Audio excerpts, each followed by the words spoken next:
Testing 1, 2, what's going on? Welcome everyone. Hello, hello. Welcome to the stream. Thanks for being here, you beauties. Happy Sunday, man. Happy Sunday. Let me just go live on Facebook. How's everyone doing? Hope you all had a great week. Welcome back. Got a really exciting day today because we got a pretty special tournament, which is new. It's not regular. I'll get into that in a second. Let me just get the Facebook chat up and running. Sweet. Yeah, what's going on? Let's start it off quick. Touch on Tottenham quick. Tough one today. Tough one for Tottenham. Tough result in the football, but that's okay. It's all right. It's okay. We're going to keep moving forward. It is what it is, all right? I don't want to hear any shit from any of you, okay? Yeah, I had a really good week. Everything went well. Feeling good, feeling fresh, feeling really focused coming into today. Now, Friday afternoon, I played one of these brand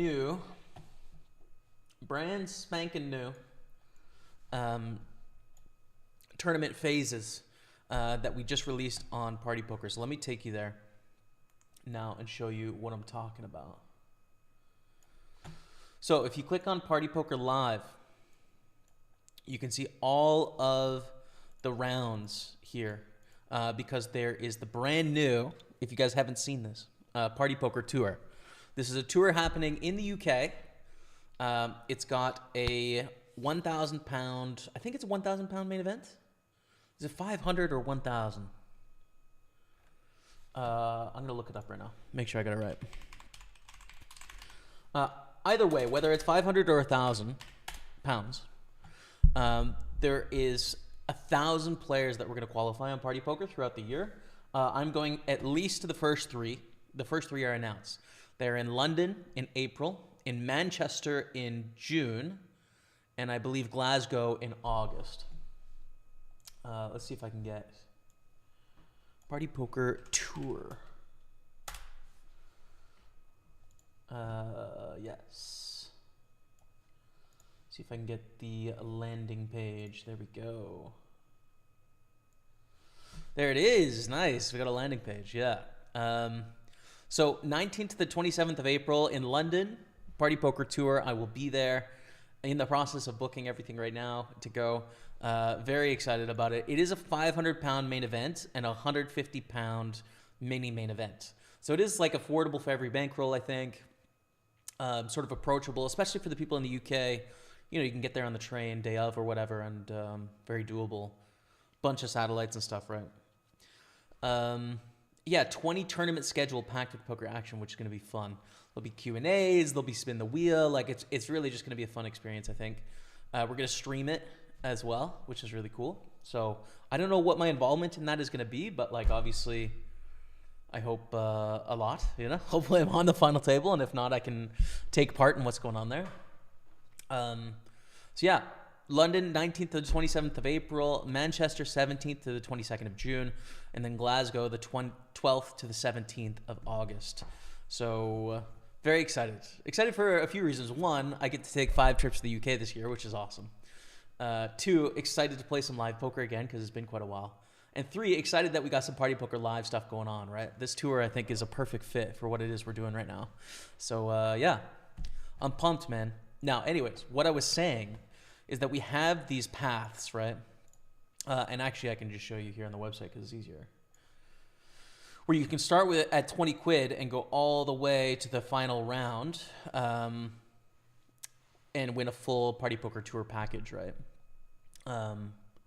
So the final is on Sunday. You guys probably are familiar with how these work, right? But you can get there throughout the week, right? Round 4 is 25 pounds. So we're through to the final today. And that starts in 2 hours and 12 minutes. I have 1 million chips right now, so I'm in a decent position with at least 3 seats guaranteed, but it's already paying more than 3, so we probably are going to have like 4 or 5, I would guess, here. So anyways, that's starting up in 2 hours. I think this is going to be a fun like weekly thing we can do getting into this, because obviously I'm going to all these PartyPoker tours. I'm very excited. So yeah. Oh, cool. Leaderboard. I didn't know this. Let's go. Let's go. Very excited. All right.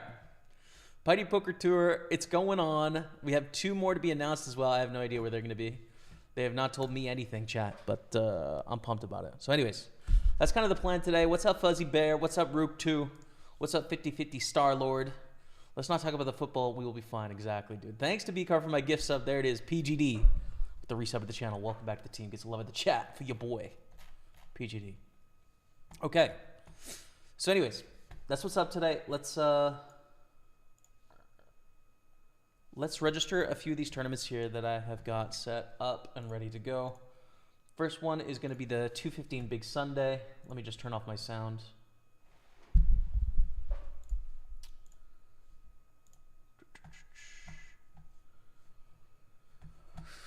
And get that organized. Good luck, brother, in the Carnival Big Quarter Day 1, 58 freebie qualifier, 150 seats guaranteed. Good luck, brother. Yeah, I think a good idea to play the Carnival today as well, actually. Smart. Smart call. This is too big for our overlay. We've got to change the size. Bigger than that, though. Jeez. It's a table for ants. All right.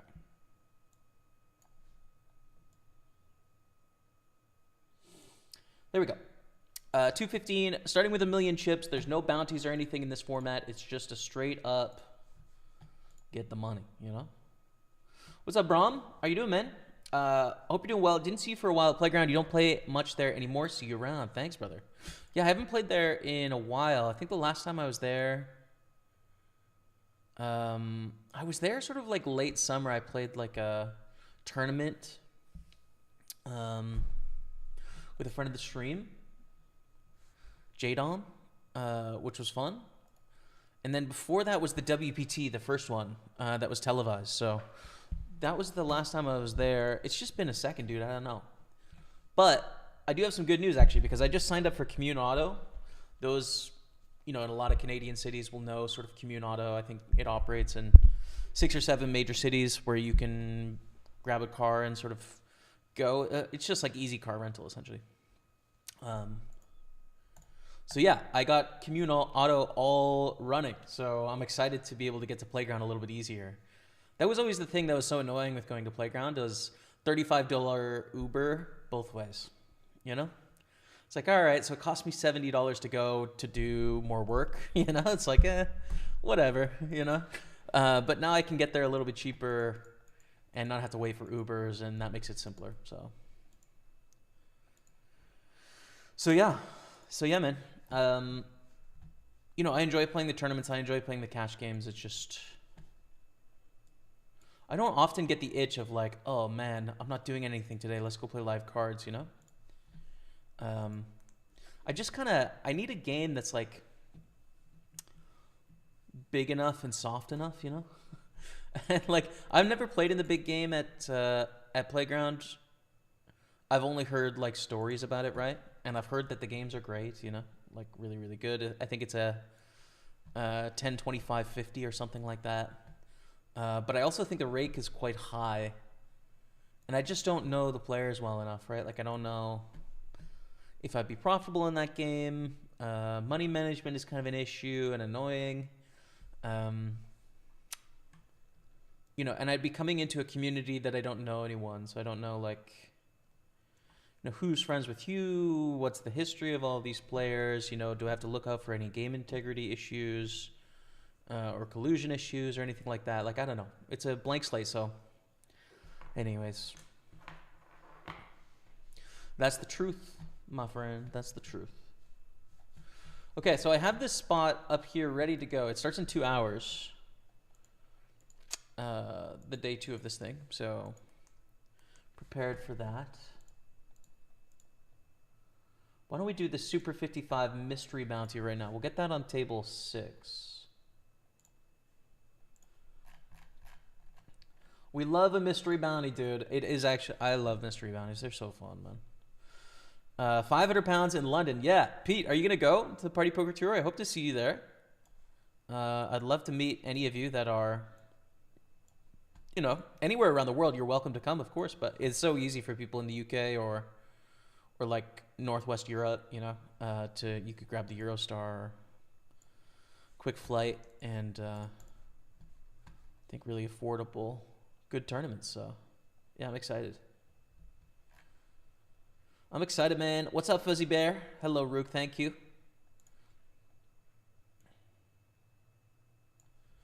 Okay.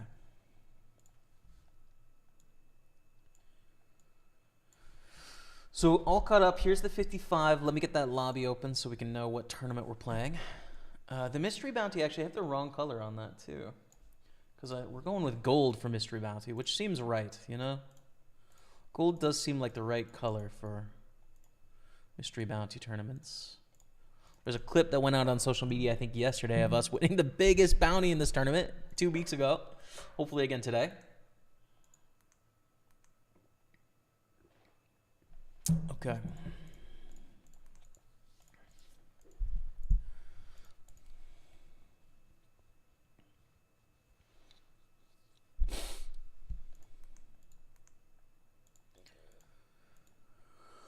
All right, check there. We have an underpair. This is a good board for our hand. Or for our range, excuse me. The sort of hands that call in the big blind. But our actual hand doesn't really want to put in money, right? Like if we bet, are we going to get a worse hand to call us? It's going to be tough, right? Like an ace high is pretty much our only chance, and it seems risky for a lot of ace highs. So we can't really value bet. Do we want to bluff? Do we want to try and get like a 5 or a 6 to fold by the river? Sometimes that's okay, but probably not with 4s, It'd be a better idea if we had like queen 3 suited or something, Then it's like, okay, we can get some better hands to fold like ace highs and maybe a 5 on 2 streets. And we don't have showdown value. If we go to the river, we're going to lose, right? So that would be a better choice for that strategy. That doesn't mean it's a bad idea for what it's worth. It's worth keeping that in mind that you don't have to do all things in all spots. Sometimes you can just do what you think is going to make the most money, of course. But in this spot, I think it's better to go the way we did and then have to fold the river when they bet. I was the dude who suggested the commune auto back in the stream tables. If you remember me, yeah, looking forward to see you. Awesome, Brom. I mean, I would remember you if I knew you by face. If I could see you by face, for sure. But by the screen name, I don't. But yeah, it'd be good, man. It'd be good. Be good. I want to try it out. I also have never played at the Casino de Montreal, so I kind of want to try that out too. And just, give it a vibe check, basically. Evening from Leicester, UK. Okay, sorry, Birmingham, UK. And let's hope you're better than your footy team tonight, pal, James. That's a low blow, brother. That's frankly just a low blow, and you didn't need to do that to me, brother. Harry Toaster, what's up, man? On YouTube. What an interesting name. Harry Toaster. And thanks for the hearts on the thumbs up on the stream. Appreciate you. Yeah, got the commune auto all signed up. It was so we're 5 minutes till we're back from break here. Should we get like a 55 hyper going? Sure, let's do that. Since we have room for another table, we can just fire one on table 2.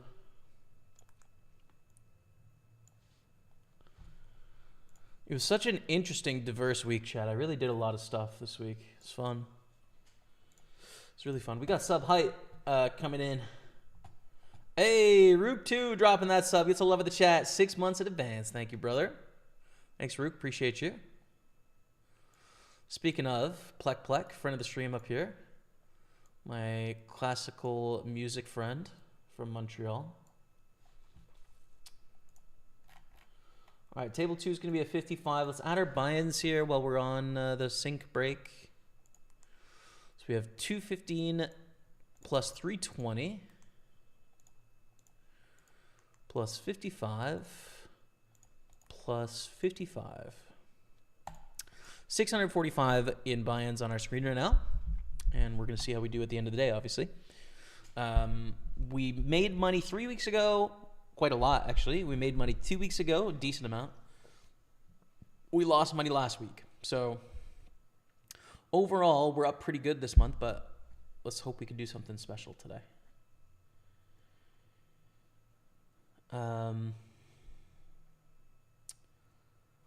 Yeah, you gotta maybe ask the staff about the 10, 25, 50. They invite some people, so yeah, I always play 2-5 there in some tournaments. Yeah, man. I mean, I'd be interested to try it. It's just, I don't know, I think the rake is like $75 cap or something, and I don't know. We'll see. I don't know, man. Harry Toaster, what's up, yo? Good to see you. Balatro is taking over my free time pretty bad. Thanks to you. Great game. A lot of fun. It is so fun, right? We have a Balatro highlight coming out today if you want to watch that. Maybe we could play some tonight, too. We'll see how tired we are at the end of the day. Yeah, it was a diverse week, man. I did a lot of fun stuff this week. Monday went skiing, which was a lot of fun. Really enjoying skiing. I think I've been 4 or 5 times this year. Finding it's really good exercise, getting the ski legs back, which is great. So having a ton of fun with it. Rebecca is as well. And sort of able to go once or twice a week because it's pretty close to my place. It's about an hour drive. That's why I signed up for the Communauta to save some money. So went skiing on Monday, which was good. Tuesday did some health stuff, had some appointments. And had a music lesson. I feel like I was so tired Tuesday. I had a concert, but I skipped it. Wednesday, I had some appointments. I had a music lesson. And then I went to the symphony, which was really fun. Thursday, back skiing. It was a good time. Had a full day skiing. Legs were super tired. Definitely needed some time to recover and recuperate. So they did. Friday, I went to a concert again, which was fun. And then yesterday, I had my first ever experience watching something in the theater. And it was surprising, honestly. So it was the Met Opera recording of Aida, which is a Verdi opera. And I don't know, I've never seen opera on like movie screens, right? I went to the movies. It was $30 for like these VIP tickets at the movie theater. And it was really, really well done. I was super surprised, right? I've seen opera in person and, you know, I enjoy the music, and it's essentially opera is like a play and an orchestra put together with some singing. Right, but it follows a story, and you know, I think most people could like it if you sort of get over the pomp of like what it may appear like on the outside. But it was such a huge production, man. You know, like sometimes there are 40, 50 people on the stage singing. It was such a grand, massive sound, and the sets were huge. Yeah, it was really great. I was super blown away by the whole thing, actually. So that was yesterday. And yeah, that was the week, bro. So I don't know. It was just like a very enriching, rewarding week, I would say. I feel like refreshed, you know, healthy, happy, nourished, artistically, physically, and hopefully financially at the end of the day today, man. So it's fun. And let's get after it, man. Good luck in your grind today, says Chris Mosier. Thanks, brother. Good to see you. Jay LeBlanc. Always look forward to sitting down at the tables and turning on your streams on Sundays. Good luck today, brother. Thank you, man. Thank you. I look forward to playing today. Don't mind betting here. We have a good sort of semi-bluff hand with King 4, I think. It's a hand that's tough to get all the way to the river, but it has a gut shot. It has an overcard. It has 3 to a flush as well, and a decent flush. And we can target things like bottom pair and ace highs by putting multiple streets of pressure on. So I like the idea of betting that hand, and it just works out, and that's easy. It's the 26th today. Right. I have to change the date. Sorry. Thank you. I think Matty Ice is in... I think he's not around today. Where's date, dude? Where's the date? Is it near the top? Trying to find the date. Can't find it. 1 second. There it is.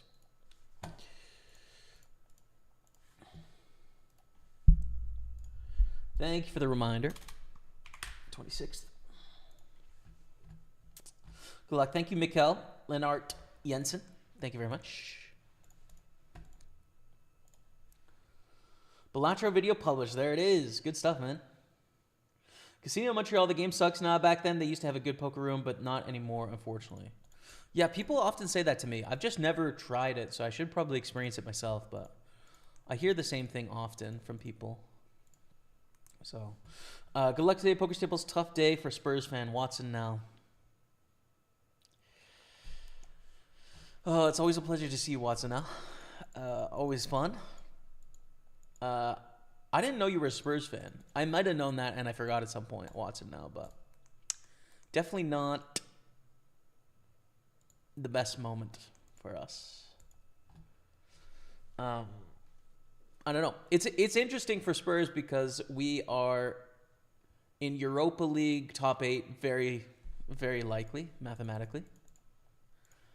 And we are in the lead of a semifinal cup. But in the league, we are not really at risk of relegation, but like we're just above relegation form.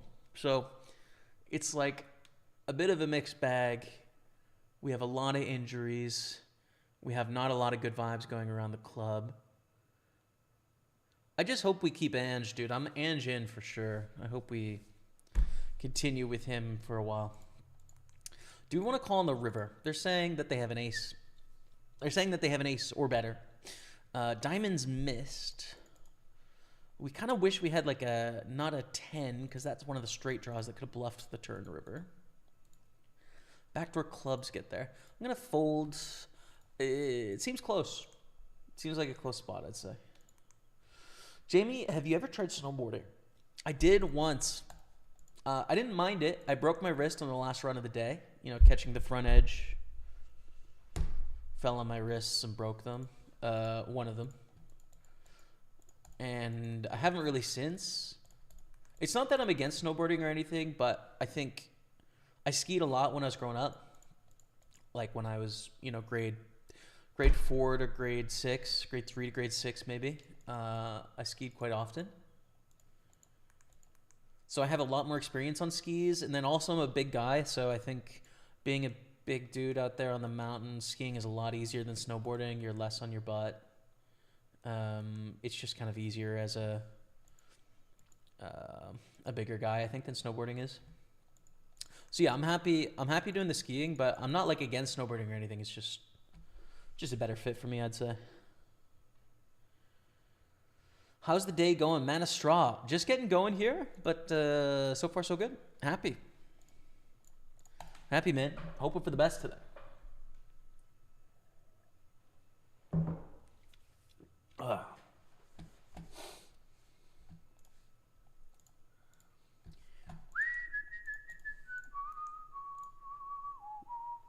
Josh Rutan, the legend. Dropping the 54-month resub. Gets the love of the chat for Josh Rutan. Always a pleasure, man. Have a great week. Play poker. Profit, question mark? I think we should profit. Why not? Why not us, dude?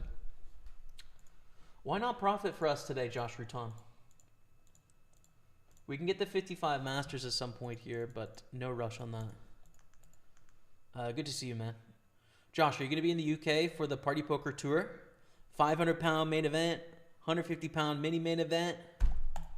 It's going to be a great series, man. It's going to be good fun. I hope to see all of you UK-based people in London and in Manchester and in Glasgow. Planning any live shops this year? Well, funny you say. Yeah, so Party Poker Tour was just announced over the past week or two. I did like an explainer video that should be coming out for them pretty soon as well. And we've got 3 out of 5 stops happening this year announced already. London in April, Manchester in June, and Glasgow in August. So I will be in the UK a bunch, playing live poker in the UK a bunch, and really excited about it, man. Starting to like book my flights and everything, so it should be good fun, man.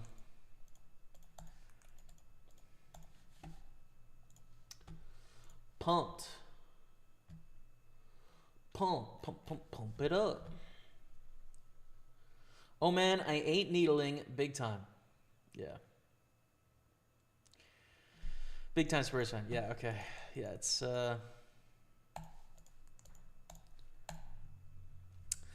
well, when I'm in the UK, I'll get to go to Tottenham matches, which is nice. Definitely 1 or 2 in April, I think.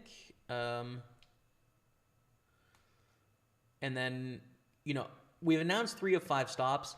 I don't know for sure, but I'm guessing the final 2 stops will be in like October and December, you know, or November, right?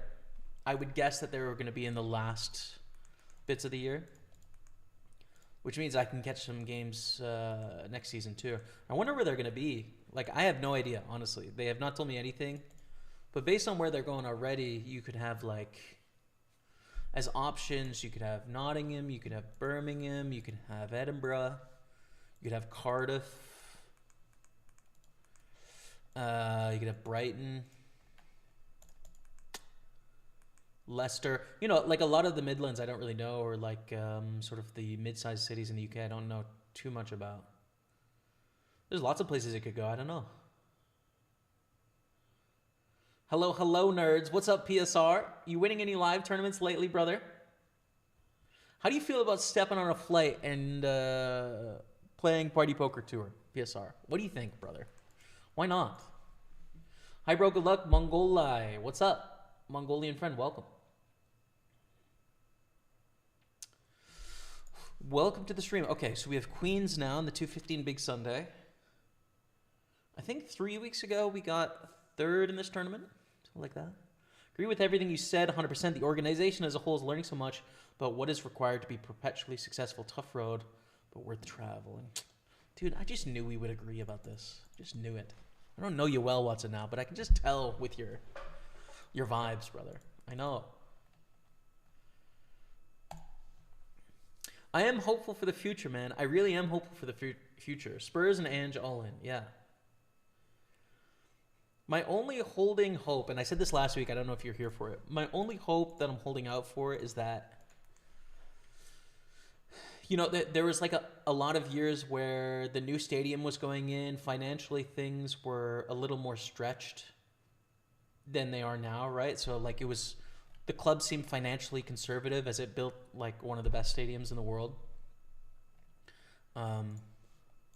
And now that sort of we're on solid footing financially as one of the strongest clubs in the world, financially, it definitely proportional to our size.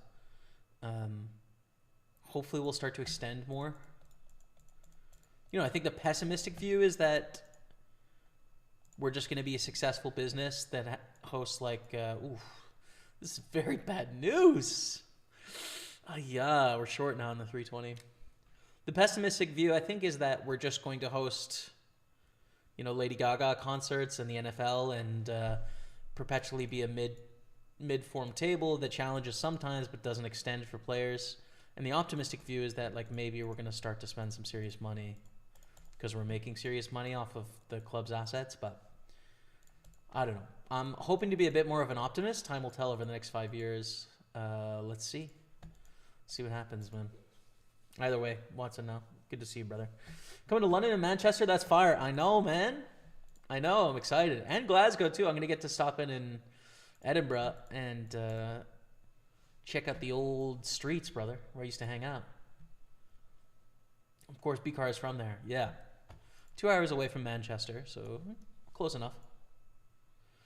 California boy, looking forward to the WSP in Vegas. Oh, Josh Rutan. For some reason, I thought you were UK-based. Probably because you remember the Donk Squad. That's why. Donk Squad was primarily UK-based. Either way. I understand, man. I get it. Please come to the US. Not in the plans, to be honest with you. Rook, too. Nothing against you personally.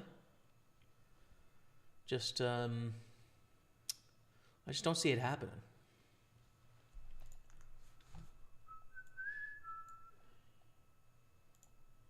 Now I have California Girls in my head. I don't even like that song, Josh Rutan. Thanks, bro. I don't even like that song from Katy Perry, and it's in my head now, dude. Let's bluff here with 3 to a flush, gut shot to the low straight. Also a hand that could bluff some better hands here. We have 7 high after all. And we win, just like that. Ace-3 suited, we're going to squeeze as a bluff in the Super 55.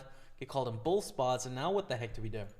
It's 21,000 in the middle, we have a pair of 3s. I think I'm just going to bluff. It's sort of a semi-bluff, right? Like, sometimes we have the best hand.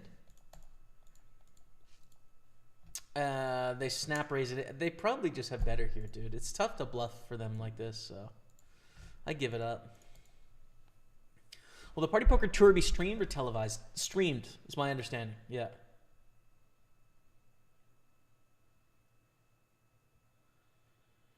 Party actually said they were finished with live stops last year. That changed very quick. They were finished last year. Yeah, we didn't have anything on the go last year, and I think the year before as well. But yeah, excited for the Party Poker Tour, man. It's awesome. I also think like the trajectory of buy-in that they're going for is perfect as well. I'm not just saying that because I'm like an ambassador, and obviously my job is to showcase what it is that we're doing. But it's also like it matches our player base, right? In what it is we're aiming for at Party Poker. We're not, you know, we're not aiming to put on the 10Ks or like all the biggest high stakes stuff. It's like for genuine, authentic poker players that want to play the game the way it should be played, as it's always been played, right? By like real people. And so I think a 500 pound or, you know, up to 1,000, all these are 500 pound, but, you know, 1,000 and under is like a really nice level, I think, to target that community. And then I also know that there's some plans for like, you know, Q&A sort of stuff, some poker celebrities, you know, spin the wheel sort of stuff going on. So there'll be all sorts of just fun, enjoyable side things going on at the tournaments, I think. January has been very bad tournament-wise for me. I'm 0 for 10 in cashes. No! Oh my God, after such a December heater. Everything came crashing down, brother. I'm sorry, man.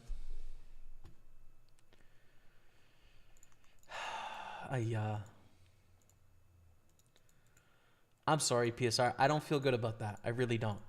I guess we get this in and then just re-enter the 320, right? We've got 5 blinds. Very early days. After we lose the queens to jacks.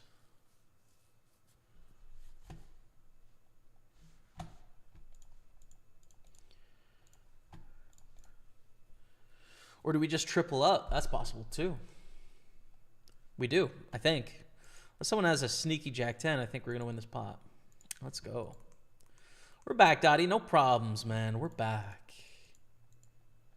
We are back.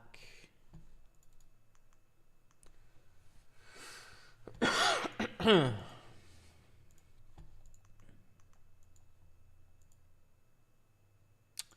3x raise, typically I'd want to do something with this 9-10, but against such a big sizing, it's communicating the wrong stuff to want to get involved with 9-10. You know, the other option is to call here, but we don't have a lot of chips to make up for that 3 blinds we're putting in almost surely behind right now, right? We kind of need some room to get going the right way, and we don't have it.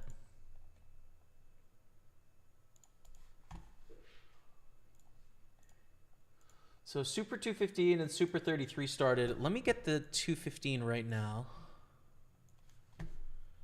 And I'll put that on table 3.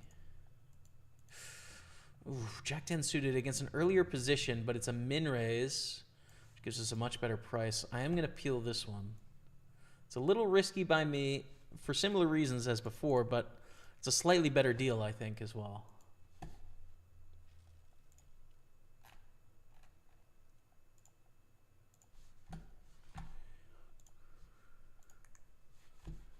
Okay, that's good.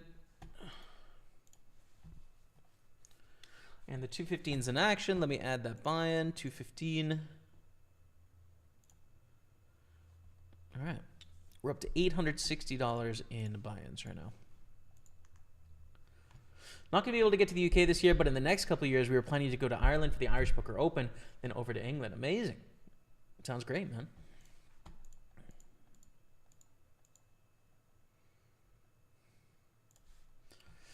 Sounds great.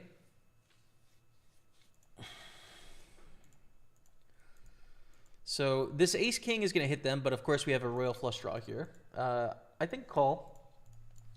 Such a strong draw, and then also our range mostly wants a call here. We didn't 3-bet pre. We've got a player behind. Our actual hand doesn't care so much, but when we've got like ace queen, we just want to call. When we've got ace jack, we just want to call. When we have king queen, we just want to call. The bet on the turn, we're going to call, getting 3-1 in position with a lot of draws, but not a great hand as of now. And fold the river. Unfortunately, we bricked our straight flush draw. Third pair is not enough.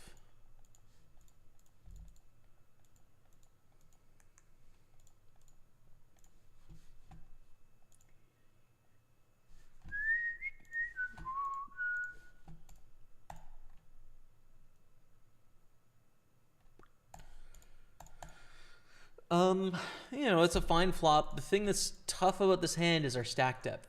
You have aces, a very strong hand. We don't have the ace of hearts. Also, when they call a 3-bet, jacks, eights, and king jack suited are all hands that's going to be in their range. Now, it's not likely that they have one of those three hands, but the stacks are awkward so that we'd have to risk quite a bit.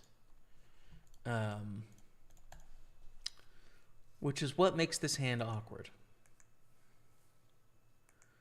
Our hand is a good hand, but I'd kind of prefer to see a check here, honestly. They bet 9,000. I think we start with a check call. The other option is check raise, but I think check call is better. 7 on the end. Now our aces is a bluff catcher. What bluffs do we beat? Hearts. But it has to be hearts that don't have a pair, because often those will just check down. Not because they should, because they will. We don't beat much here. Yeah, I think we're going to fold the river. We don't beat enough. We do just beat that missed heart, right? We would need ace X of hearts, like ace 6 through ace deuce of hearts that called a 3-bet. It's not a huge range. So I fold, sadly. I mean, I'm not happy about it, but...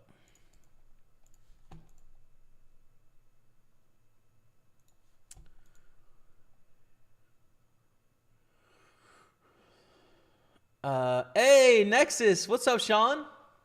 Happy Sunday. Thanks you so much, Nexus. What's up, dude? 116-month resub.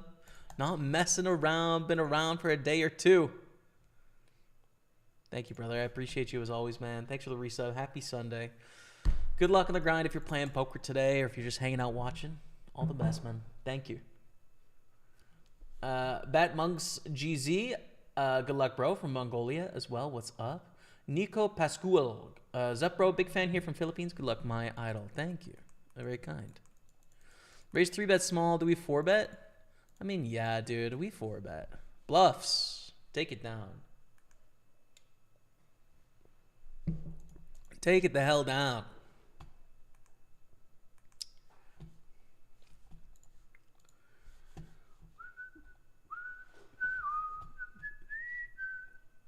Dang it, I need to get that song out of my head. I don't like it.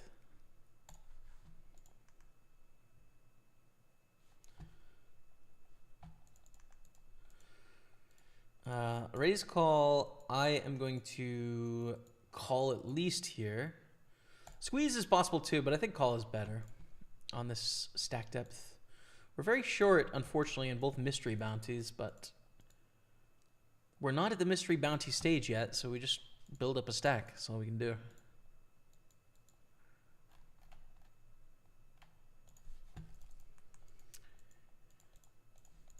Okay, we're going to 3-bet king 4 suited. Time to get some chips. I know, right? I know. Hello, Daniel Sorolla. Good to see you. What's up?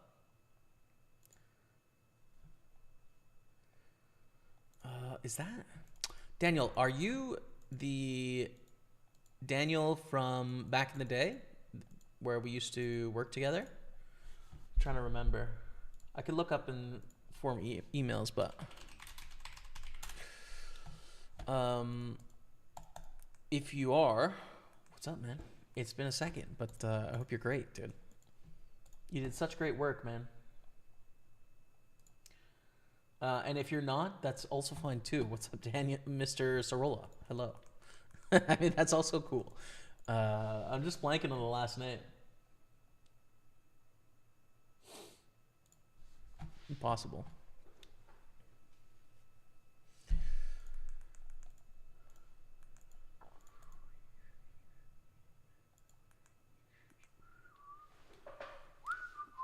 Oh, this is just such a mess today, man. Such a mess. So a bet call, squeeze call. We're just not winning. There's just no shot that Queen 7 is winning at this point. There's no chance. Set of threes takes it down against Queen Jack. Really unlucky for Queen Jack, honestly. I mean, you have top two. You feel pretty good about your hand.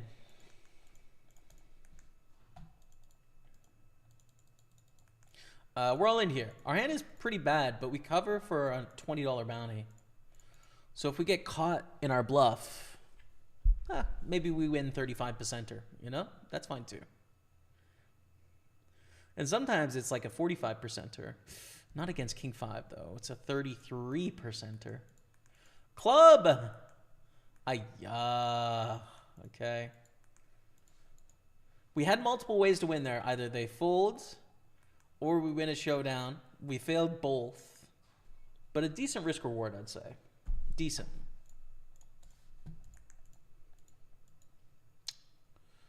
This one's a folds.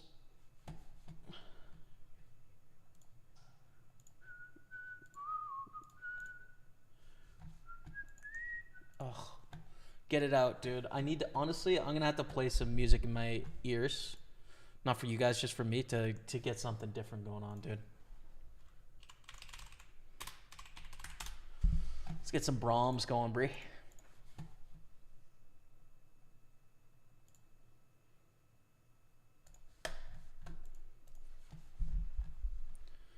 Do you listen to classical on the radio? It rocks.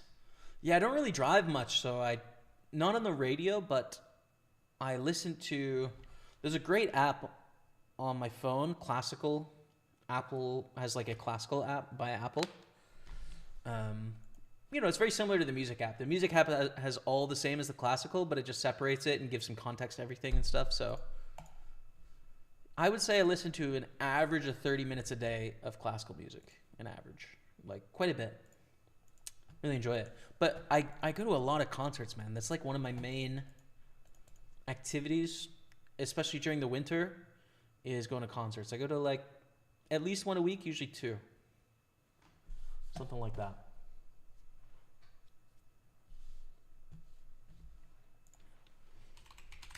Classical. And I just recommend it, man. It's such a good vibe. It's like you can go at it not critically, but just on the face of it and have just a relaxing experience.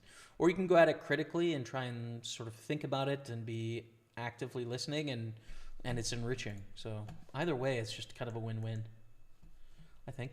Bonjour de l'île de la Réunion.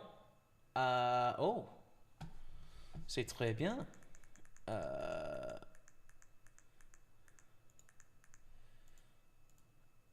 This is an all-in.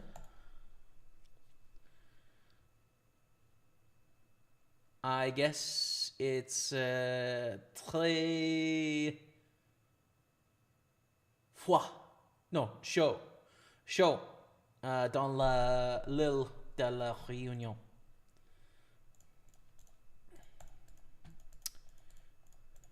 Okay, ace, king, eights, jacks.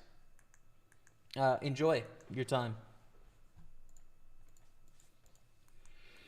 Ace, jack, ace 10 all in. We've lost to ace 10. A pre-flop all in. We'll re-enter the 320. Our biggest buy-in of the day is doubled with another entry. 9-10 suited for 18 blinds. Definitely a fold now. But even without this, I think I was probably just going to fold. And we're back on 50,000 chips here. We lost the 55 on table 2. It's not at all what we want, but we have doubled up in the Super 215, so that's good news. Folding aces on the tough spot is the wisest. Thank you, Nico. I think it was there too. I think it was the right decision.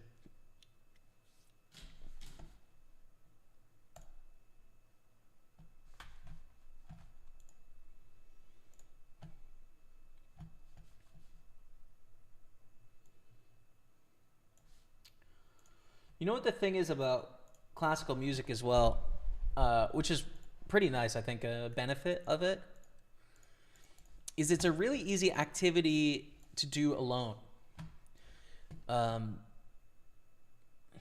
In that when you're like listening to classical music, it's quiet, right? Like there's no conversation going on. Like it's very quiet. Like it would be even quieter than it would be in a movie.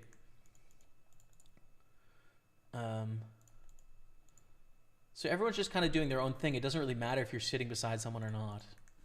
You know, of course, it's fun to talk with someone before or after, go for a walk, whatever. But, you know, if you have no one to go with, going alone totally works and is not uncomfortable or bizarre. You see a lot of people that are alone, actually, at classical concerts.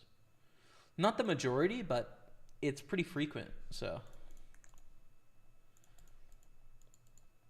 That makes it so that, you know, it's just easy to, like, pick up and go whenever because you don't need to plan it with someone else. You can just kind of do it.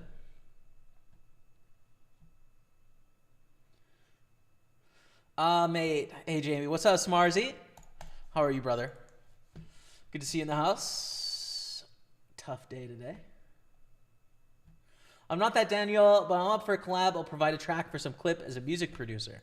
Okay. I might recognize your name from some discussions about that at some point. My song Funky Funky on your YouTube channel is pretty funky. See, there it is, dude. There it is. At some point, I knew I recognized for some reason, man. I knew it. Now I'm placing it, Daniel. Cheers, man. We've been in chats before, I think. Yeah, good stuff, man. Galexia, Jamie, how are you feeling about Spurs today? Yeah, tough result. Really enjoyed the first half. Tough spot for Spurs, man. We were talking about it earlier. Tough spot for Spurs. I want us to see it through. Which stop comes first, Manchester or London? London first in April, Menestraw. London in April. Manchester in June. Glasgow in August. Oh, Smarzy dropping the prime. Gets a love of the chat for that 68 months. Thought you might need some cheering up. It's fine. Listen, brother. It's fine. Everything's fine. Tough result out there today, but everything's okay. I'm all right. I'm good. I'm cool, man. I'm cool. Oh, Spurs, man. Spurs. We 3-bet Baby Shark, 4 bets will fold. Jim, what's up, Trebendo? How are you, brother? Welcome to the stream, Trebendo Days. It's always nice.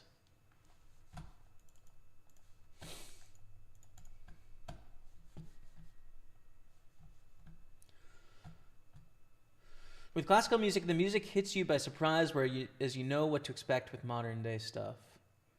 Yeah, for sure, man. I agree with you. I think there's more. There's more like emotional experiences you can have with classical music because it is covering more emotions than just like happy, sad, you know. Yeah, it's just good, man. It's good stuff, and it's a longer build up, right? Like some of the phrasing of ideas takes 20-30 minutes as opposed to, you know, like a 2-minute song on the radio where you're sort of getting the same 3 or 4 minute or the same chorus 3 or 4 times in there. Not that there's anything wrong with it. It's just different, but it's enjoyable. I like it, man. It's good. And there's so much to explore too. there's just like, you know, classical music history, like, and I'm talking like the European Western tradition, started around 400 or 500 AD. This is something I learned from my dad. It was Pope Gregory, actually. Pope Gregory told people to maybe start writing down music. And that kind of started music history in the European tradition, right? In a lot of non-European societies, it was passed down by word of mouth and you know, sort of rituals and things like that, right? So music is much older than that, but written music, where we have a record of it, starts around 400, 500, 600 AD. I forget the exact date. And you know, there was like, I don't think the music between 600 and like the Baroque period is that interesting to me personally.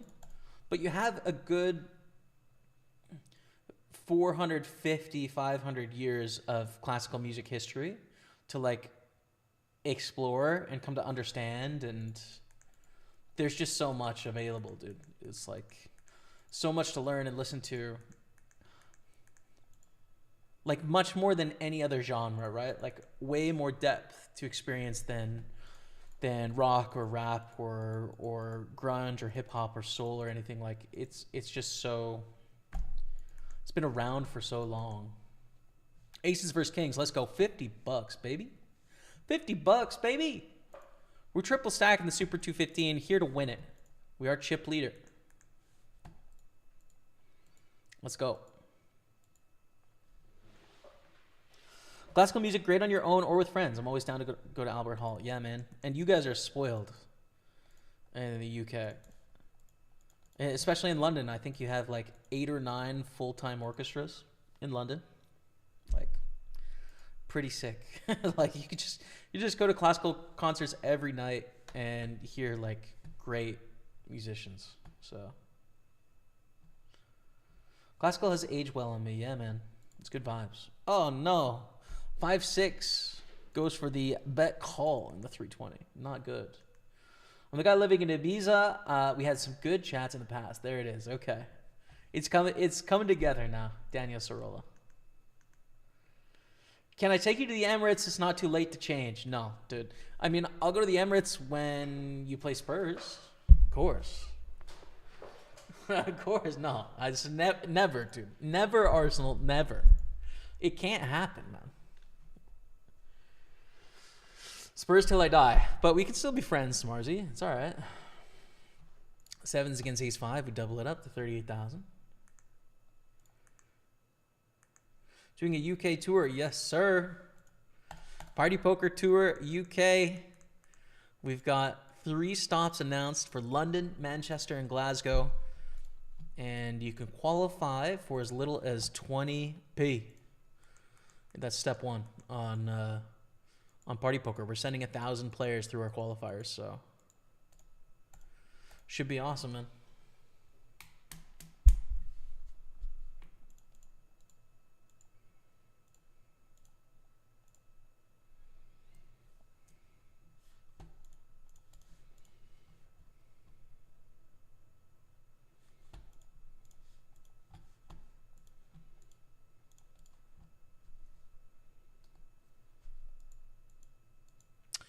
Call again, right? We beat some bluffs here. We have the spade draw to go along with it. But, you know, there's like, we're only beating bluffs, right? That's it. That's all we're beating. On the river is interesting because we do have some 10s and 5s we could represent here. We would never check raise a 5. We'd only check raise a 10. It'd be 10-9 is primarily what we're saying. Queen 10 or 10-9. But they jam, which makes it just an obvious fold, I think. Let's raise aces.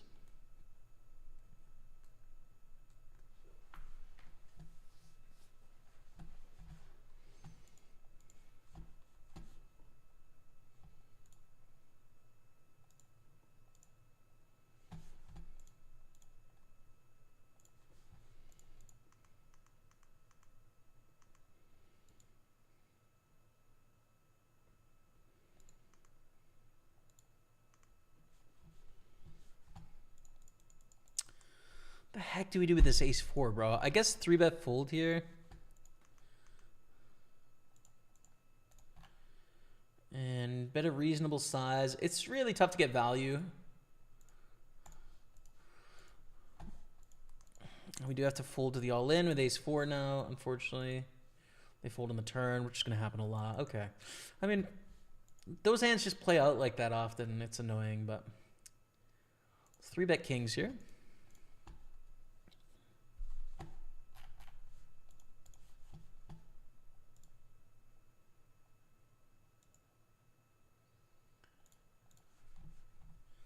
And our day 2 in the Party Poker Tour path, the round 5, is starting up in an hour and 20 minutes.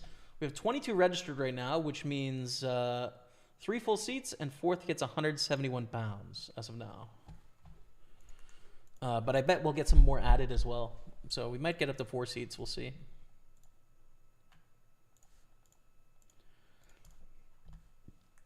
Three big hands. Ace, queen, and kings. Kings gets through in the Super 215. We're still in the chip lead, which is good. I mean, a lot of opportunity. The ace queen gets through in the 320. Okay.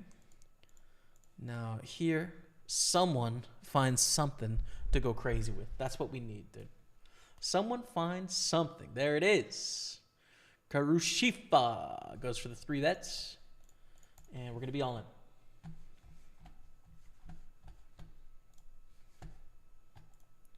It's a good hand. Ace queen suited. It's possible they have better, but, you know, it's not super likely, I'd say. I take it down. King 7 suited. Let's raise again.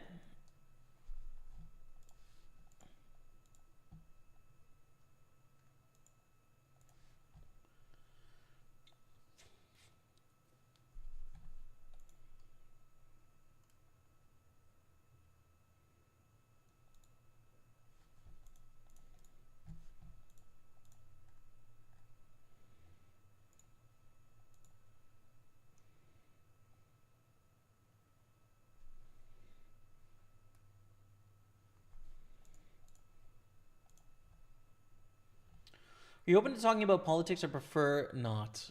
I mean, I'm open to it, but it depends on what's going on in the chat, you know? We don't want to get too riled up. People get a little emotional with politics, but, you know, I'm down to talk about whatever, man. There's a couple of churches that do concerts most nice and normally don't really cost much more than 10 or 15 pounds for a ticket. Yeah, exactly. For sure, Smarzy. Especially with, like... Because there's like whole symphony orchestras, but then there's also soloists, and then there's like chamber groups where there's 3 or 4 musicians, and then all the universities that have music programs have like people performing there. There's just endless stuff, for sure. The acoustics are amazing, yeah, 100%. It's such a vibe. I really recommend it as a hobby. It's so fun. Did you say you were going to be at any of the stops? I'm going to be at the first 3 for sure, you know. Fingers crossed that nothing crazy happens, but I'm planning to go to London, Manchester, and Glasgow. So really excited for that. In April, June, and August. So you should come. Trebendo Days. It's just time for a UK trip, brother. Why not? Check out the vibes. We can go to a Tottenham match. We can go to the London Symphony Orchestra. You know, let's do it. That's the other thing. I actually got to look for tickets when I'm there for some classical music, man.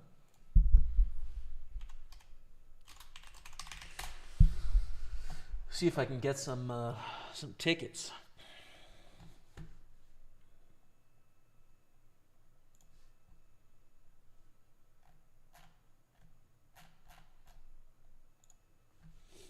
They're in April.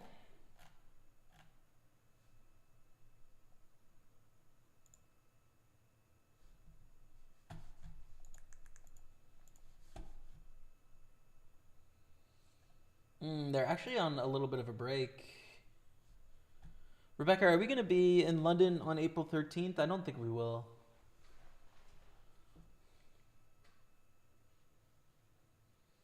There's about a 2-week gap there when I'm there, I think.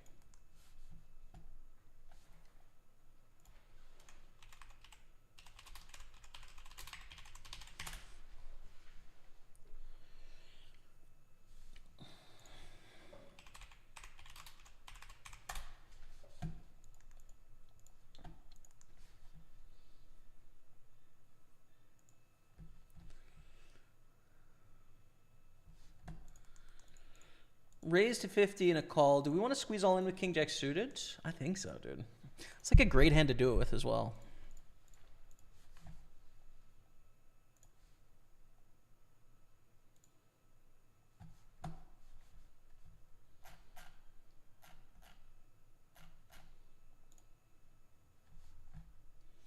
From 20p, yeah, man.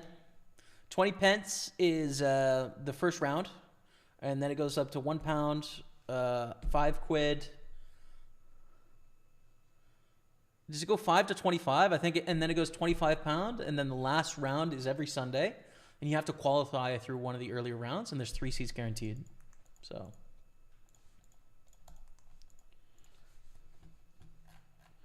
yes, sir.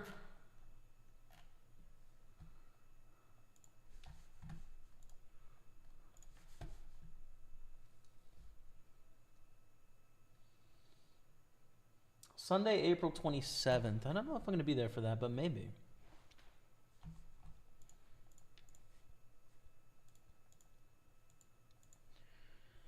I'm going to go for a little bet here as a bluff. I don't really want to check call king jack without a heart. Check. Yeah, it just came out, Dustin H. So if you weren't familiar about the steps or the path to get to the Party Poker Live, it just came out. That's so you probably have only missed it recently. But yeah, we're going to have 5 stops on the tour this year. The first 3 are announced. In April, June, and August, London, Manchester, Glasgow.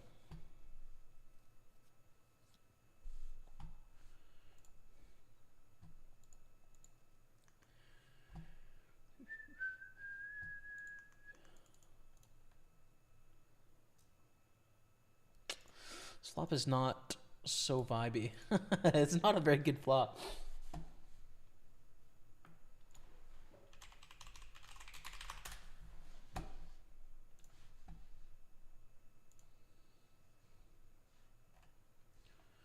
To the 27th of April. Oh, so that's the last day of the tour. I mean, it's possible. Oh, it's at 3 p.m. that concert. That will not work. Okay. Okay. Do you want to call the river? I think so, man. We're getting like 5 to 1-ish. Probably good enough odds to call with ace high there, I'd say. Would you say Trump's pardon for Ross Ulbricht was necessary? I don't know. Like, necessary is a pretty loaded word. I don't know.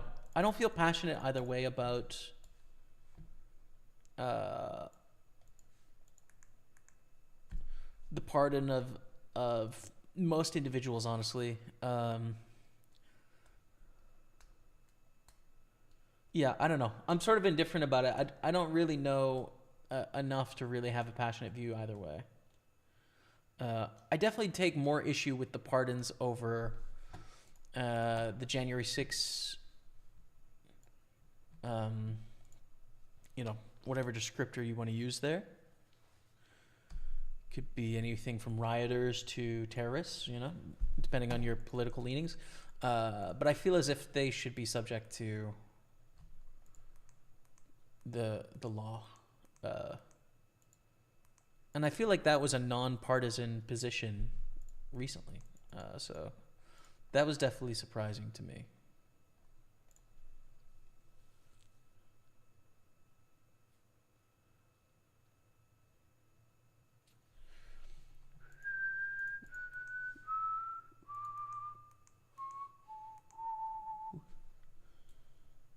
Wrong side of London from me. Oh, come on, make your way over, brother. Make your way over. Say highly unlikely. Unfortunately, though, I have to hit up Asia on my next international trip. Done Europe too much. I feel you, man. I feel you. Jamie, I'd check this out. Okay. St. Martin's in the Fields. Ooh, nice. Beautiful.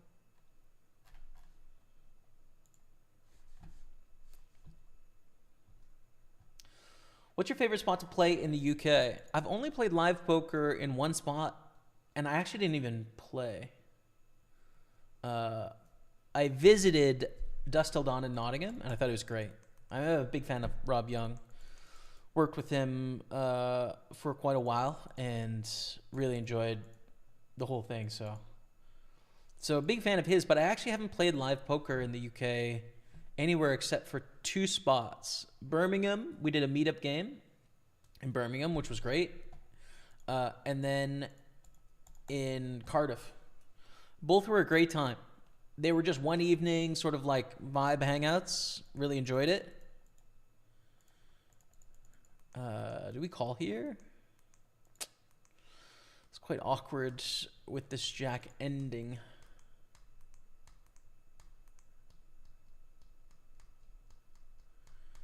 God, this is uncomfortable. Fold, I guess. So yeah, I don't know. Open to exploring. I don't feel like I've spent enough time in UK live card rooms to really have a view, you know?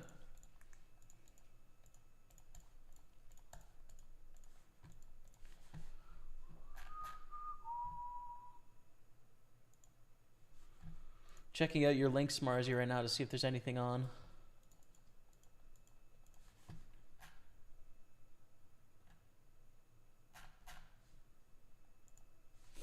When I'm there.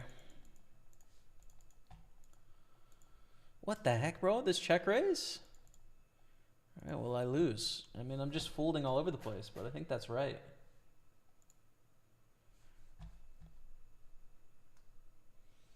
Cheers, Dustin. If I win my online seat to Manchester or London, I'll get a selfie with you, Jamie. Sounds good, bro. I mean, listen, we can talk politics in person. It might work better. Might work better in person than it does here. Just probably not while we're at a poker table, you know? I feel like people might take issue, but I'm happy to chat one-on-one about politics anytime, man. The switch between pound and quid is so troll, James, but it's how it's going to be, frankly. It's how it's going to be.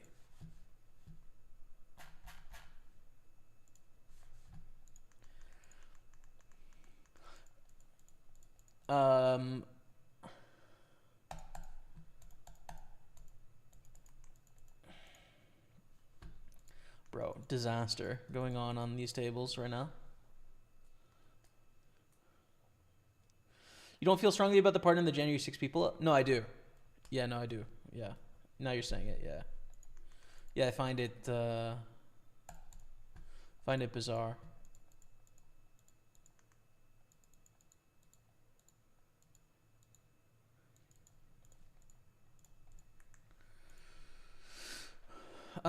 Yeah, I don't know. Pardons are just a little bit weird to me because you would think that everyone should be subject to the laws of the land, but then there's also like there is a legitimate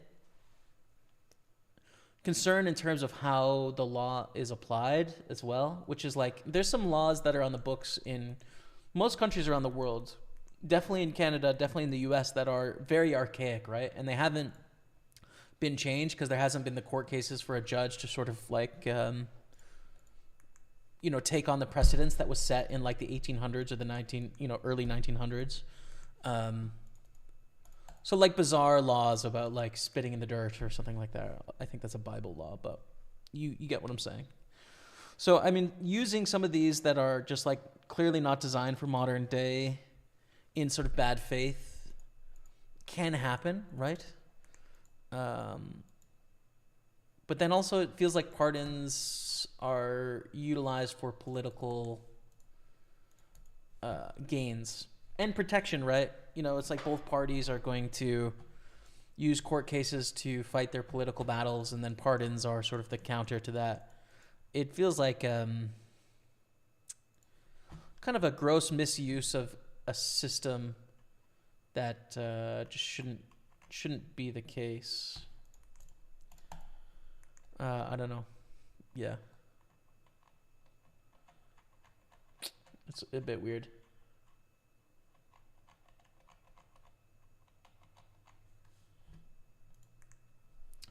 Jamie, I suppose you're Ange out? No, I'm not Ange out. I'm Ange in. But it's time to spend more money. Like let's financially extend here and bring some players into the squad. But I'm managing. Why is the U.S. more willing to legalize sports betting but not online poker? So frustrating. Yeah, I think it's just been pushed off to a state by state issue, and there's no one fighting for poker realistically. I mean, there's a few people that are fighting for it, but like, there's no money behind online poker because it's a relatively small business compared to casino and sportsbook. Right, like it makes a lot less money than casino and sportsbook, and all the online poker companies own casino and sportsbook as well. So like they are making efforts to regulate casino and sports because that's where they're going to make money. That's what's important to their business. Poker's relatively not important, and then so it just kind of gets shoehorned in, right? Like there's no one that has financial incentive to fight for poker. So as much as it rationally makes sense that poker operates different than sports and casino, that it deserves different rules, but the community and the behaviors around poker are different than sports and casino, like under a capitalist system, there is no incentive to make that happen, right? There's no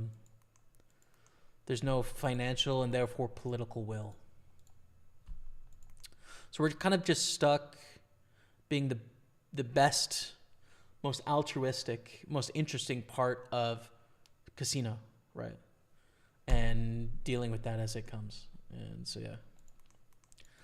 Pretty bad place to be in, but, the case, right? Like, I find online poker over the last 5 or 6 years really has a difficult thing on its hands, right? Like I think it's morally searching for a center. I've been with PartyPoker now for 6 going on 7 years. This will be my 7th year with PartyPoker. I think the best eras of online poker was when PartyPoker was trailing behind PokerStars, but PokerStars was leading the field with a vision of what it saw online poker to be. Now that we're sort of GG Poker is leading the field and everyone else is sort of following behind their lead, I don't like their direction. I don't like the amount of spending that they do to grow poker. I don't think they're interested in growing poker. I think they're interested in driving down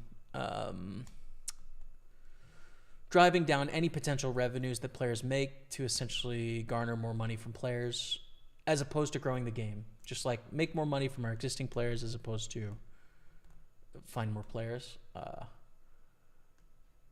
Yeah, I don't like it. I'm not a fan of it. So, at PartyPoker, I think we're doing the right things, right? Like, that's not what we're doing. We're not trying to drive down the revenue in every spot. We're, I think, coming up with nice grassroots movements to get players engaged, to find new players for the site, the right kinds of players as well. But the rest of the industry I find a little depressing at the moment, It's like we need a fearless leader to take things forward and do things from a principled position for poker to do well.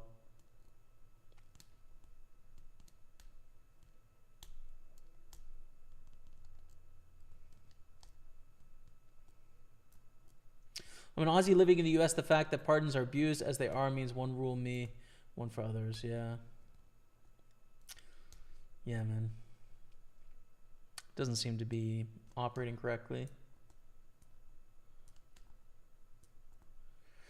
Did you not play PokerStars live at Hippodrome? I didn't. No. Never played a PokerStars event in the UK. Yeah. Okay, let me just grab a quick drink here, chat, because it's been 2 hours. I'll be back in a few minutes. We're in the 320. We're in the Super 55. We are 3rd place out of 56 in the Super 215 with a bounty, which is good.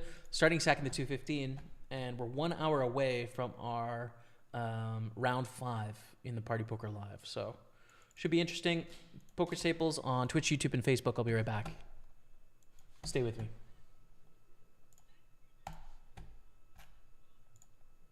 Call. It's a huge shove, but like tens is a great hand, so. Tens is a great hand. We're risking it in the big Sunday. Let's go, baby. 6 million chips coming our way. That puts us in a very strong spot. 36 left. First place in this tournament is 6,000. And we're in 10th now. First place in the tournament has 11.6 million. Ace 9. We're ready to gamble for it all here. We're soft bubble here also. 6 off the money. Jam. Jacks here. Beautiful. All right. So we did just bubble a tournament by hero calling on the bubble. Okay, they're all in here. We're going to call.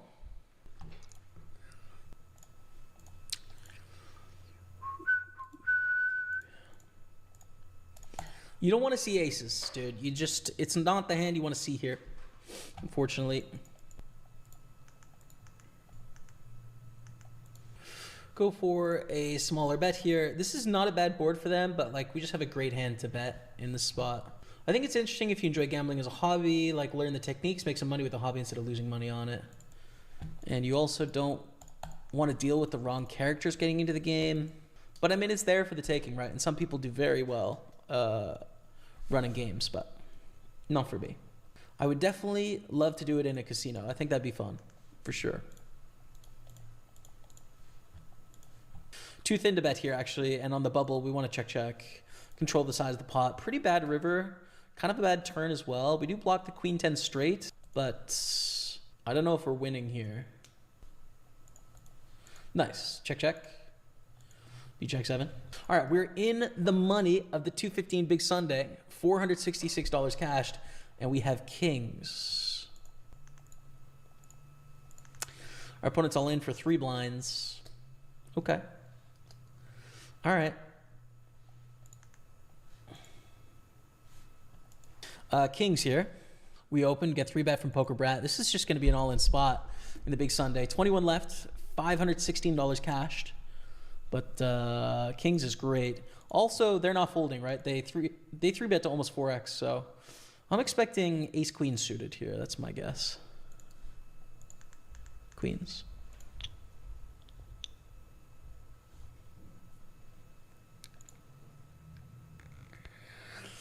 Beautiful stuff. 13.8 million.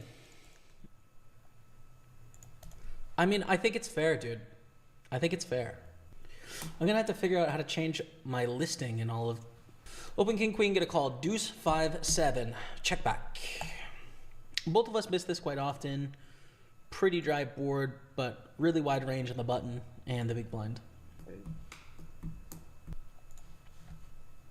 So 5th place or better is kind of what we're going for, but of course we're going for first. Oleg, now's the time, Oleg. Do it. Just do it, Oleg.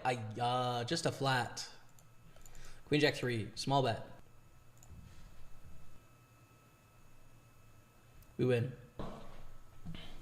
Final table height. Yo. Next break, we get to check out that final table, but for now, we continue on our journey. Doing our thing, 21. Triple stack here is good. 7-9 is trash. This hour, we had the 1-9 Sunday party. But I'm going to late reg just by a little bit. Do you still watch F1? I will do, but it's been off for a while. But yeah, looking forward to it. I'm also interested to see how Lewis does in the Ferrari. Exciting. Exciting, man. Let's see what happens. Whoa, is the camera delayed? A little delayed. Why? All right, we're going to try and refresh the camera. Let's see what happens.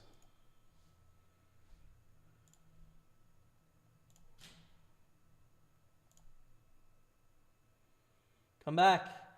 Come back. Is it better? It's a lot better, actually, but it's still not perfect, I don't think.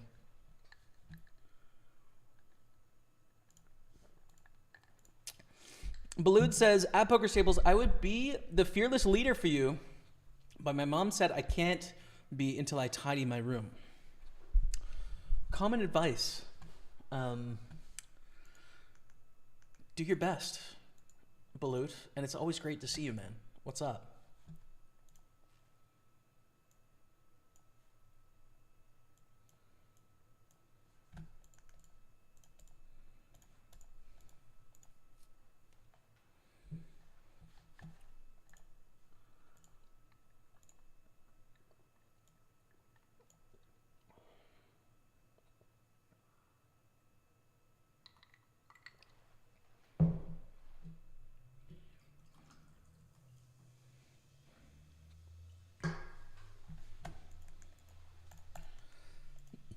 King 10 here.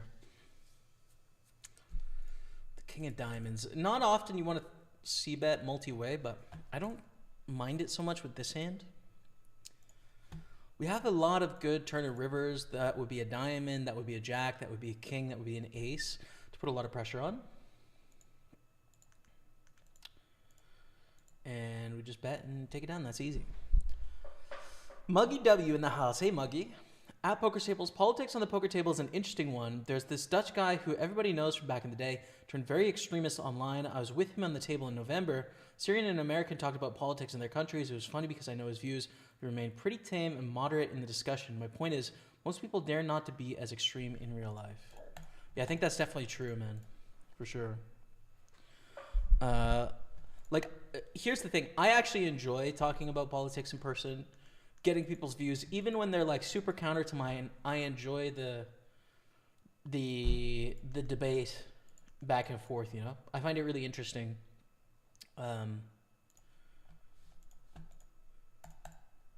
lot of people really don't like it. They're super not a fan of it, and I think that's enough people to where I typically will try and avoid. Like, I won't start that conversation in person at the poker table.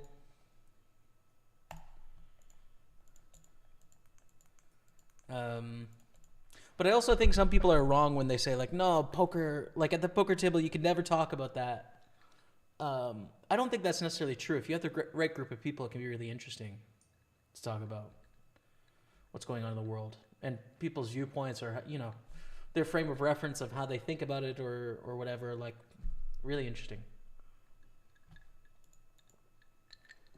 But I think you just got to know your audience. Like, one of the experiences that really makes me cringe pretty hard. Like, I think about it, I don't know, every couple months, maybe a couple times a year. I think about it just because it was such an absurd spot. And it was at a Party Poker live event a long time ago, 7 years ago maybe. It was at Playground Poker, a 5K main event buy-in, and I was playing with this guy from Belgium that had traveled to play the tournament. And, you know, he started talking about some sort of politics at the table, and his position was like very anti-immigrant, essentially. And he, you know, had some views that were like pretty conventional with that viewpoint. But, you know, the Playground Poker is on the Ganawage Reserve.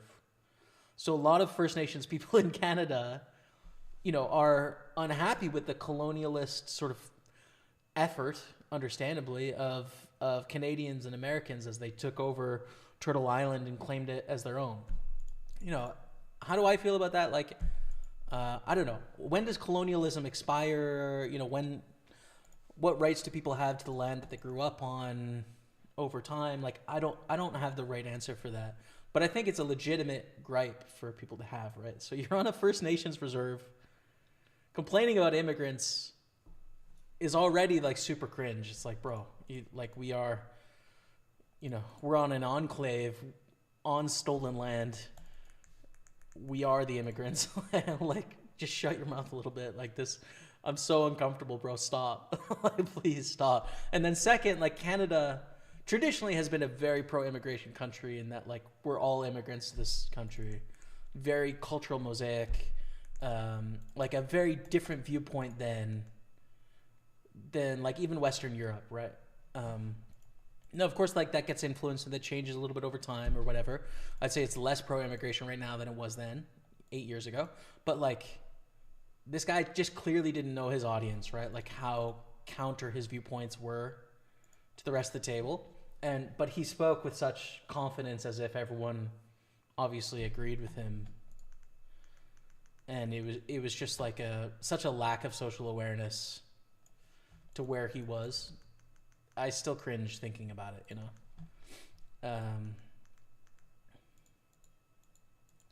Yeah. And this same guy, we were talking about what we would do if we won the tournament, right?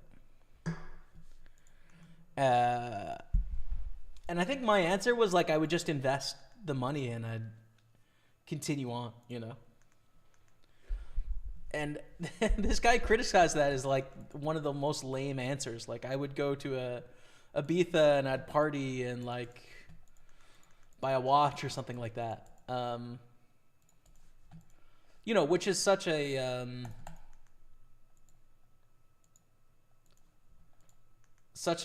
don't have money answer, you know? It's like such a you haven't been there before answer. It's like, yeah, man, go party or whatever, but you definitely don't need to buy any status symbols when you win $300,000 at a live event. It's like, you know, it's not that much money, and like, you know, if that's what you want to do, you almost certainly haven't made that much before. You know, it's just like not a thing. But anyways, I still think about that dude, how like out of whack he was to me. Cam is fine, thank you. All right. Don't like King 10. Just in general, you don't like King 10, Corey? I mean, it's not a great hand, but I think King 10 is useful sometimes. Let's keep an eye out for King 10. Are you aware of the guy in Wales who lost a CPU hard drive containing over 700,000 of Bitcoin? He tried to get court ordered to dig up the landfill, but judge threw it out. Interested to hear your thoughts. Sorry, I meant 700 million worth. Yeah, I have heard about that story because it comes up in the media quite often when like Bitcoin pumps in price. It's an interesting story. If I was that guy, I would have taken a different approach, I think, to what he was doing, which is like the reconnaissance, like, and I don't know extensively what he is doing, so maybe he did this right. But the effort to like try and recover the hard drive in the landfill seems like a lot of work for one individual to do. I would essentially be pitching private equity as to the existence of what this is, and it's like, okay, so the value of these Bitcoins are worth 700,000. You know, I would like to essentially sell you them, and then you take on the effort to recover them for, you know,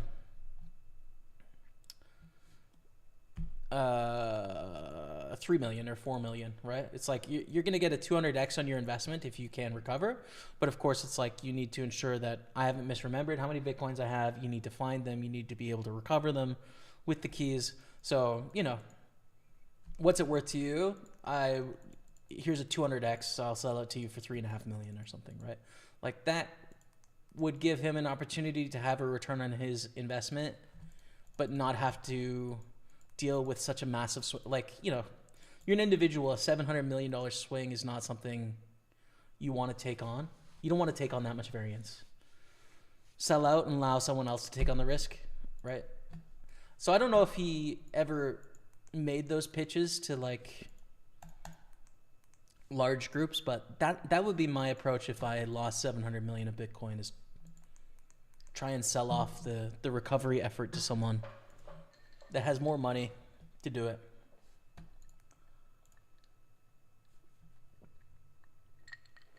I like talking about politics too. You can talk about it on the poker table. Just needs to be some reason you can know and openness to listen, which I didn't necessarily expect. So it surprises me a bit, but then again, also not really, because Twitter does not equal real life. Yeah, for sure. For sure. I know the story about the Belgian. Yeah, just really, really uncomfortable. Like, total lack of self-awareness from this dude.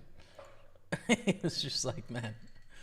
It's like you have one person at the table that lives in Ganawage, right? Like, like his land has been taken over in the last like 250 years. And like this guy's idea of immigrant was like non-white skin, you know? It was just like, bro, stop. Stop. Like you've got to know where you are in the world before you start spouting these ideas. Like the lack of awareness is incredible. One of the largest lacks of awareness I've ever witnessed. Incredible.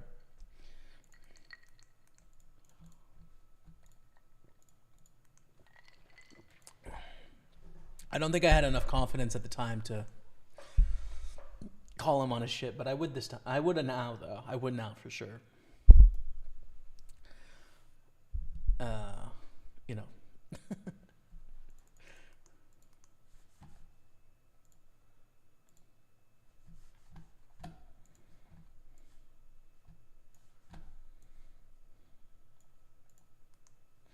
Call of Duty. Oh, what a legend, man. 60-month resub. That's 5 years supporting the channel. What's up, brother? 60 months. Hi, all. What's up, Carl? How are you, man?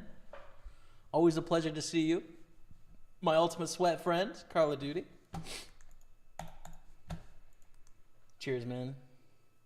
Good to see you in the house. How's life, man? How's family? Playing any cards nowadays? Did you hear about the Party Poker Tour? A live tour in the UK. 500-pound main events, 150-pound mini main events happening this year. I'd love to see you, Carl, if you're around. First one is in London in April, Manchester in July. No, June. In June. And Glasgow in August.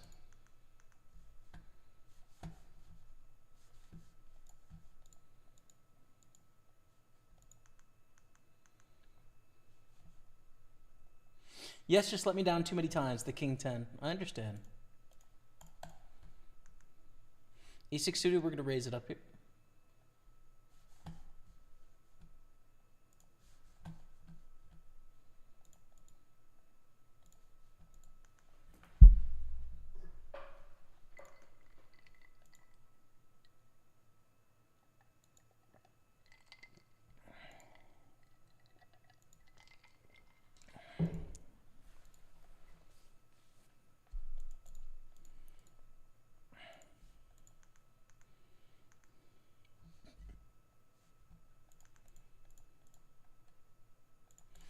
He has a team. I'm not sure if it's private equity. It's more venture capital. Word. Yeah. That's probably a better descriptor.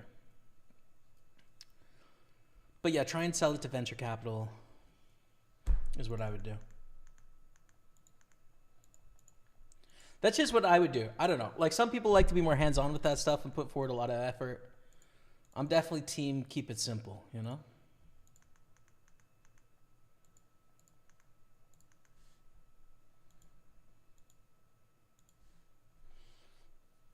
He was laughing at your stocks answer, and he showed you how different point of views can be as if you're planning something completely ridiculous. Yeah, I know. It's just, it's so fishy to care about the things that he cared about. That's the thing, dude. It's such a,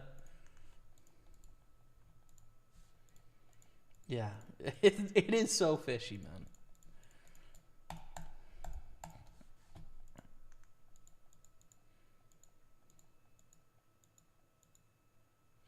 Do you see the UK come to a standstill this week with 2 inches of snow? I didn't see that. I didn't see that, man.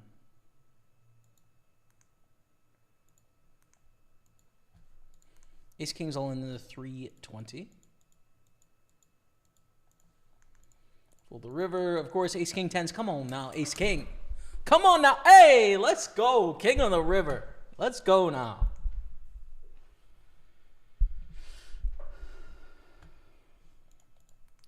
Seems like a never-ending battle to try and find in a landfill. Exactly.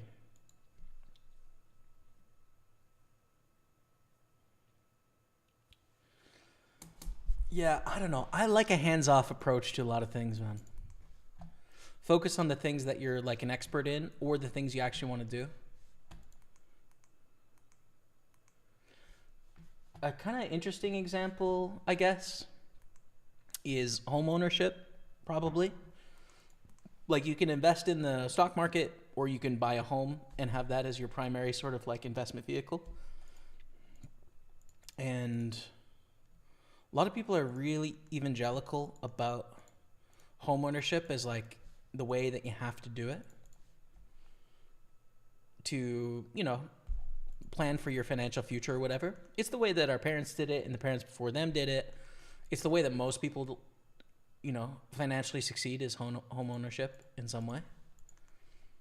It's not the way that I'm going at the moment because I think the downsides kind of suck, right? Like the upkeep of a home when things break or need fixing and or sourcing the people to fix the broken things. You know, the responsibilities that come with owning a home, you know, the taxes and the forms that you have to do and the financial upkeep of it all. You know, shovel the walks in some places, right? Cut the grass in some places. All of that is time that you are investing into your investment of a home, right? Like your financial investment. And there's also like a big lack of flexibility that you have like this huge financial asset that you, for most of your experience, don't completely own. But then if you want to go somewhere else or if you want mobility in some way, you can't. So yeah, I don't know. Like a lot of time and effort and plotting in one place as opposed to complete flexibility with investing in the market where you can just sell into cash in one day at any time, you know, it's just not. It's just kind of a no-brainer for me to not do that, you know?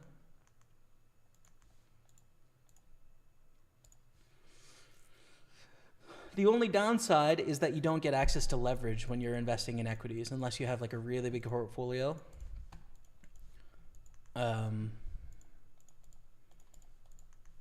But like anything sub like maybe 3 million, you don't get access to like the same sort of leverage you would get in a home. But yeah, I don't know. I like hands off better. It's much better.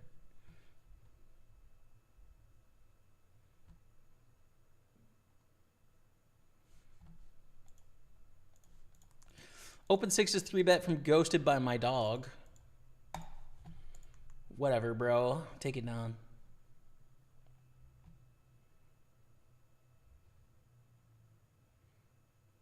I'll pop to the Manchester one for sure. I'll check out online for details. It'd be good to catch up. Yes, sir. Be fun, man. There's going to be like 20 side events or so. So there's going to be a bunch of stuff. It's not just the 500-pound main event. You've got the 150-pound mini main event. Lots of stuff. It should be fun, man. I played poker for about 2 years. I think it was Matt's home game, came runner-up. Let's go. How do you go runner-up in a tournament and just blank for 2 years? That's crazy, Call of Duty. That's crazy, bro. Greetings from Poland and good luck. Thank you, Jin Peely. What's up?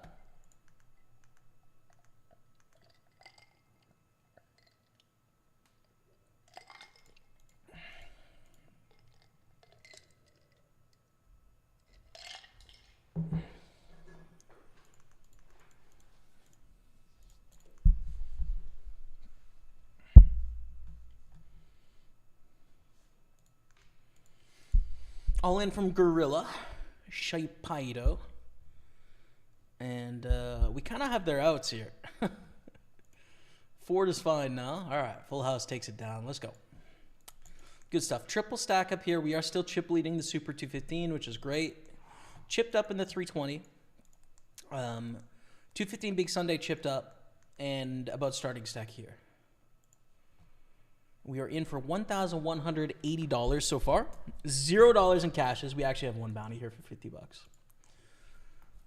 And our path round 5 to the UK tour, where we're playing for a 1,000 pound package, starts in 37 minutes.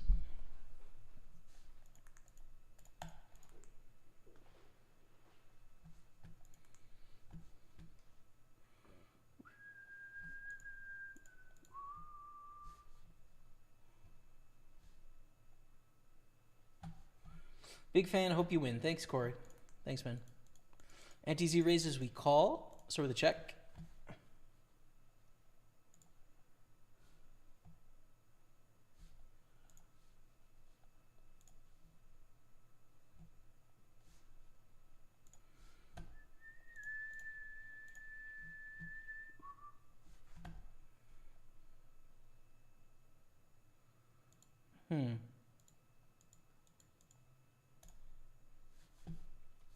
Wow, what a turn. Two pair, but like, we still want to keep this pot small, right? If they bet 3 times, we're bluff catching with our two pair.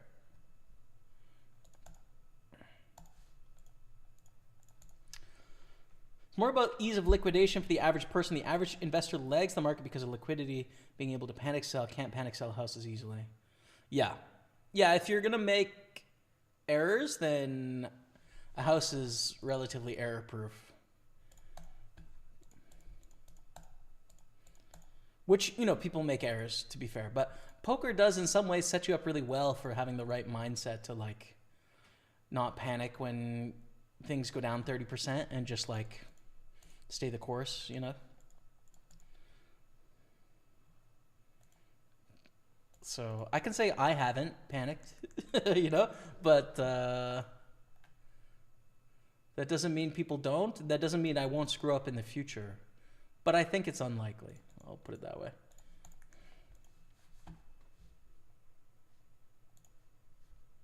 Who knows, man?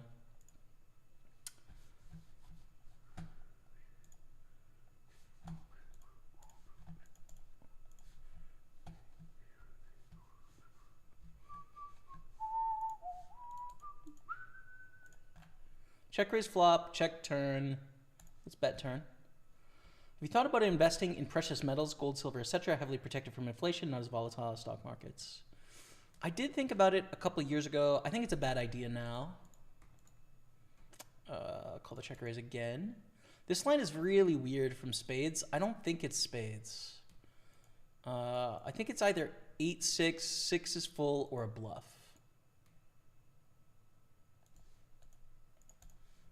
I guess aces is possible too.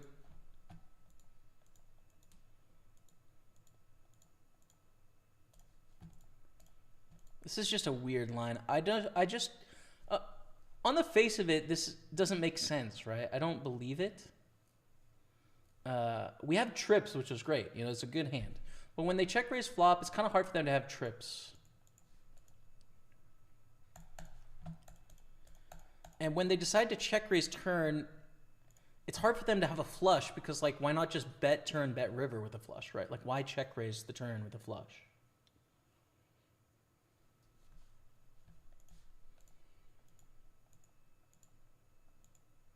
So it's got to be something like really weird. It's already really weird. It just doesn't make sense. I don't know. It doesn't make sense. So we have a decent bluff catcher. I think we just call. Kind of expect full houses sometimes, but like, I don't know. At least a third of the time, they don't have a full house here. 9-7 straight. We do block that straight draw with the 9, but yeah, weird hand. Weird hand.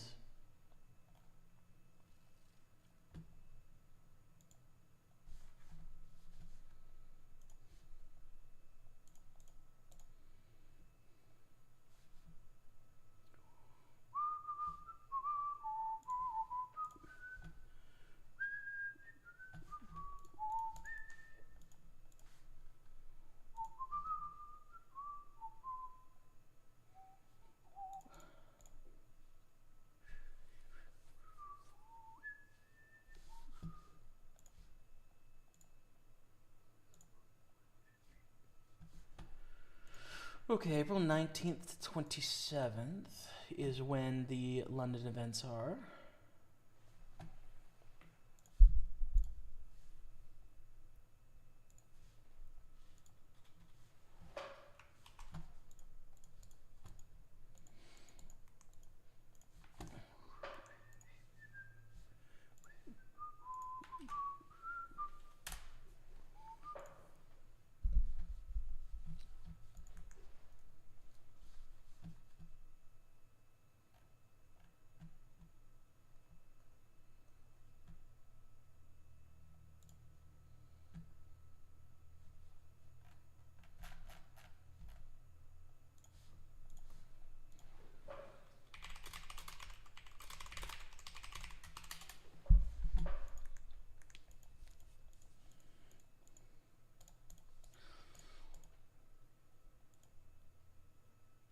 you going to buy any paintings?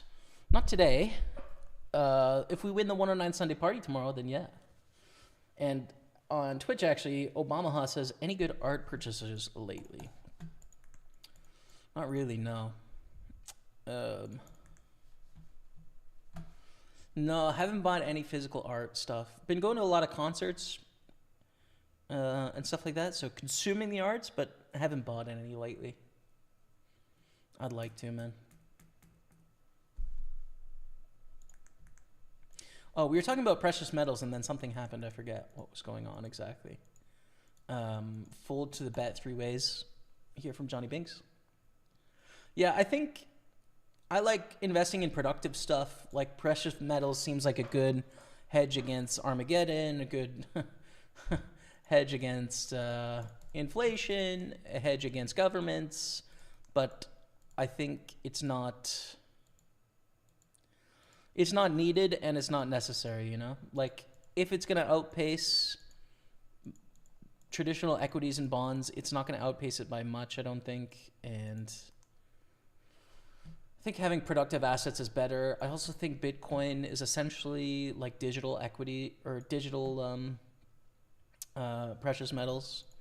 And so there's competition there. I already have enough Bitcoin and crypto to where I don't need to add any precious metals. So yeah, it's just not something that I think is right for me. But you know, it'd be different if I was like retired. I would probably put 5% in or something, but it's not. That's not where I'm at, so.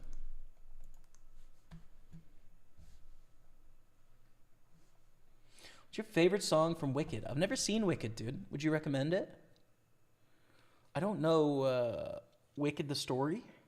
I don't know if it's for me. I'm not sure. The marketing doesn't seem like it's for me. It seems really camp, really girly, but maybe I'm judging it too harshly. Like, certainly could be something I love. I just haven't invested the time, you know? I don't play on GG. I have an account, but I haven't played there in a year or two. Play mostly on PartyPoker.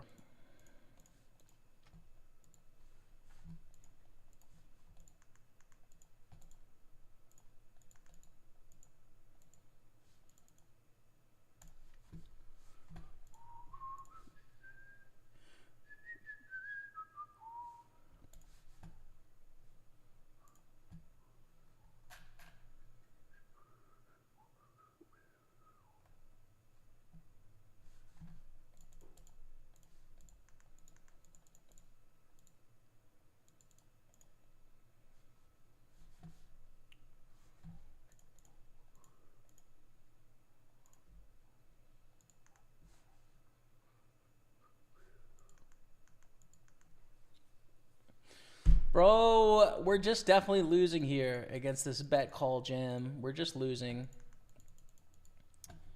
Oh, sucks. Okay. Ace King though. This is the way we can fight back into something respectable.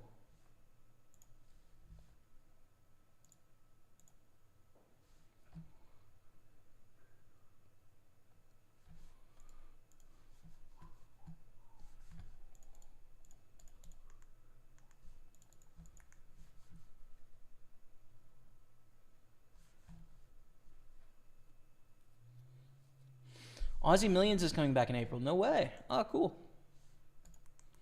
Congrats to them. Not the mystery bounty stage yet. Makes this not worth it for 14 blinds here. With King 8 off. Ace 4 on the button, though, is probably going to be a play.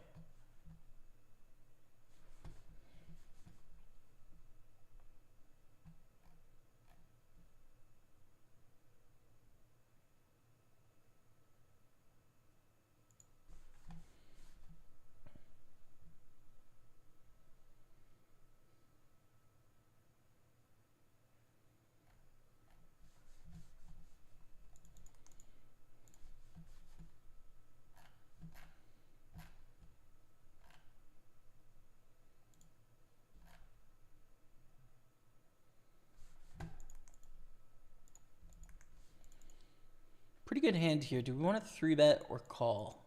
You can do a bit of both. I think call is more common, I'd say.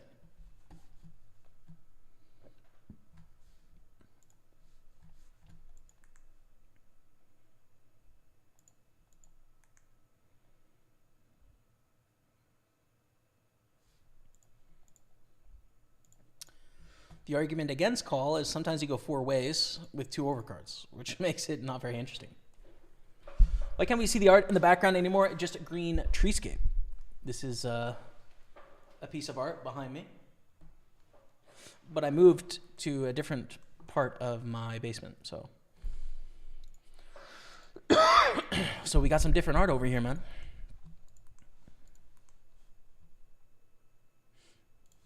I was doing a series of my art pieces on TikTok and Instagram. I should continue that because I think I have 4 more parts to record.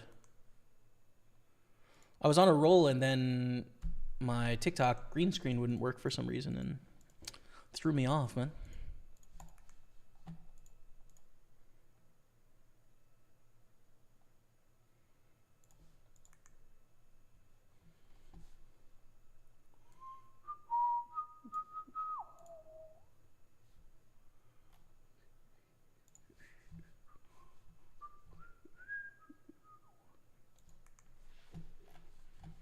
And we win. 9s, 8s, A7. Well, if I knew they had 8s, I'd 3-bet.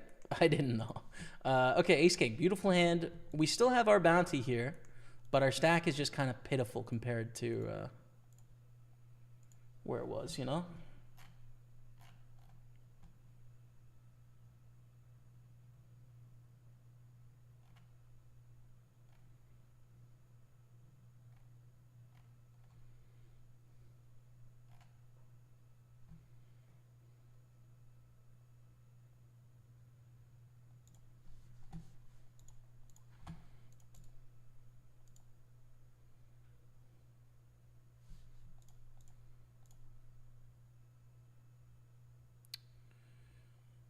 Four bet, but probably less than all in here. I think 20,000 is right.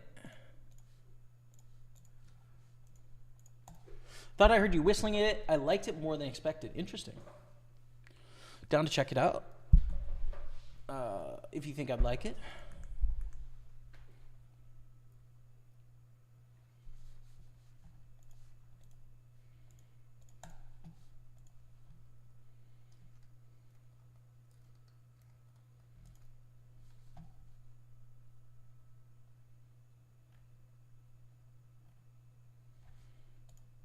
All in from Johnny Binks with the $50 bounty.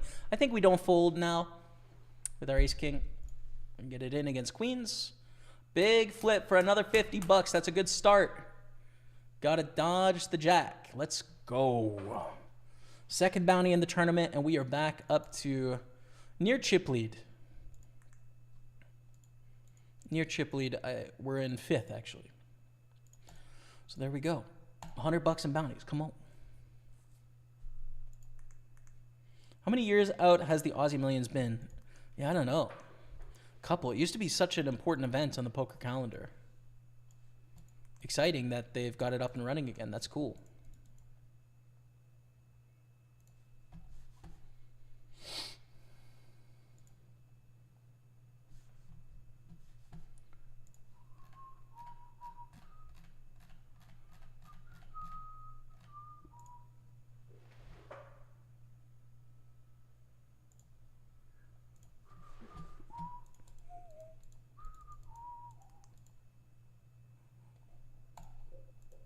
Wow, what a turn. That's crazy.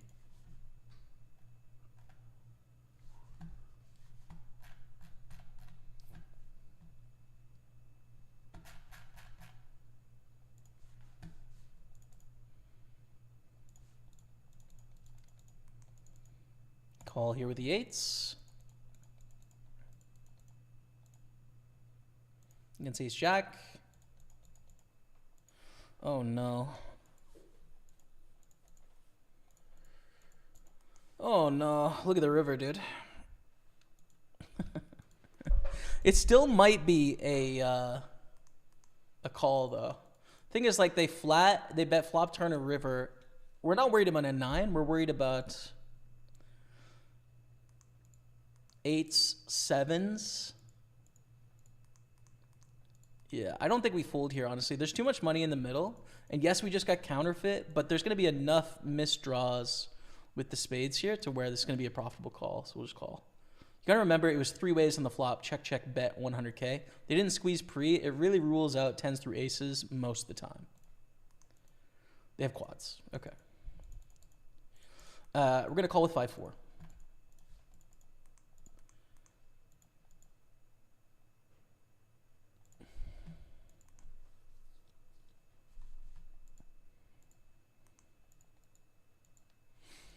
Check, check, 9 in the turn. There's going to be some 10x that checks back there, but probably not enough to not bet. So let's bet.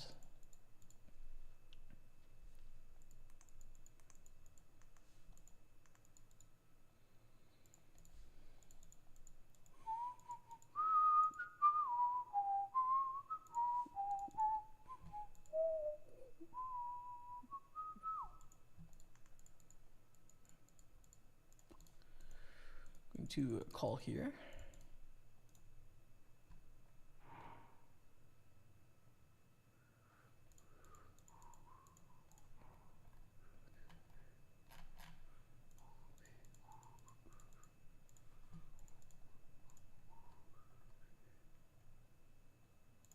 Little bluff on the turn. We're saying, hey, we have trip aces. We of course don't, but they don't know that.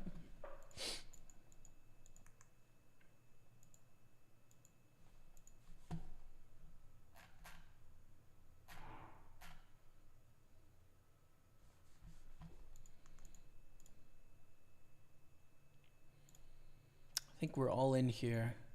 Just under 15 blinds in the cutoff with King Jack. Not an easy one to raise call, you know?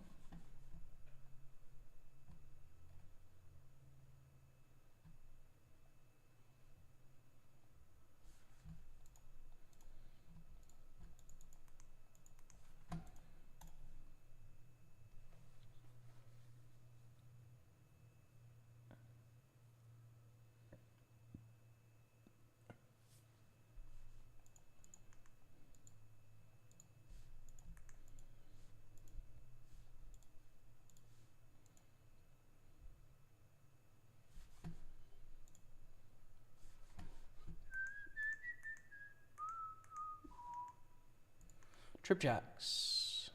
Andre Cruz takes it down. I would say our stacks are trending in the right direction, though. Definitely moving in the right way.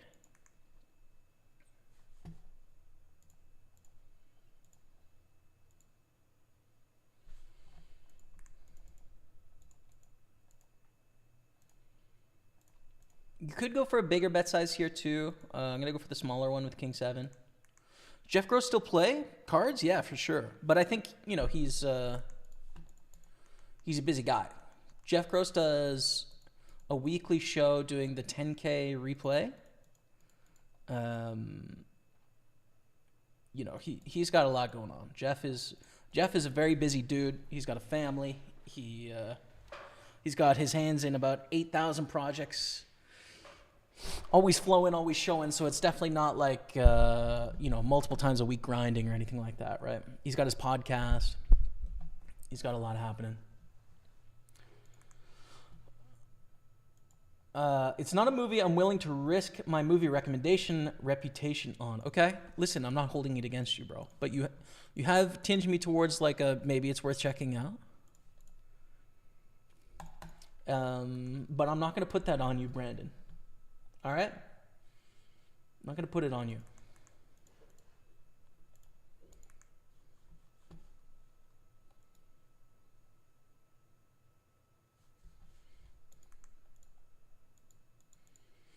Let's call with our trashy king, but with heart backup. It was looking exciting, and then it got boring. 140,000 here, man. Pretty nice.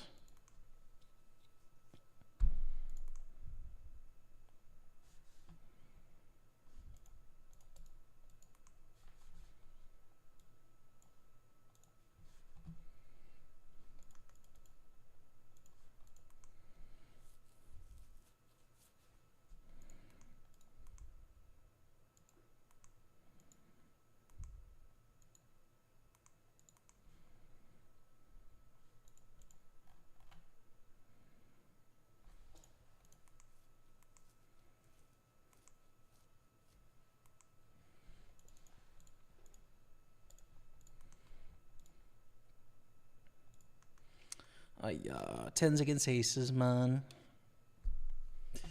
10. No. We are out of the 55. GG. Let's replace that right now with the 109 Sunday party because we have not got in there yet.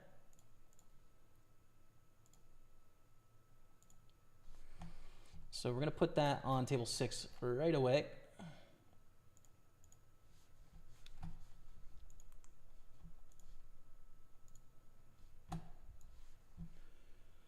As we 3-bet our ace king, get called and flop top pair.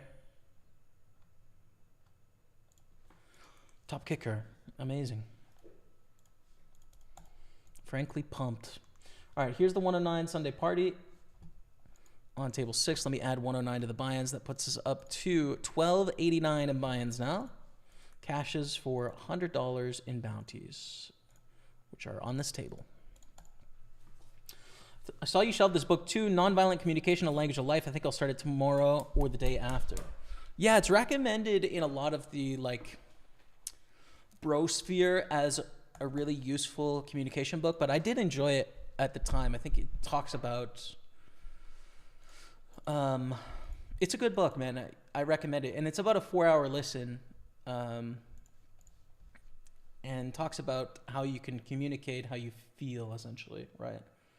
Like how there's a breakdown sometimes when you're talking about what other people should do or what you think they should do or what you should do or whatever, when really I think it's effective to communicate how you, just directly how it is you feel, you know?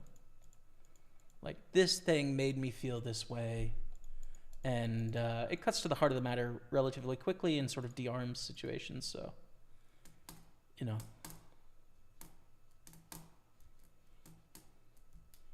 I remember enjoying it at the time. It's been maybe 5 years since I read it, but.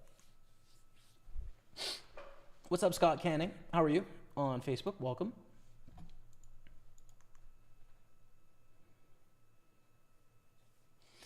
I got some good books on the go, though, man. I'm reading War and Peace right now. I'm about 80 pages in and really enjoying it, actually. It's pretty sweet.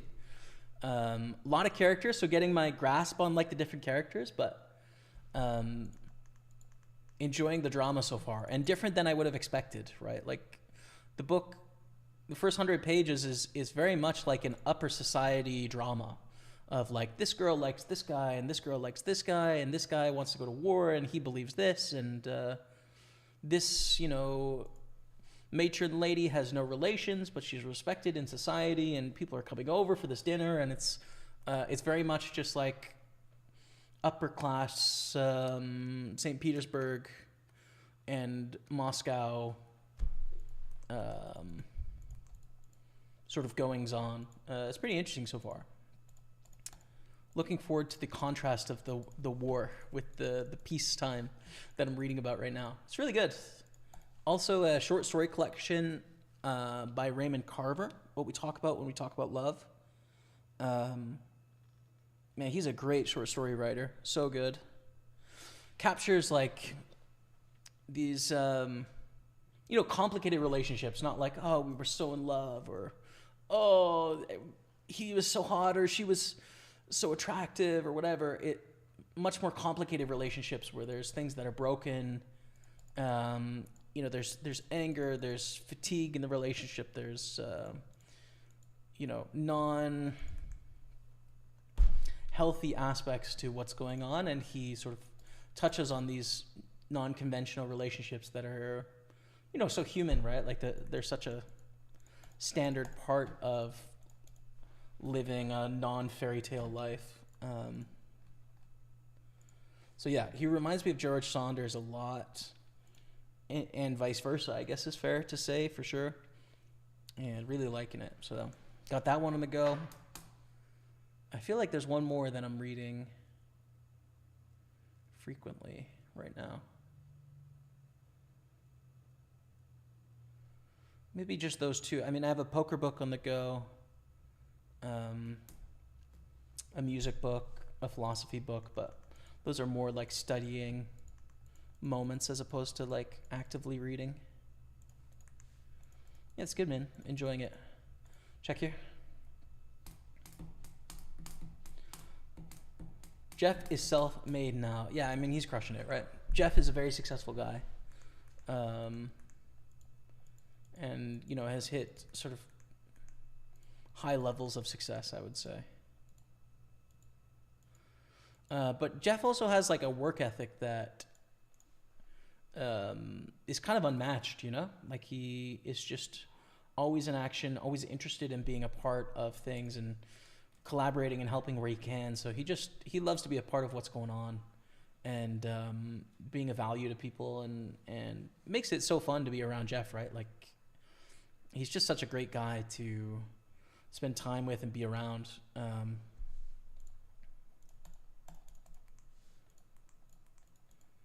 Yeah, but I've never done like a vacation with Jeff. I'm curious what it would be like actually.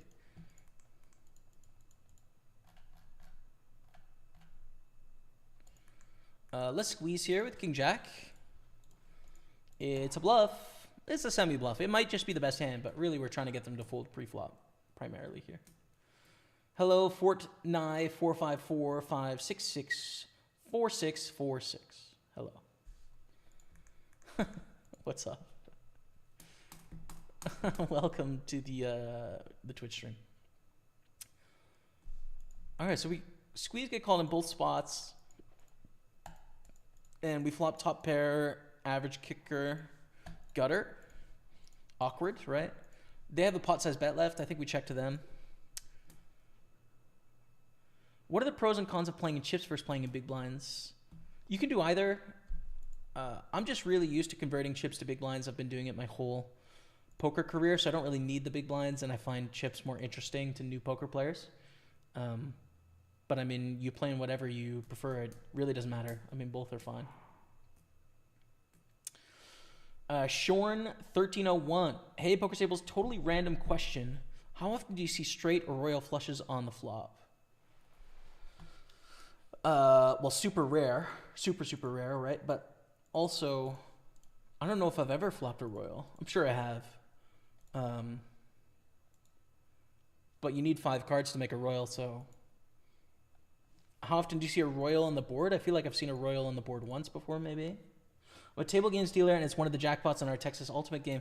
Another game is dealt differently than poker to table games, but very curious. In 3 years, I want to know how long it takes to deal a big jackpot. I'm assuming never. Yeah, I've made a good like 14, 15 royal flushes, but that's over 13 years. And a lot of those are 1 card royal flushes, you know, so it's pretty rare, man. Jamie, do you also play cash games? Not often. Sometimes, but pretty rare.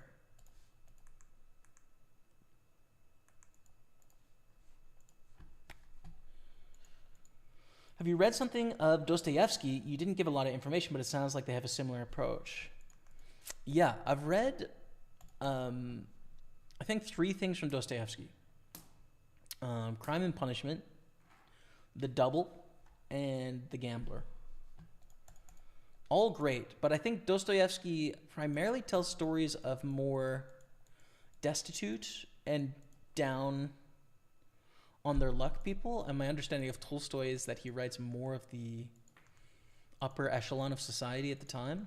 Dostoevsky is also like dealing with very philosophical ideas in terms of like what is reasonable in life. But I have yet to read his probably like magnum opus, which would be Brothers Karamazov.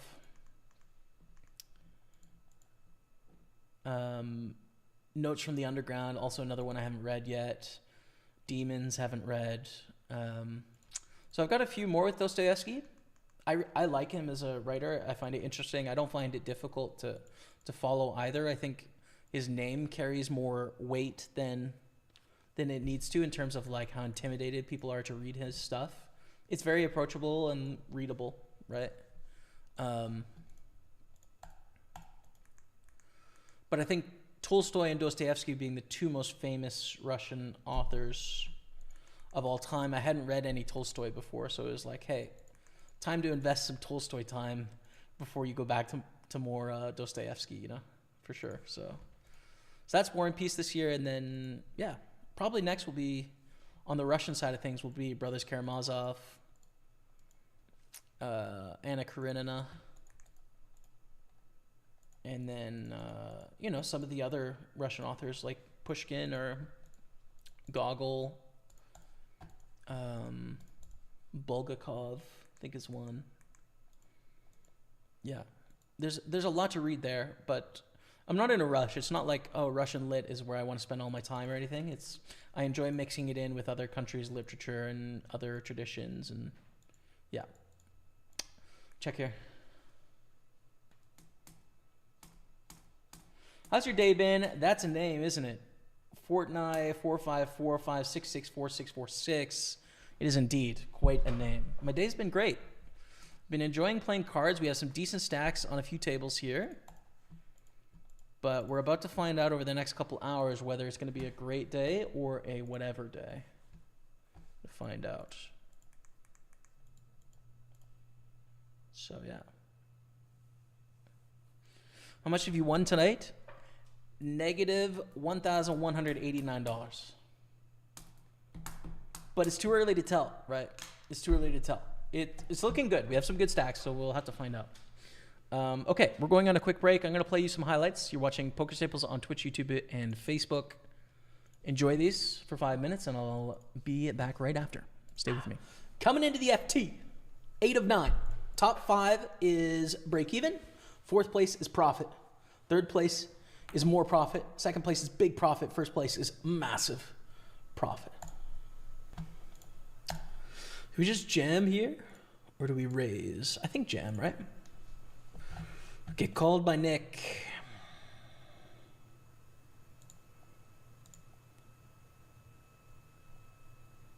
Yes, let's go. 17 million chips coming our way, baby. Let's go. Come on now. What do we do here with 9s, dude? So an all in for 2 blinds, whatever. This is, I mean, we don't care about this. But then this reshove, they are risking their tournament life with a really short second play. So I think we have to fold because this should be really strong. Obviously, we're flipping lots, but I think it's too risky because, yeah, so it's a fold. If it went fold, fold, jam, we rejam. If it goes jam, fold, fold, we rejam.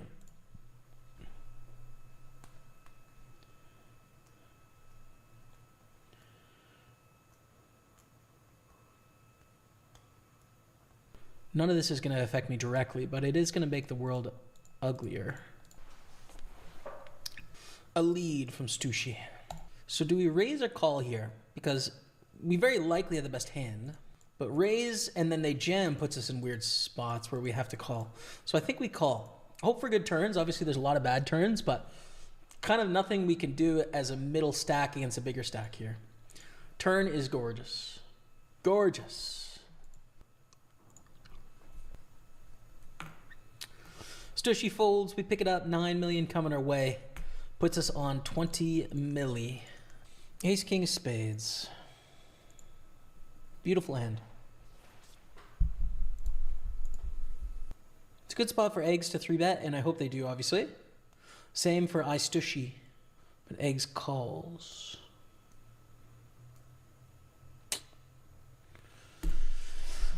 Check call flop.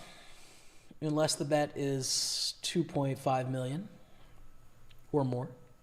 1.6 is fine. All right, to the turn. Interesting turn. Makes this hand pretty simple, I think. Check call the turn and check fold the river if we don't improve. But we still beat some bluffs here of some hands that might be bluffing. That would be ace queen, ace jack, ace 10, king queen, king jack, queen 10. All that's going to bluff some percentage on the time on the turn. We're still beating that. It sometimes shuts down on the river. And of course, we still have spade outs. 18% to make our hand. So we just call the turn here. They bet 2.7, which is a great size. It'd be tough if they bet like 5 million, right? But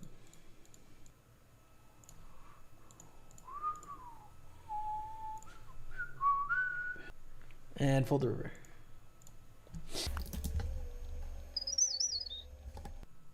Now, ace 10, this is typically like a break-even-ish spot. The thing is, this opening range is going to be really wide with these stacks, and we are the shortest stack. I think it's a rejam for that reason. Eggs is going to open very wide.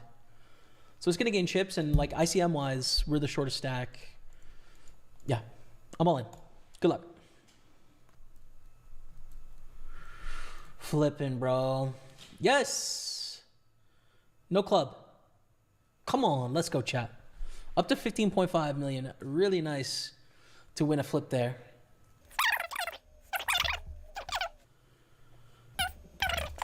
Aces, jacks, ace, king.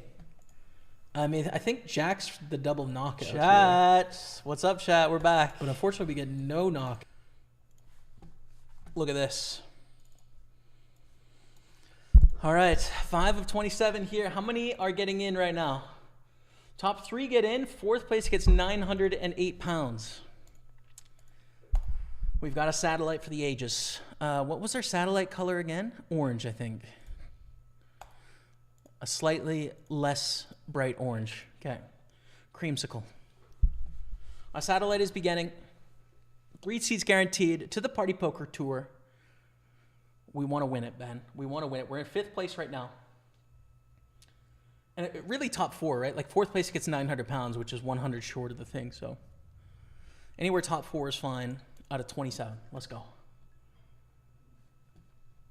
What's up, Noxious? Good to see you in the house.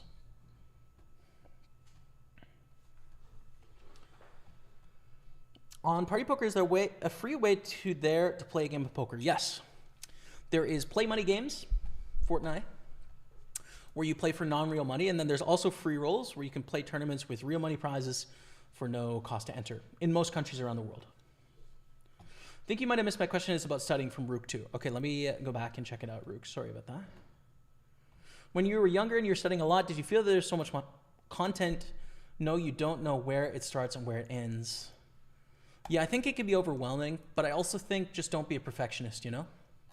Rook, like start with Ass Service. Back in the day, it was Deuces Cracked for me, which technically still exists, but they don't release new content, so I wouldn't recommend it as a training site. But anyways, and I just watched everything I could on that site, right? And, you know, when I used to work with Raise Your Edge, like I would utilize all of Raise Your Edge's content. And so there's always more information. There might be technically better information for where you're looking. But I think, honestly, don't get too caught up in trying to have the perfect plan and just put a lot of time in, I think, is the way. You know, there's a lot of information. The internet's big. There's a ton of information for sure. But yeah. Hey, JB, good luck to you. Thank you, Johnny J, 96. Welcome, welcome. Remember you dabbing to a flopped royal? That was in Montreal about 10 years ago. 9 years ago, maybe. Good times, man. Looks tonight, Jamie, rooting for you. Thank you, Robert. Dab to the royal. It's true. That was a thing.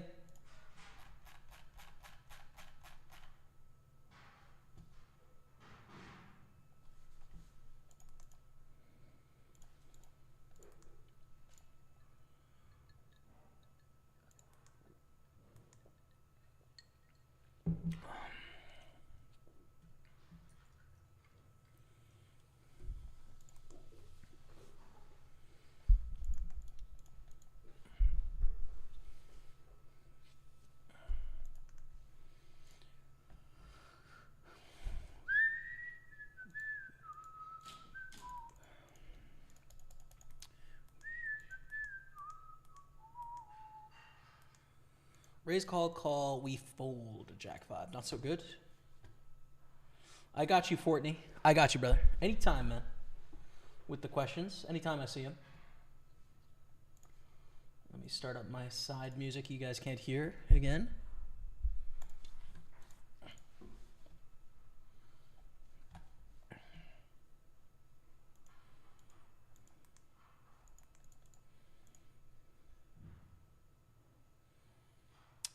I mean, you could open this, you could not open it too. I lean towards the not side of things. 13 of 41, top 17 are in the mystery bounty portion.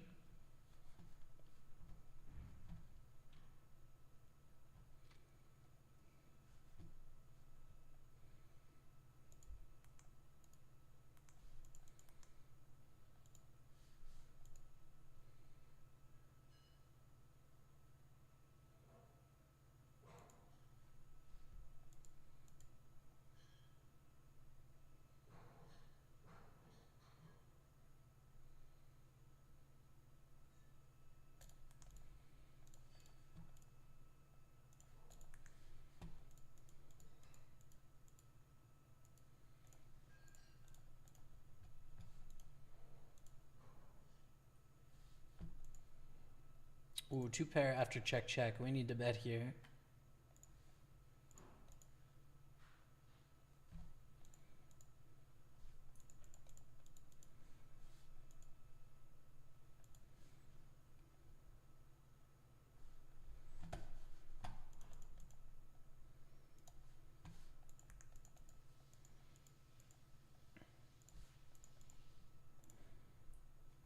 Hi everyone, good luck to those that are playing today. Abinat Solus. What is up, my brother? Thank you for the good luck. I feel, you know, it's our time. I feel like we're going to do it, man. We have some really nice stacks here. A few whatever stacks, but quite a lot of good stacks. And guess what I got for lunch today, chat? Gnocchi. Oh, hell yeah. Got some ground beef gnocchi, dude. Can't wait.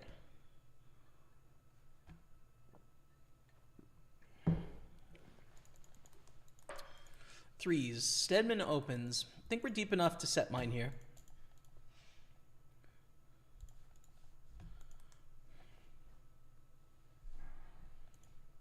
We don't hit our set. We might have the best hand, though.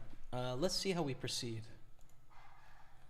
Let's see, based on what they do here, how we want to take this on. Staples, dude, we need to talk about Tottenham. It's not even funny anymore. What's going on? Tough match out there today, man. Tough match out there today. We've talked about it quite a bit today, Abinat Solus, but we got to stay the course, man. It's a weird thing with Tottenham, I think. We've got, on the one half, we've got lead in a semifinal of the Cup, and we're almost definitely top 8 in the Europa League. On the other half, we're near the bottom of the table. Not really in relegation risk, but like, it's not great, you know? I don't think it's Ange out. It's Ange in. Ange stays.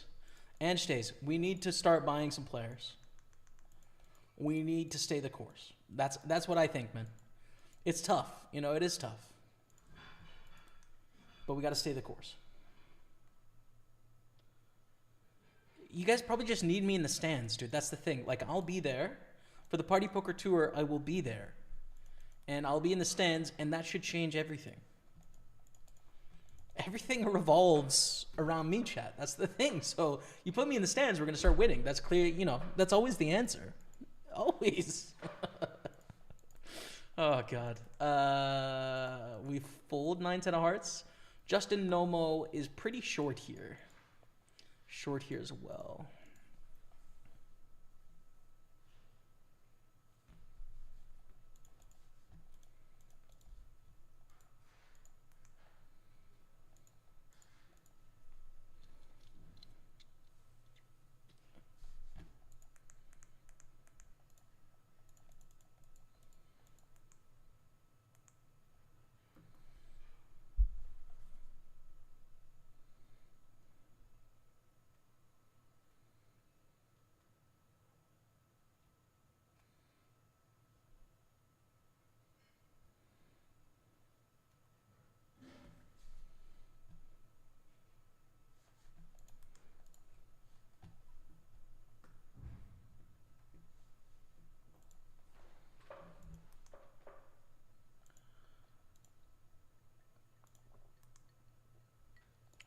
Raise up the aces.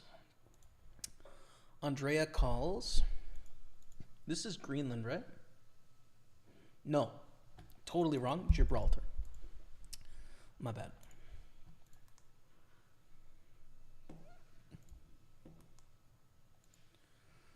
So aces are good. The stacks are decent here as well. Against Andrea, we can get all the money in. It's going to be a half pot shove probably, right?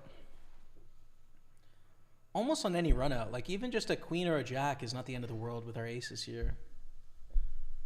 And we get raised to 78,000. I think call, let them bluff is probably the way here. The offsuit queen or jack they are the worst turns in the deck, I'd say. Still a stack off with aces, but I would have preferred it to be something else.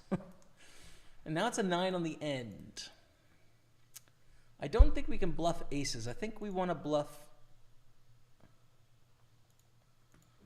Yeah. Maybe theoretically we do bluff aces here, but then the second question is like, should we? Probably not, right?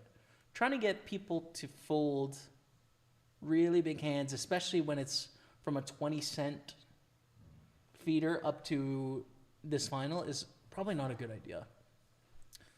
Is there any way we can call? No, it's just two pair, dude. This is just two pair. Or straight. Yeah, we have to fold. It's the second fold of aces on the river today, but we just aren't winning. Sorry to tell you. Luke Brooker, 4 a.m. in Perth. Welcome back, brother. You're always up at 4 a.m. watching the stream, man. Good morning.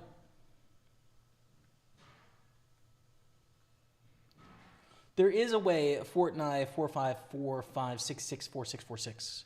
You can play for play money on Party Poker. There's also free rolls in most countries around the world where you can play. So yeah, there's lots of options. Flopping two pair in our final round here. I'm gonna lead. I don't want to risk a check back here from Andrea. I want to get 3 streets of value, so we're just going to go bet here.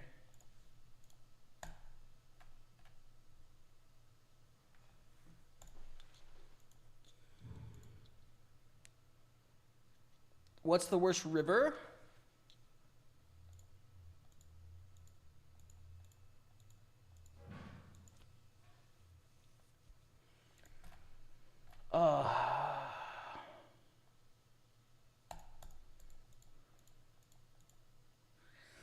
I can see doing everything here. I think what I'm going to do is check.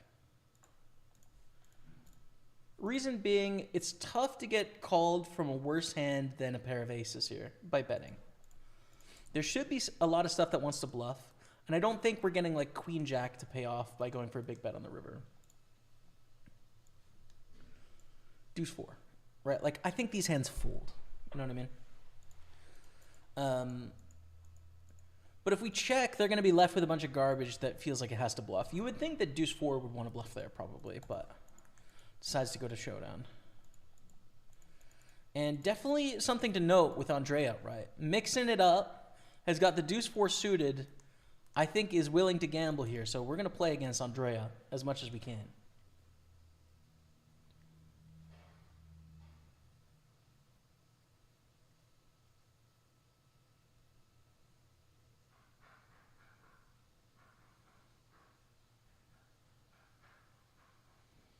When our pot odds so good, you would call 1 big blinds with any 2 cards from the big blind. Well, it also depends on your stack in relation to your opponent's stack, in relation to the payouts, right? It's going to be different. But you know, when you're getting like 3.5 to 1, it's like you're not really folding much. You know, you're not folding much.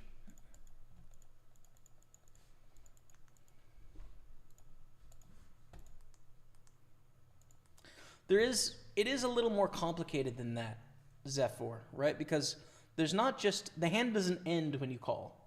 If the hand ended when you called, it's just like, okay, we do a pot odds calculation, you know, and it's like, okay, we need this percentage with our hand, and then we could make a calculation and assume their range and see how much our hand, our percentage hand has against their range, and then any time that we have the right pot odds, we call.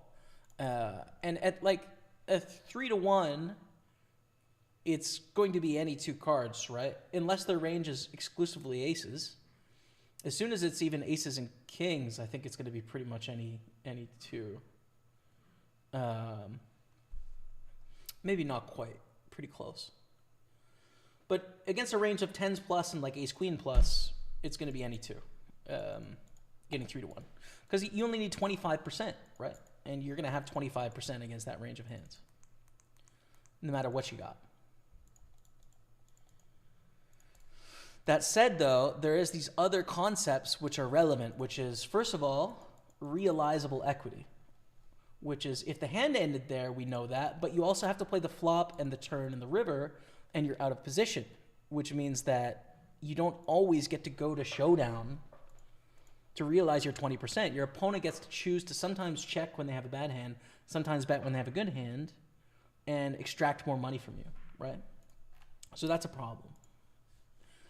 Sometimes you don't get to realize all your equity. There's also payout implications too, which is like the risk reward of winning these chips isn't always 1-to-1, right? As we get the chips from Baby Shark here. 100 chips gained sometimes equals a lot less than 100 chips lost if it's your final 100 chips. So that factors in. So I can answer your short question in a short way, but realistically, you want to start learning how all the factors determine whether a hand is going to be playable or not in a spot. Pot odds being one of those factors.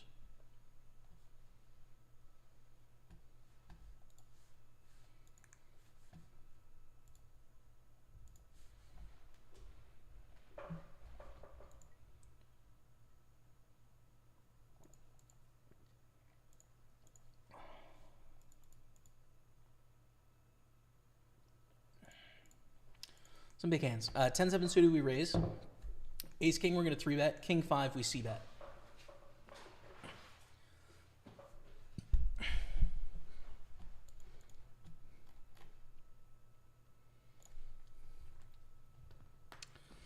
Go for the big c-bet. They still check raise. Very easy fold here. Okay. You win some, you lose some. We won 2 out of 3, which ain't bad, said some country artist at some point. Was that the Dixie Chicks or?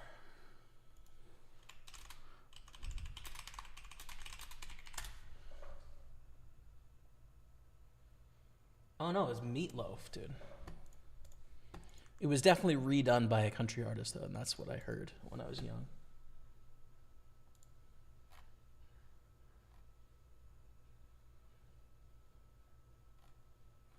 Also, Fall Out Boy did it apparently. Anyways.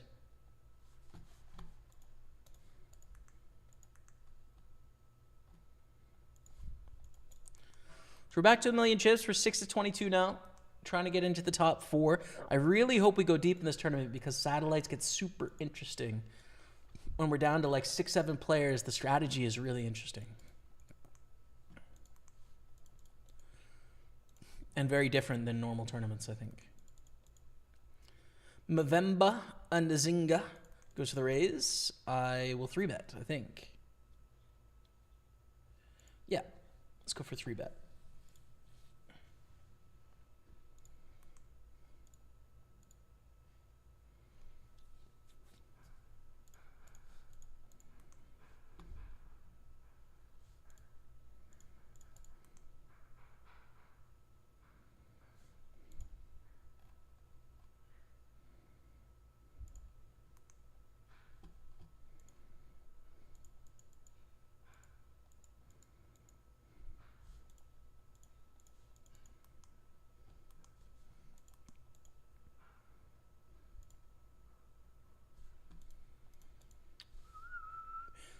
Yeah, Fortnite, I think I've answered your question twice now. That's okay, but we're on a delay. So there is a 4-minute delay on the stream. So when you ask a question, you got to wait to see if I get to it at the end of the delay, you know? Check here. Oof. Nice. Beat King Queen, which is cool.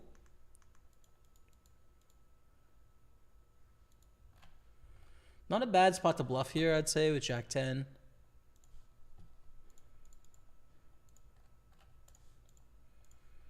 Okay, take that down. And King Queen, we're going to value bet as well.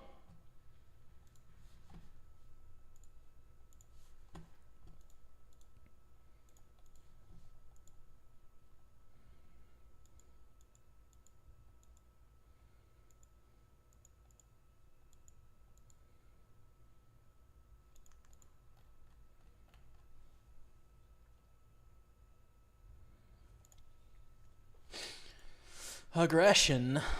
Aggression is going on here.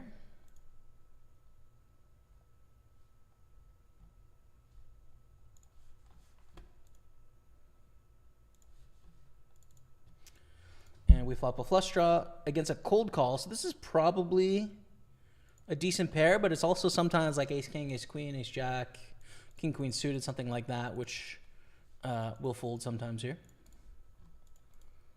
So we just bet flop, planning to bet the turn, but we take it down, and that's easy enough. 92,000. Flopping a gut shot here. Or 6-8.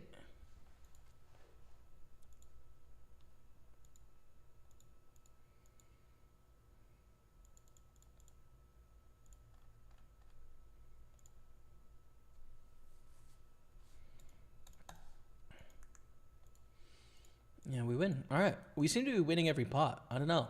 Haven't seen a lost pot in quite some time, if I'm being honest with you, chat. Which is good news.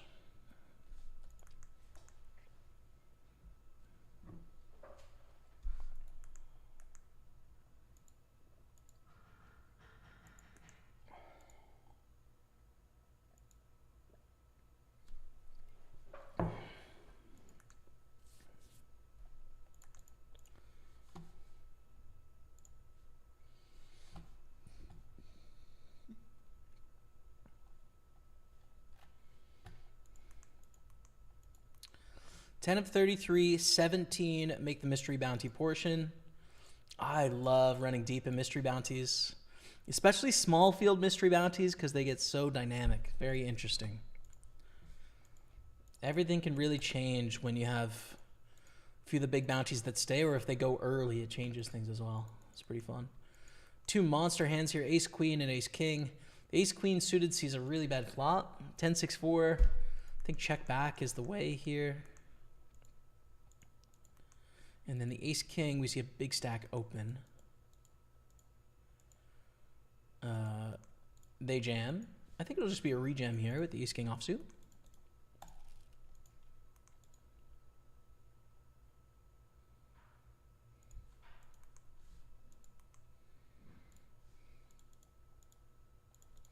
Ace king, king queen. Great spot. We've got them dominated. Got to dodge the 10 and the queen.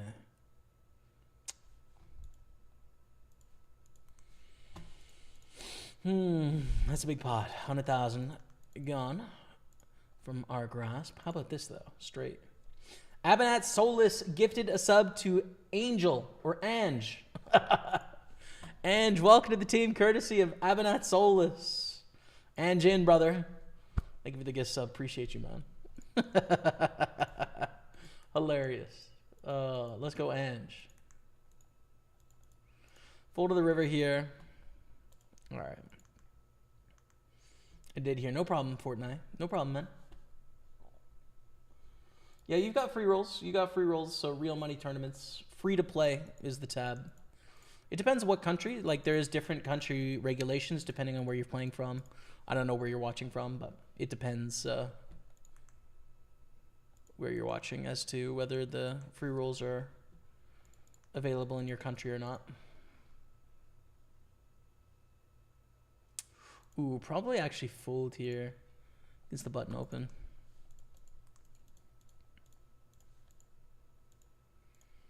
Reshove queen jack suited.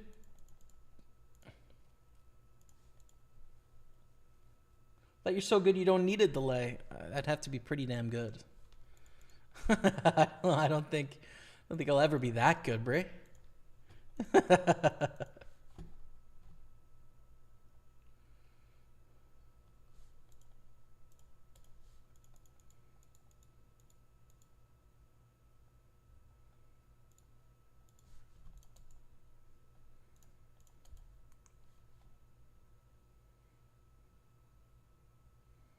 Jimmy from the future, what is your favorite tournament? Right now, the Super 320 Mystery Bounty. I play this one every week, and it's a lot of fun. So I'd say that's my current favorite. I would say historically, the 1K Grand. Party Poker Grand, we won it quite a few times. We final tabled it often. That was a really fun tournament to play. Fun to play every week as well. So I like that one.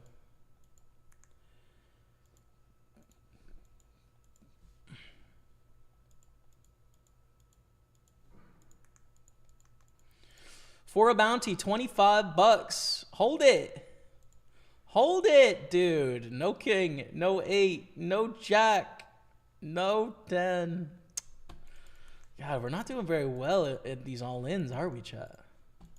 Just not an all-in champion as of right now. It only takes one tourney. Listen, we're in for $1,289. We have 100 in bounties. All these tournaments are going to pay us more than our buy-ins, except for this one. This will pay us £1,000, which with the exchange rate is probably about $12.80 on the day. So we've got some good potential here. It only takes one.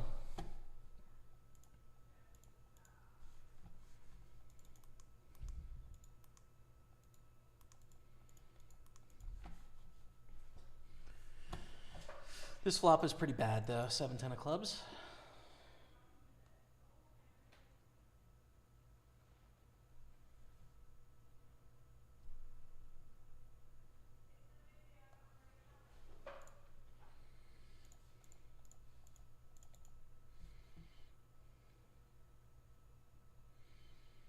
What pot odds are good for chasing for flopping 2 pair of trips with any 2 cards?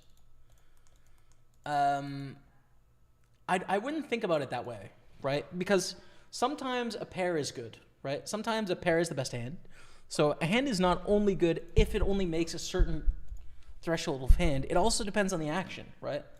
So if you call a trashy hand like 9-3 and the flop comes 9-deuce-deuce and you check and they go for a min bet, like you feel pretty good about your hand, right? Like, you know, your hand is not trash just because it's not trips or 2 kind. Or 2 pair, although in that example it is 2 pair, but you get what I'm saying. So I get the desire to create like a rigid threshold for things, but I think it's just a little bit more fluid than that. You know?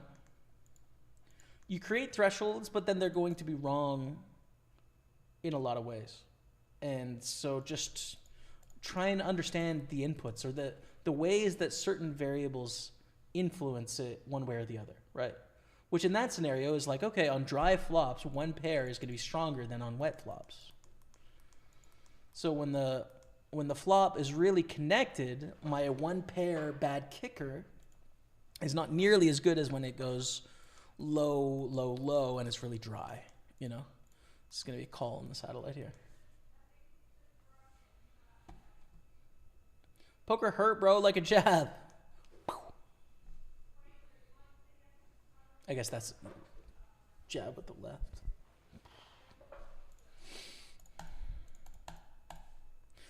Chick back. Ange, bro. Ange. Trust in Ange.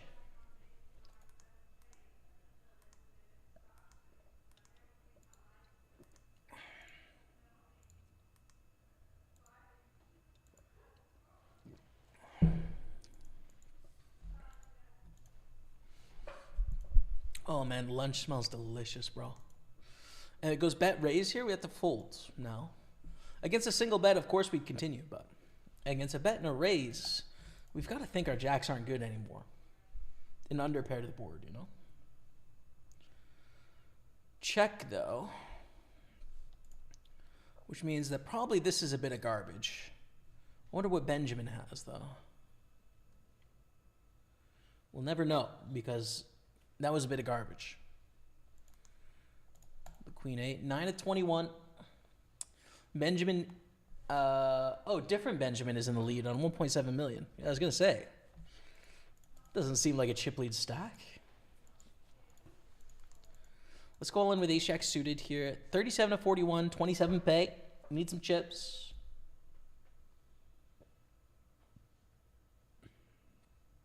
Take it down. Good.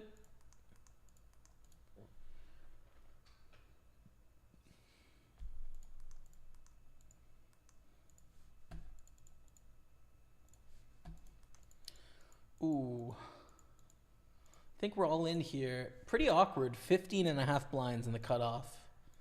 It's not fun to go all in with 9 high, but I don't see what alternative we have. I mean, raise fold is the alternative, but it seems not great.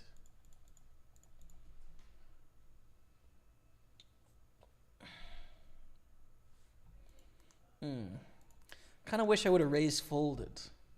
7! No. Rest in peps. I don't know, man. That one doesn't feel good. I'm not so sure on that. Maybe raise fold is better, but it's easy to say that when you look down the barrel of aces. Theory would 3-bet here. In practice, I'm going to fold. I don't think people are opening too wide in this tournament, right? Which means I'm just going to underbluff here a bit.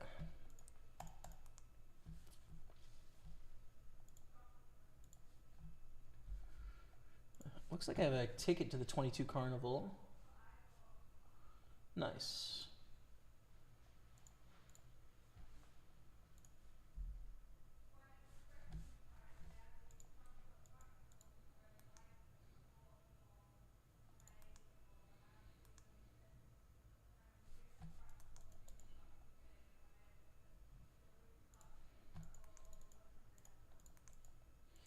Defend with Queen Jack, Queen 4 deuce on the flop. Really good flop, right? It's a good example where top pair is like quite strong. Now, here's one of the factors. This is under the gun. So under the gun has sort of a strong range. It'd be different if it was against the button. It'd be very strong. Probably a check raise. Against under the gun, not so much a check raise, just a check call, but we feel good. Turns a king. Not a great card. Also a card they're going to bluff a lot, though. So probably going to call one more bet and then face a decision on the river. They bet 26,000. That's the plan. Let's do that. And this is probably a hand we would fold on the river. If they go for the bet jam, right? Ace queen wins. Great value bet on the turn. Got us to call with worse and say la vie, you know?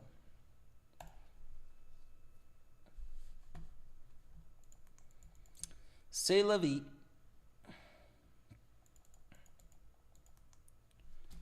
Back to the satellite. 10 to 20. Top 4.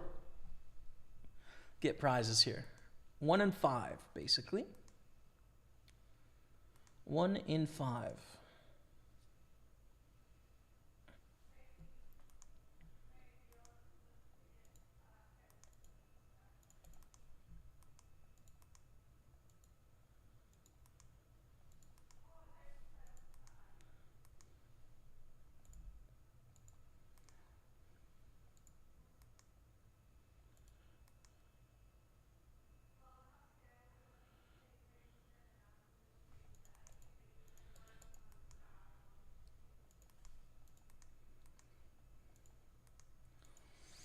Defend queen 9, swing and a miss on the flop. 8-7 on the button.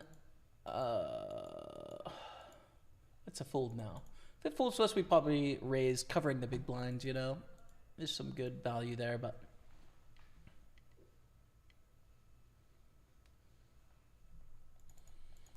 Now here's an interesting hand with the 9s.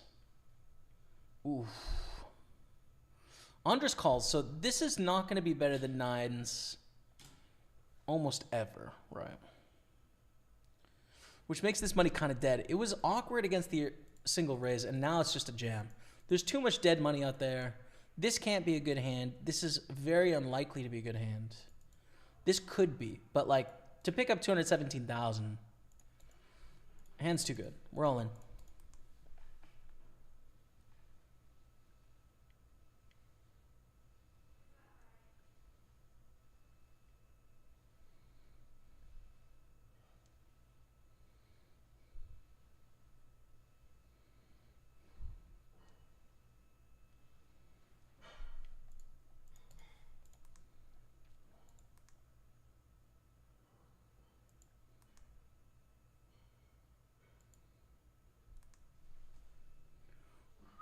And we got to flip, which we really hate flipping in a satellite. This is why it's 50-50. We're just trying to get to the top 4, and instead we're out of the tournament. It's really too bad. We're going to have to try next week in the path to the Party Poker Tour. The good news for me, though, is I'm playing every event this year. Definitely the first 3 and likely the last 2 as well. So yeah. Pumped to play. Wish I would have won my 1,000 pounds there, but the end of the road is here in that one. Why not I put the carnival there, the 22 carnival? Just since I have a ticket, fire that in there. Thomas Sowowi, what's up? Welcome. Thanks for being here. So this one, we got a ticket in some sort of promotion, so does not go into the buy-ins.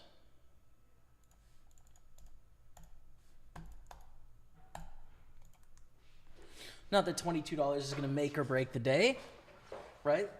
Yeah.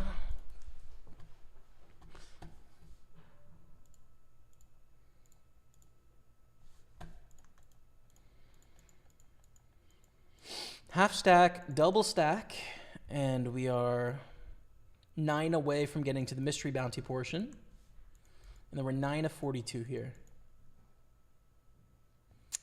But the good news for me, chat, is that I smell lunch. And here it is. Delicious. Got a bit of gnocchi for lunch. Oh, can't wait, Rebecca. Thank you. Enjoy. Thanks so much. Yeah. Okay, so I'm going to take you guys off face cam. I'll leave you on the 320 table, I think, right? Like, this is probably the most interesting right now. But then we'll be in action after I have a bit of lunch, okay? Pokerstaples on Twitch, YouTube, and Facebook. I'm still here. Just those face cam. And stay with me.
All right. Thanks for waiting while I had a bit of dinner. We unfortunately lost a bunch of our chips during that, though. We're down to 60,000, the 215 super. Had to make a call with a bounty in play here on this board. Bet, check, raise, call, turn, bet, call, river, bet, call. $75 bounty in play. I think we had a decent bluff catcher. Not the best, but again, like the risk reward is too high and it's too hard to have a full house, I think. So we called on and lose there, and then we had to raise fold twice, I think, in this tournament. But that's okay. It only takes one. We can fight back, so we're going to go all in here with ace-9.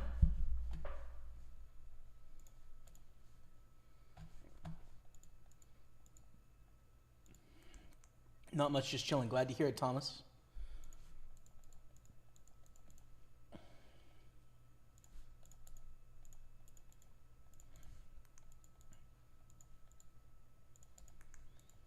And we take that down, which is easy enough.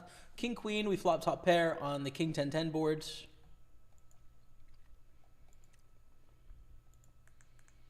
To check raise or not is the question. I'm going to lean towards not.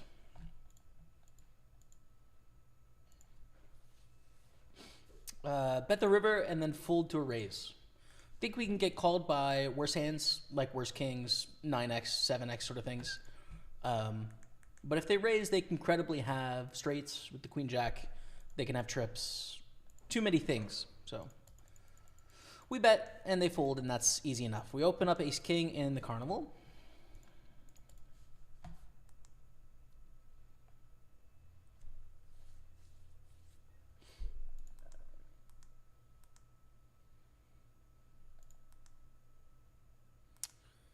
Whoa, jam.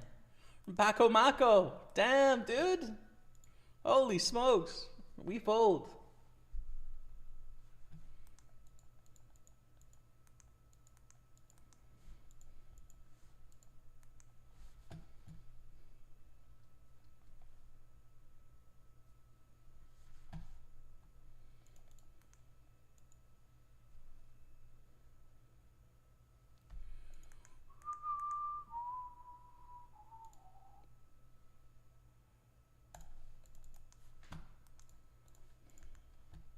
All these suited gappers, man, they all look so pretty, but I think not good enough. Any of the three of them.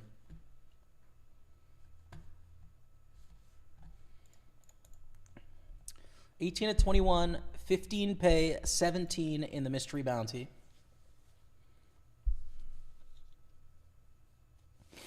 It'll be quite an interesting sprint to the finish here in the 320.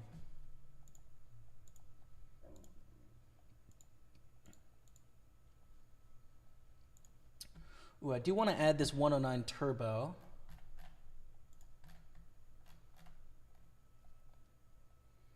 On table 2.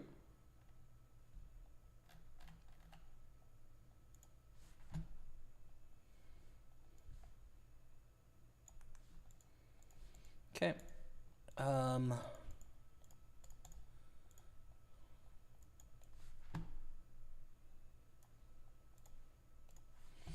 There we are. Great. And we're going to bet on 5 tables now. Let me add that 109 to the buy-ins. Check raise from doomed. We call.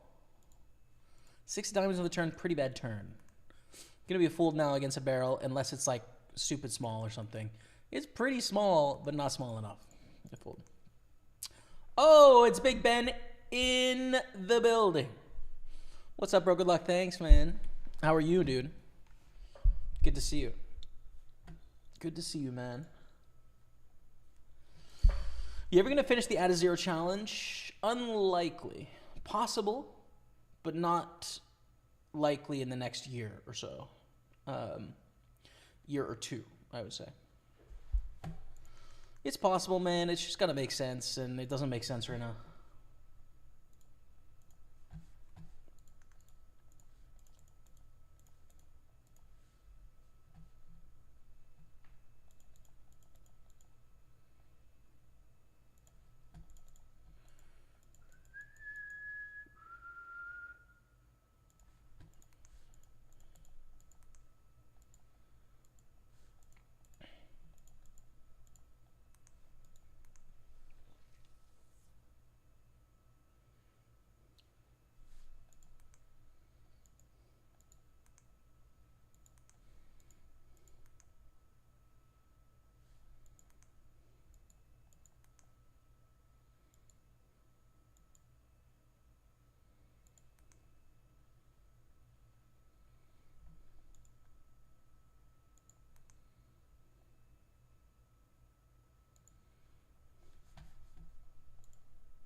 Ace Jack is gorgeous. Might be in the States, Canada in June. Could be when you're in the UK though. Ayah. I hope not, man. It'd be good to hang out if you're here.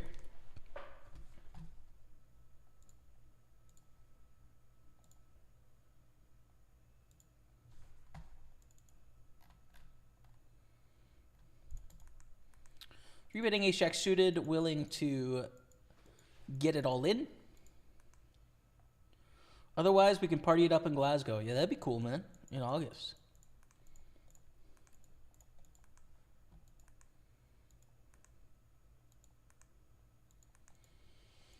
Okay. We don't really like having to stack off here, but we've put too much money in the pot to fold at this point.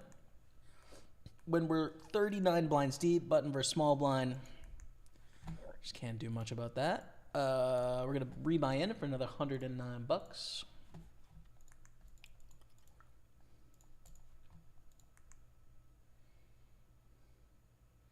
Catching you 3 weeks in a row. Good luck tonight. Thanks, man. It seems that I need it, unfortunately. I need it. No, it only takes once. It's all right. The 320. We're gonna get it done in this one. We're 3 off the mystery bounty. We're gonna spin up this 77,000. Good evening, everyone. I'm at the tables today. 2 Irish Open D2 package final. Good luck. I hope you get it done, Christian.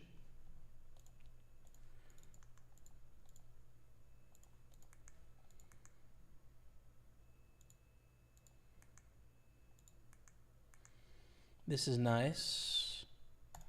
I'm going to move all in against Luka Doncic. And after this hand, we're going to go on a 5-minute break. I'm just going to grab a drink and then I'll be right back, okay? Okay, chat?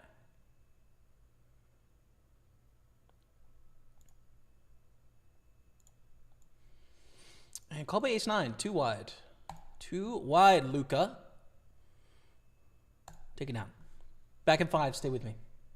So we've got a new tied for first and a 5 million stack here. King Queen is gorgeous. Nice. Okay, we're all in.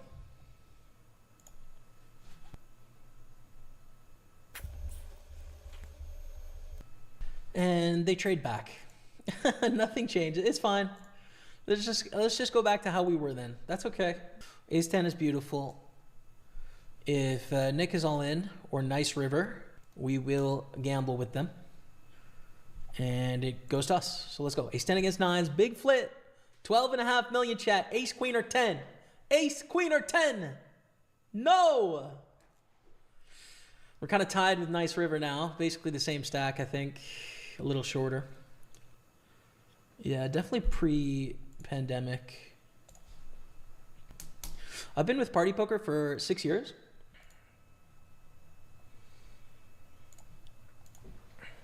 Call and check raise.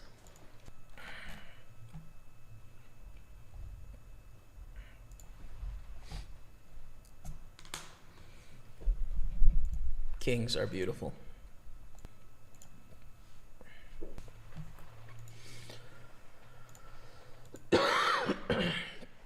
Party Poker, brother. Oh, no. Oh, yes! Thank you, dude. We hold the fun way. Let's go. Now we're down to 5. We're guaranteed break even on the day. Beautiful stuff. I think it's a legitimate strategy. Daniel's coming at it from a TV perspective. I don't think that matters. As we lose ace queen to jack 10. Do I have fold equity against Gal Marston 8D? I think I do.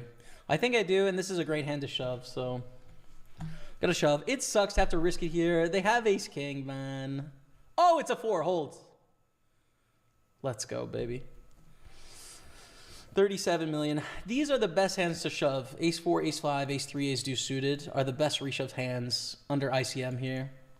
There's just not enough reason to not shove given the 3 stacks. And all the best. Just joined Party Poker. Love to hear it. Play alongside you very soon. Love the content. Thanks, brother. Hold ace jack, ace 5. Hold it. Hold it, please. Let's go, dude. Chip it. Down to 4. At least 500 an hour locked up, dude. Not 500 an hour, 100 an hour. At least. Ace, queen, queen 10. Is this for a ladder? Oh my god. Holy crap. It's a ladder. Oh no, it's not. It's not a ladder. Oh my god. Dang it. I thought it was the other way. Come on, threes. Come on, threes. Let's go, ladder. Let's go, baby. Three-handed, 3,000 cash guaranteed. I can probably try and limp here. Close enough to a decent hand.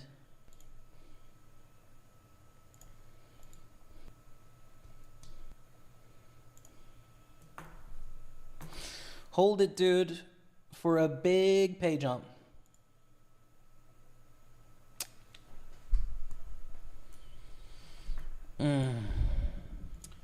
Oh, painful in the past, Jermaines, but don't worry about it. Because in the present, we're just going to win the 320. Okay, how about that? Welcome, everyone. Thanks for being here. You're beautiful. All of you. I moved the camera a little bit. You okay with that? I tend to sit over here a bit more. I feel like I was always almost out of frame. Doing good, bro. Our shit is finally arriving in a couple of weeks, so it'll be good to be settled in. Playing the local 1020 this Friday again. Hopefully can clean up again. Stepfire. Let's go, man. Get that 1020. Get that 1020.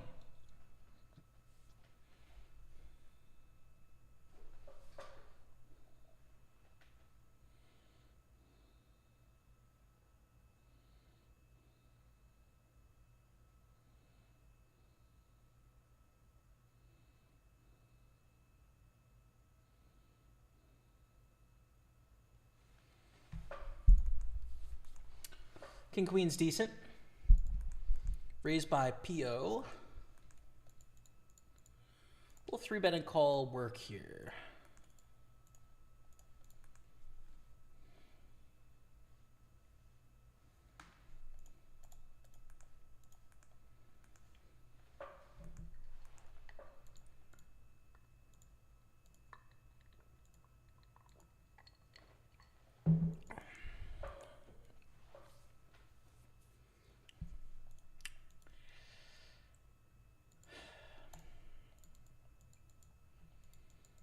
Yeah, probably not this year. That's the thing. That's the thing, brother. It's always possible. I'd love to work with Playground again. It just... I don't know how it can work, man.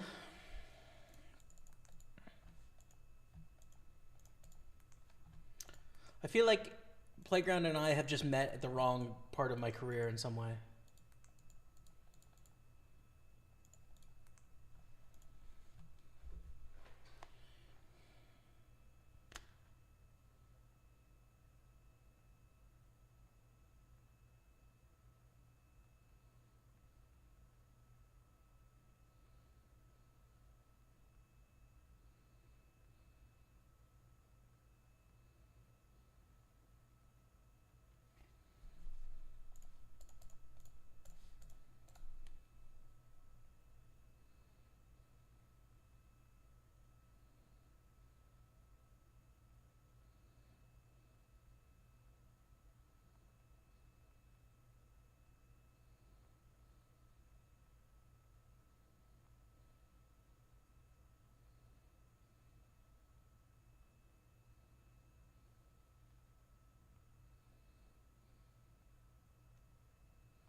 Okay.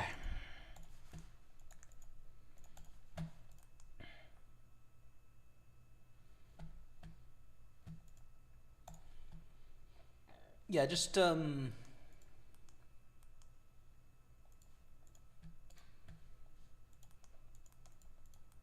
don't know, man. Like grinding cash games for long periods of time all day, it's fun, right? It's definitely a fun time. But it's definitely a grind, you know? And I did it for several years, and then also I've streamed for several years, so there's got to be some upside. There's got to be a reason to, you know? And the game is not big enough there to make it like to where the game just is going to pay enough. Right? Like the 5-10 is often not like a really grindy, difficult game. The rake is mid. The private game is not an option. The 2-5, you're really capped in terms of how much you can make. I don't know, man. I don't know. We'll see. You know, if it never happens where there's never a collaboration with another card room again, I could always make vlogs, right? Like I could do a sort of a several year, you know, just vlog storytelling kind of thing over time.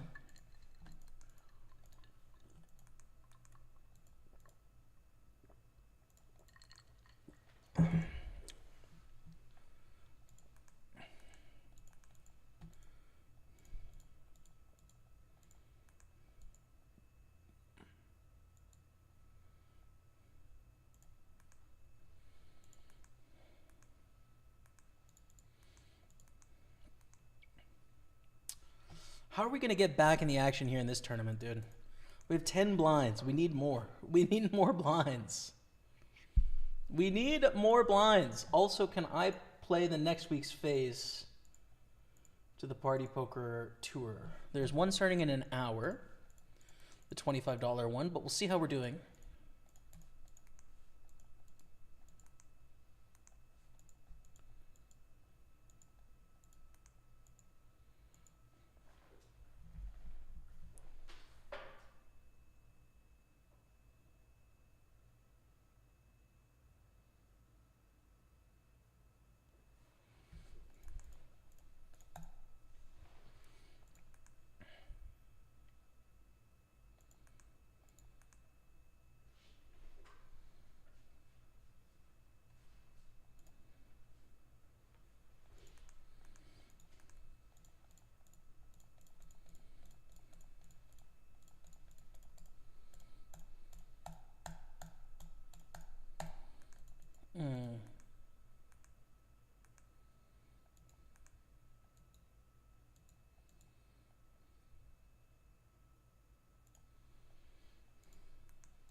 Playground was fun. Yeah, man. Good times.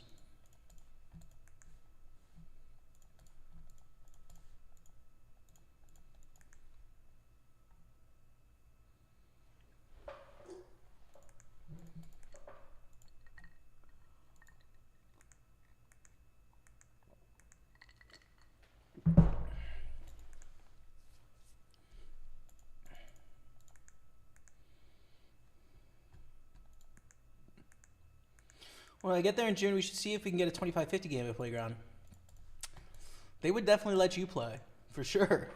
But I think that the only game above 5-10 that they run is a private game. So it wouldn't be out on the floor. It would just be in the private area. But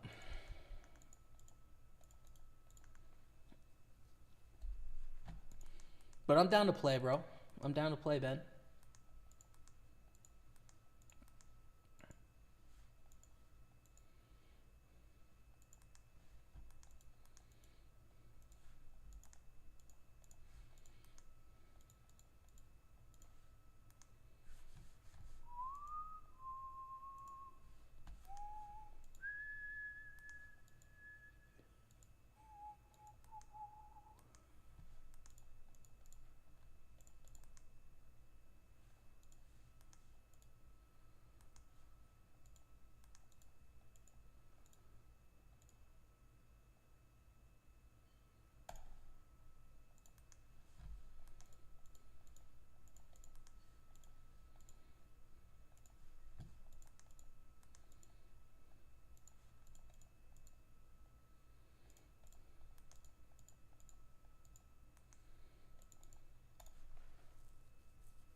$18-20. And our big blind is here. Oh, ace queen of the big blind is beautiful, dude. We have a starting stack, but this is the way that we get this to a double starting stack. With a beautiful hand like ace queen. And 14-29 over here with $100 of bounties, too.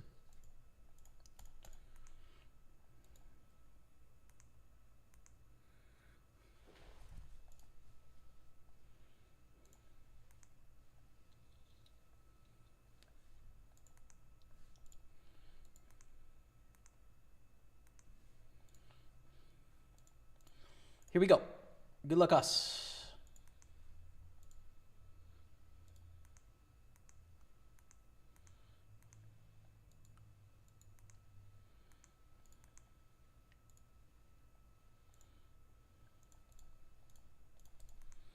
Ace Queen A7, good spot. No 8, no 7, no 3. Oh, bro. Bro! Oh, man, we run bad. All right.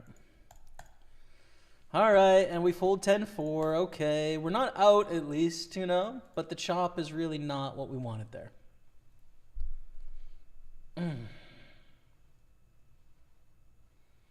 Damn. Haven't been broken a minute.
Oh, I can't believe we chopped there, man. So sick. Justin Nomo's all in. One of the shorter stacks than us.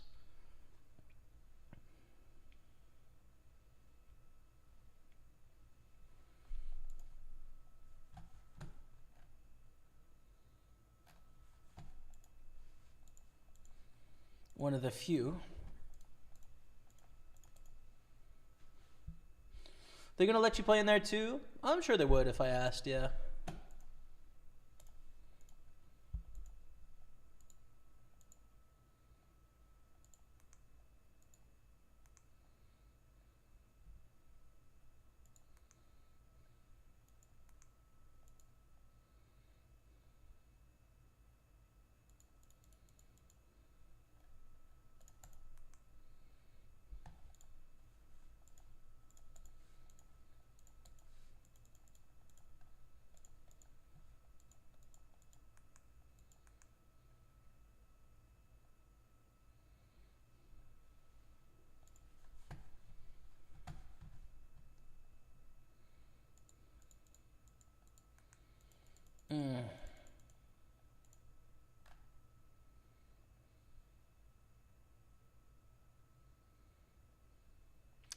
Thing is, the main pot's 2,200.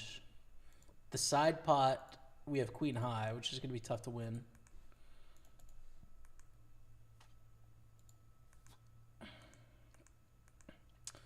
And we have some equity, but not a ton.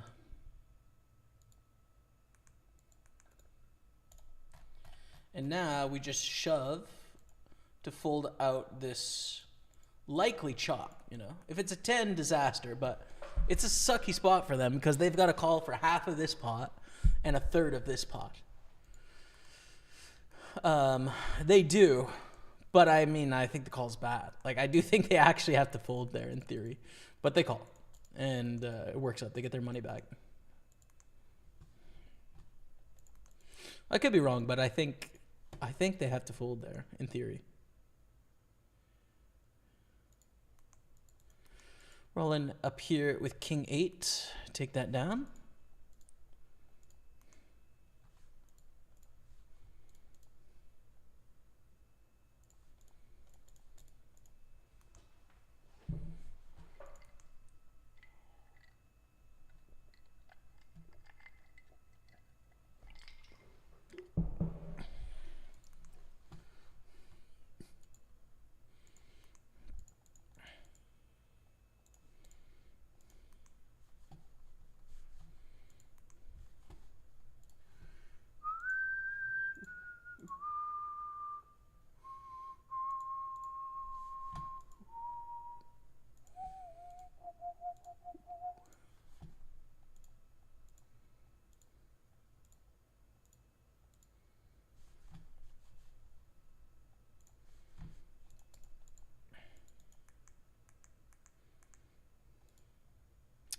8-9 of diamonds is pretty decent.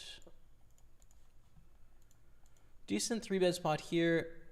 And if they fold, then we can just raise.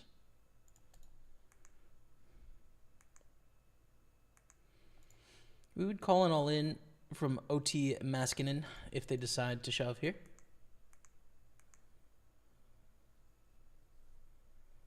But they call. Small c-bet. They have more 10s than us as a frequency, but like we stack off a lot here, so they can't just check shove with reckless abandon.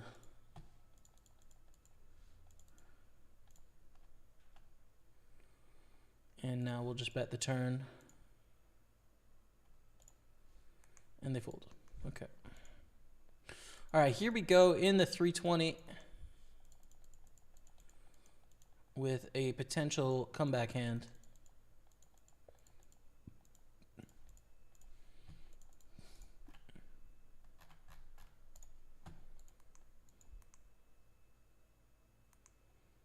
Oh.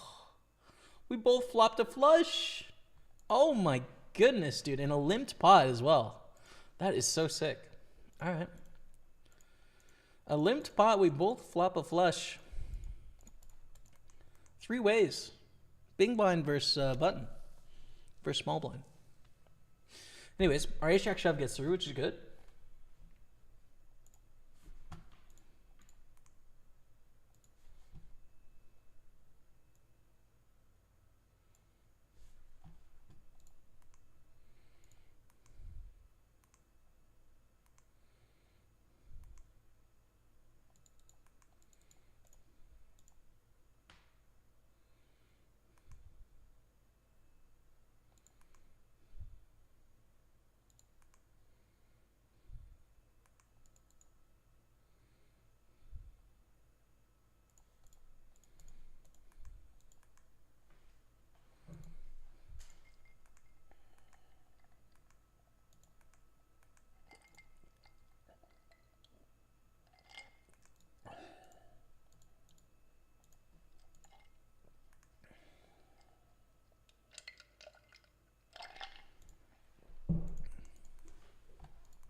Fold to the button.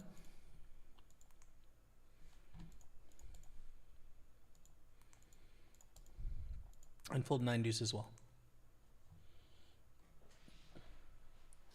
A lot of stacks under 250K here. 6th place through 20th place have under 250,000.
Gutter and bluff potential here.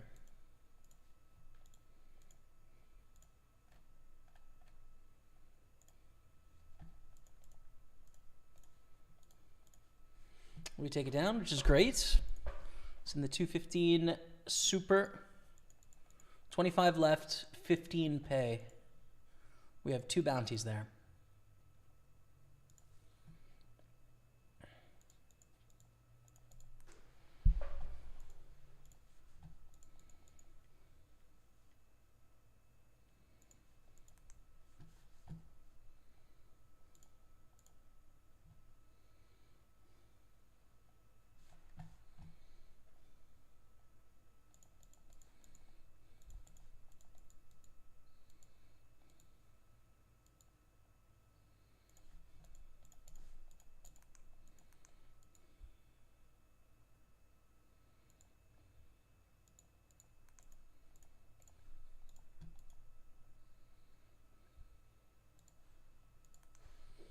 Ace queen, everything we got. Everything we got, ace queen. I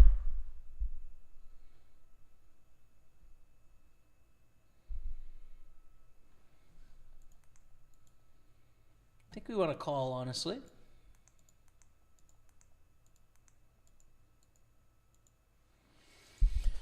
But no dice. 86,000. We cover this opponent now, which is nice. We are hand for hand. It goes at 17. So we're on the soft bubble, first of all. But then we're also on the mystery bounty bubble. We need one bust out. We would love for it to happen because we actually cover someone with mystery bounty potential here. And there is someone out there on the tables with 48,000, which would be great. Flopping a flush always feels so good. To lose is tragic, right? I know, man. To lose with a flopped flush is a great injustice. Raise to 14 a jam from Karushifa.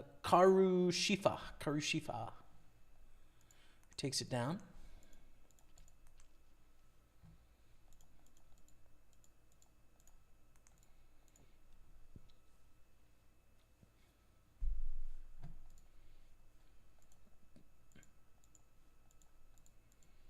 All right, we're into the mystery bounty portion. 3K is the top bounty. Average bounty is $750, which means that the bounties are worth more than the prize pool for us right now. So this is going to be interesting. Vanko has a gettable bounty. We want it. Min bounty is $150. Not that much. Biggest one is 3,000. Much.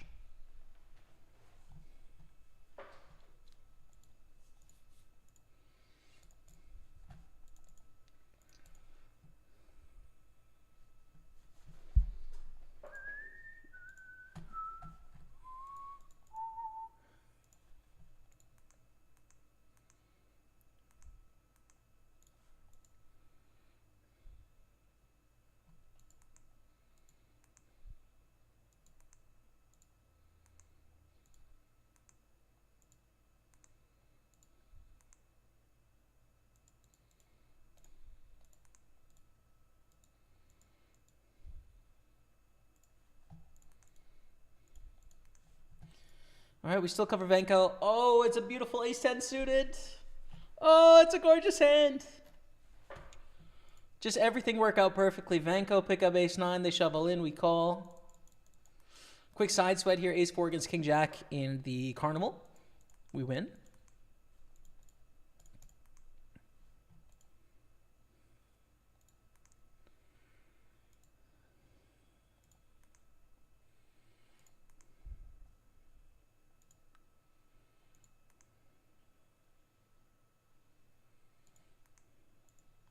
It's going to be an all-in for us here with ace-10 against this open in the cutoff.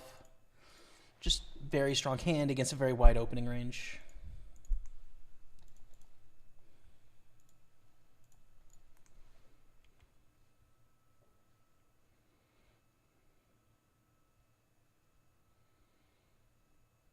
We're looking really good for 188,000. No! Yes! No!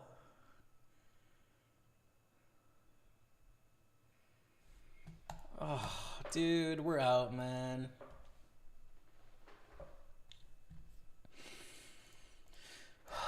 We're out. 150 bucks. Oh, no, we didn't get 150. They did. Never mind. We got 0, dude.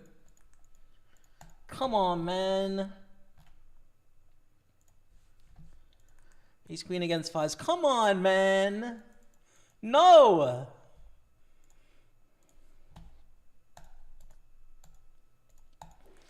It comes down to this, dude. We got the 22 Carnival and the 215 Super, and the Super's our main bay. 1,600 plus bounties. It'll be 32 to 4,500 for the win. Are you getting gray hairs in your beard? Good luck in the games. I don't think so, bro. I think they're blonde, but it's possible that they're gray. The thing is, I've had them for quite some time, and I don't have any other grays anywhere else. There's like a little patch on my head where it's a little gray, but I don't think so, bro. I think it's blonde, but who knows?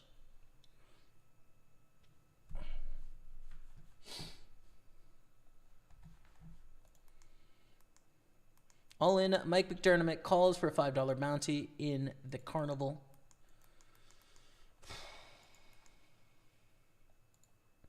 Some days it'd be like that, chat. You just can't win it all in, you know? Some days. But 16 to 23, 15 pay. We do have 100 in bounties here already, and we can get more. Why not?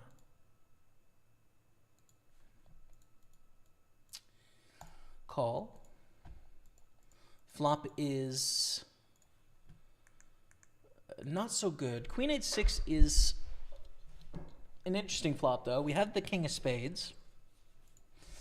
Want them to bet pretty small. This is a bit bigger than I would have hoped.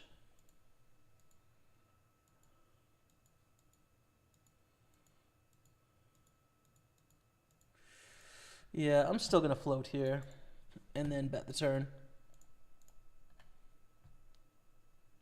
Jack does not actually help our hand, but we're just going to represent that we have something decent here.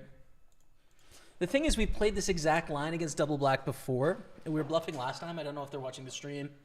It's not great news for us. We hit a king on the river. Can we value bet now? Can we value bet? It's interesting. Blind versus blind. I think we can, dude.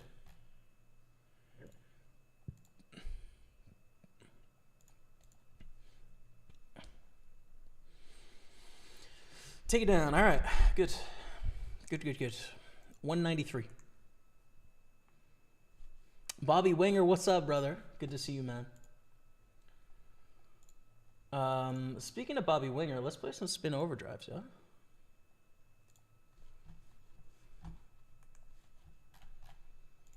Do some $100 spin overdrives here.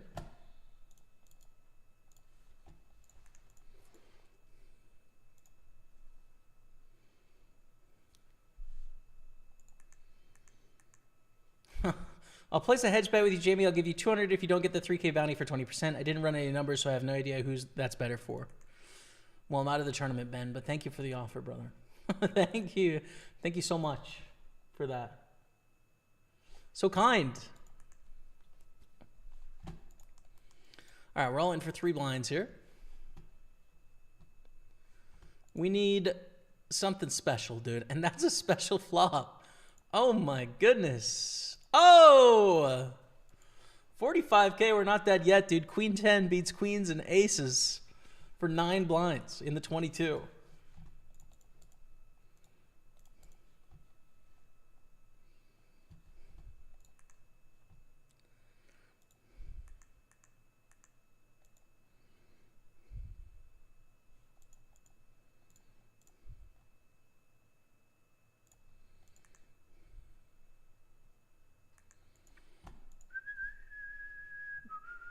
Roller coaster of emotion is in 3 seconds, yeah. At least it'll be a good, you know, a good clip for B-Car, I guess, is the bright side.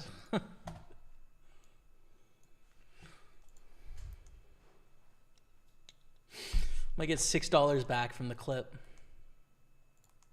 Hold! Oh, come on. God, are we running bad, chat? My goodness, dude. All right.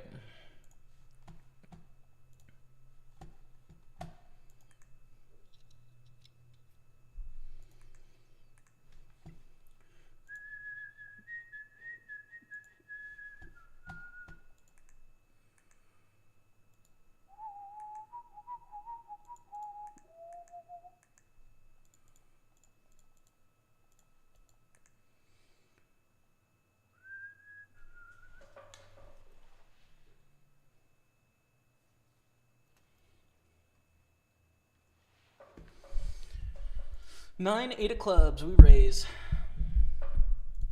No one's sitting me at the hundreds yet in spin overdrive, but that's all right. We're just going to call ace king on the flop. Just go for a small bet here. I think it's going to win enough the time. If turn comes a club, we overbet the turn.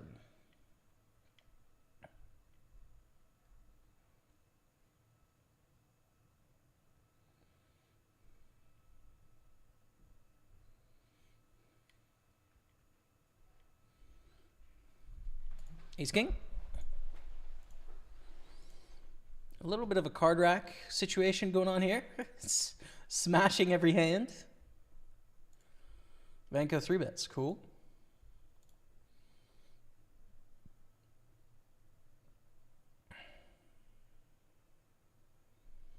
I would get some grays from the ace 10 versus queen jack roller coaster. Yeah, fair. Fair, dude. Now, do I want to 4-bet to like this or move all in? First impression is move all in, I think.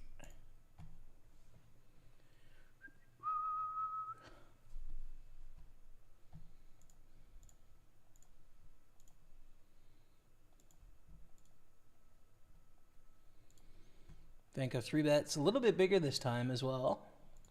We will call this time.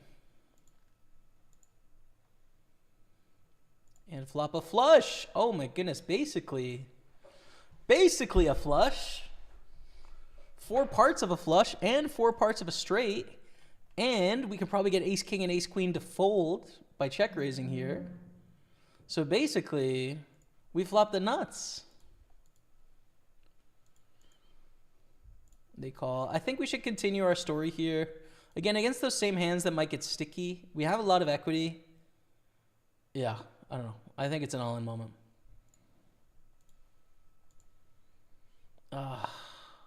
Yes!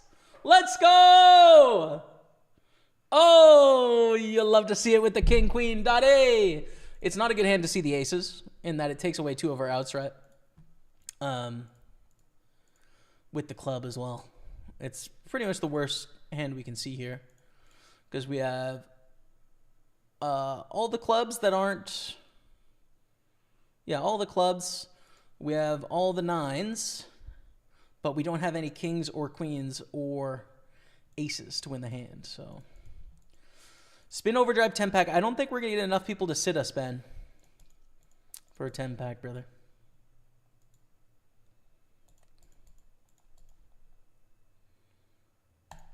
I don't think we're going to get enough. At some point, though, I'm in. All right, so $150 bounty and play this hand. Hopefully people miss that that's the case. It's unlikely, but it's possible.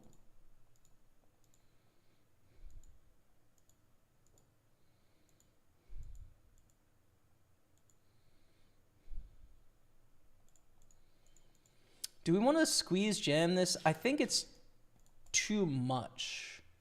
I think we just call.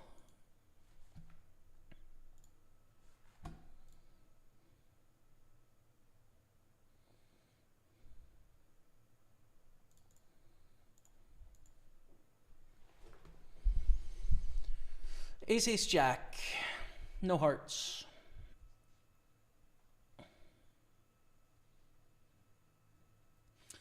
Ooh, for 8,000, eh? Maybe we call with this 150 overlay here. But if they fold, obviously, then we just get out of the way. We hit a queen on the turn. Now I think we don't fold. I mean, it's pretty awkward if they go like bet the turn, jam the river, right? Like I don't really know what to do.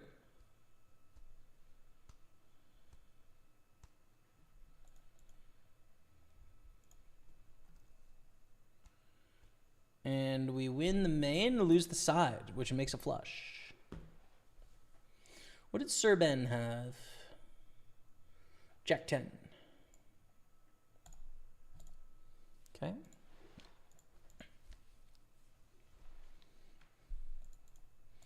Five three is going to be a fold, but we are chip leading here now, so seems good. Seems like a good spot. I'm happy with it.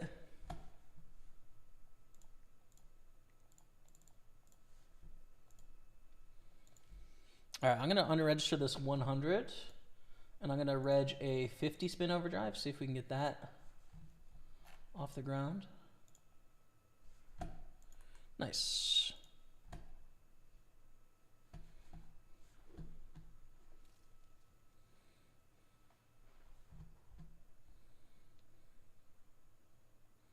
Keep going. Keep going.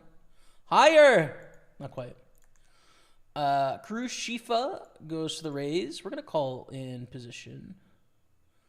3-bet's also an option, but I think call is fine.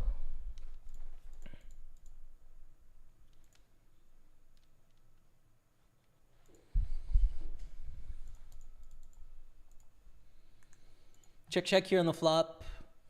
Don't really need to bluff. Can't value bet, right? We're kind of in the middle of our range here. Turn's beautiful. They bet recently decently high. It's going to be Queen Jack, Queen 10 suited, Jack 10 in here. There's going to be diamond draws in here. There's a lot of stuff that we're just beating with our ace 9 when it goes check, check on the flop. 5 on the end. Feel pretty good about our hands. We don't want to see an overbet, but yeah, we feel good. Probably not good enough to value bet though. And King 10 wins a small pot for what it's worth, but it does win.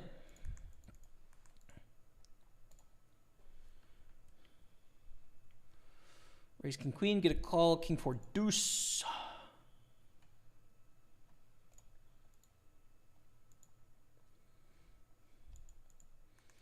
In the overdrive. Obviously, I'll show you anything going on in the super when it happens, but I think fold here.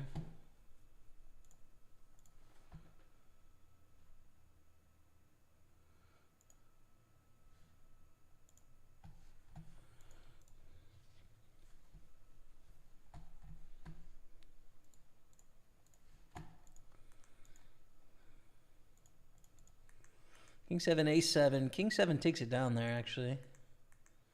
But we're going to raise up Queen Jack. Decent hand. Definitely covering these two bounties as well. Makes it a clear open, I think. Fold in the overdrive.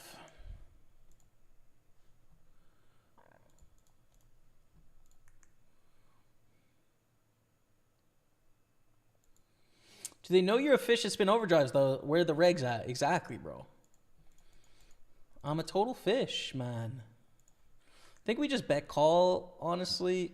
There's just not that many chips here. We have 2 overs. Queen or Jack. Queen or Jack. Yeah, okay. All right, we don't get the $100, man. It's okay. Let's go back.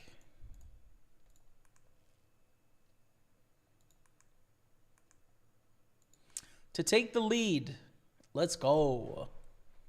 We take the lead, chat.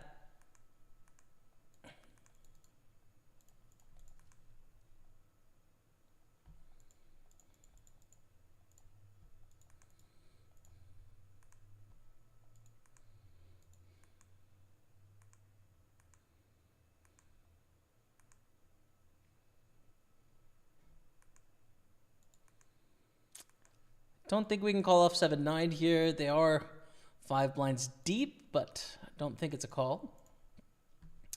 Hey, Chris is hungry. Thanks, man. Appreciate you.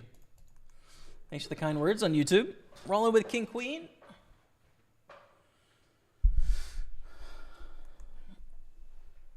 Against King 10. Beautiful. For $140 and to win the first overdrive. Let's go. All right. $140. And let's see if they're sitting the hundreds yet.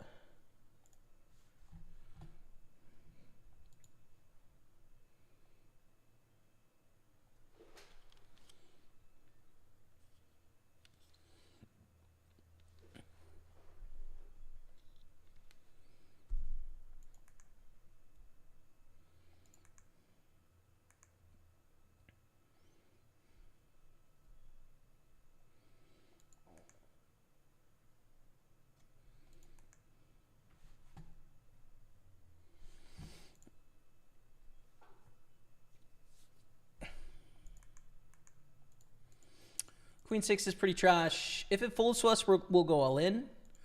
It's unlikely it will, though. Just this 150 bounty is really a lot. That's a lot of money. I don't think we can do anything with Queen 6, though. It just sucks too bad.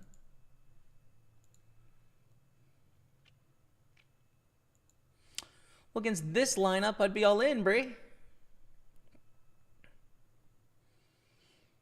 And they chop, which is pretty much best case scenario for us, right? Bounty stays on the table. That's okay. All right, I'm going to unregister the 100, and we're going to get in another 50.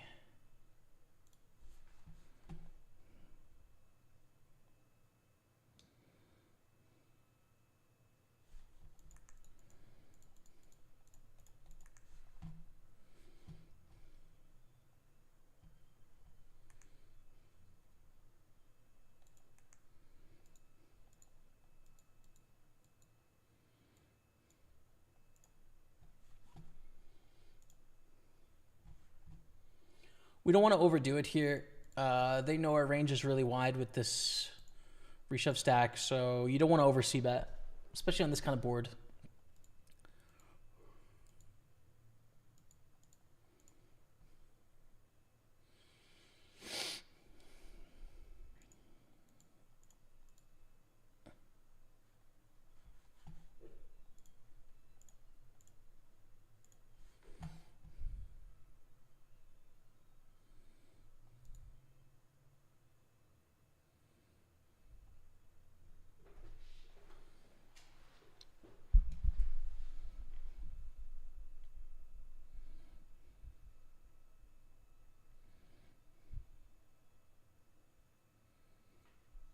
Okay, we get a $100 spin going, so let me pull that over.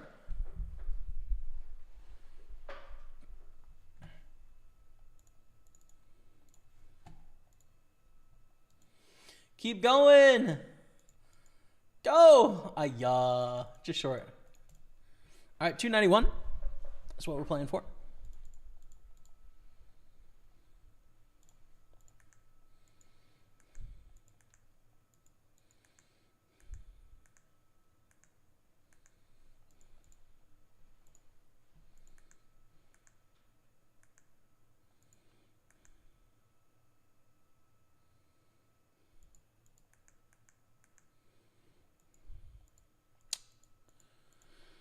Kind of close here. I don't think there's enough upside to stand up against the aggression there, but it's close nonetheless.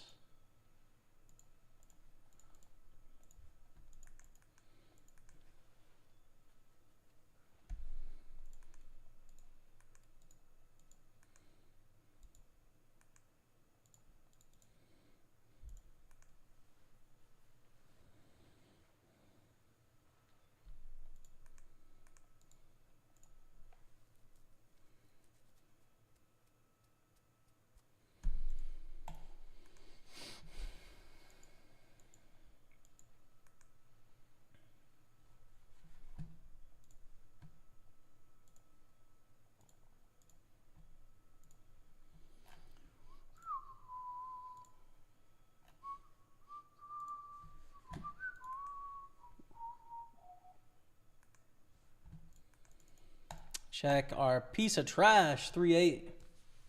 Our piece of trash, bro.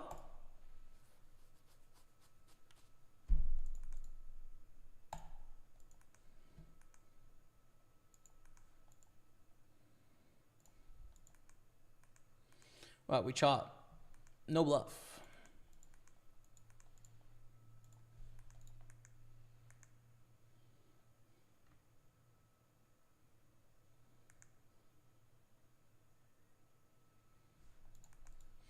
Rolling with the king. We have 4.5 blinds, so I think any king is good enough here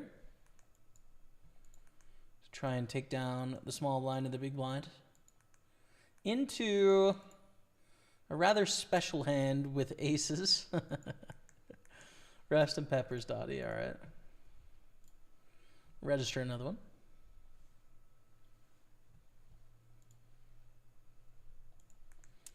And our 6-5 is unsuccessful here. Unless we get a nice 4 on the turn, maybe. Queen is not going to do it. Nothing to really mess with here.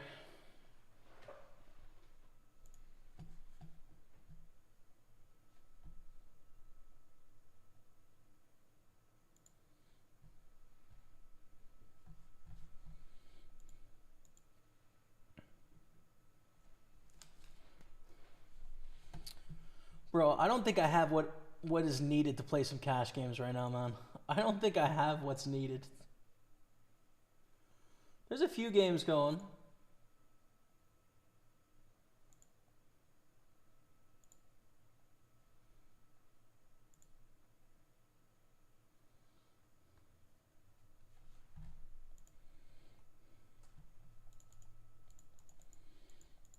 And fold here.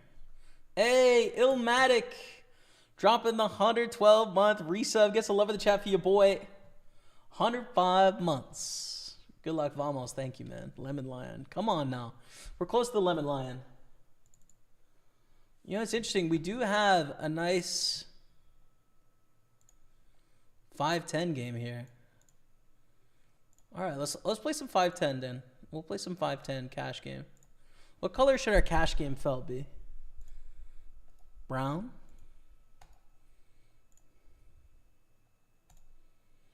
Brown looks kind of nice. All right, Jacks is beautiful, but we want to call here so that when they squeeze, we can just play a massive chip lead pot for a $150 bounty. That's what we want, dude. Honestly, we just want one of the shorties to squeeze. We're going to call with Jacks, make sure it happens. Call. Do it! Yes! Oh, it's epic. It's absolutely epic.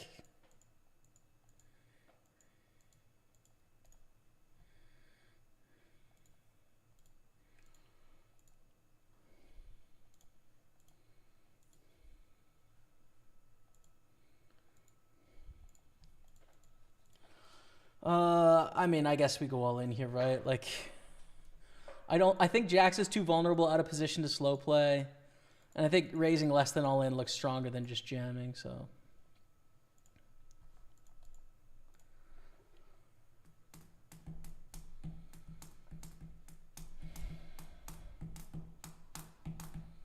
Well, we win the side pot. We're not going to win the main, though, so I think we'll break even-ish, basically. And they're totally back in this tournament. Thanks, Illmatic, brother. Appreciate you.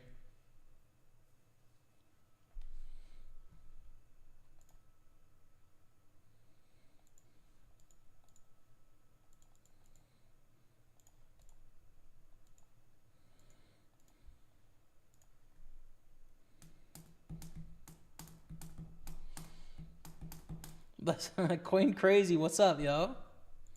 Let's get it done.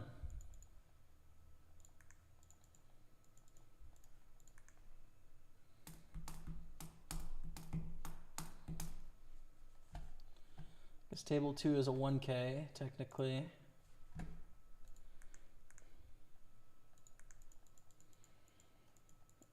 All right. Fold 6-9. What was that last hand? King, Queen, King, 9 for the $100 bounty. There it is. 18 lefts, soft bubble felt, no?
8-9 is not it.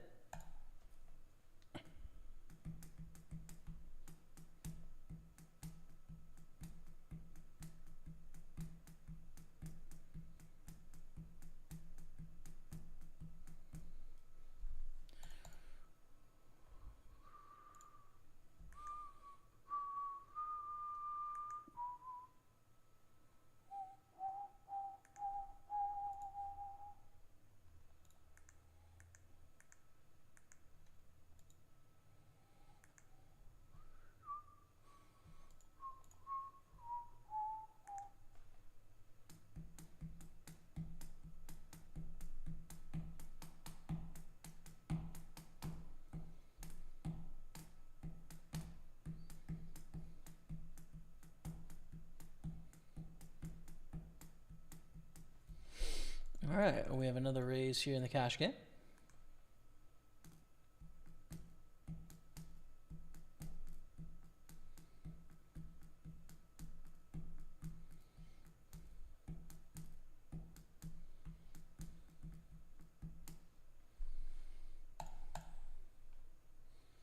I think some bet, some check is reasonable on this board, but I lean towards check back here with our 5-4.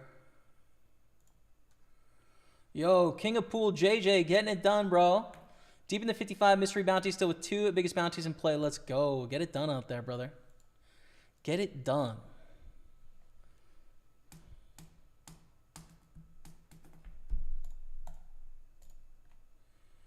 I think bet turn check river is fine. You could also check again, but I think betting is okay here. And then in the 215, we call in the big blinds, and we see a pretty fun flop here, honestly. And check, check, beat ace 10, which is good for a $100 pot. I was planning on check raising turn. They raised under the gun, right? So this is not our board anymore.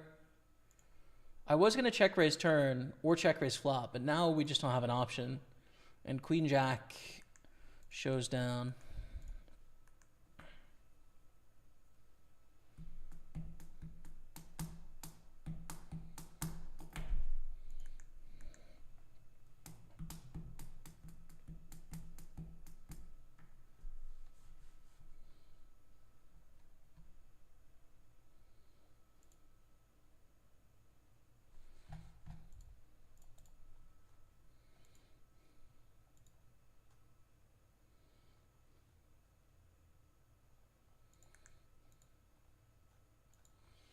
Ten four is pretty trash.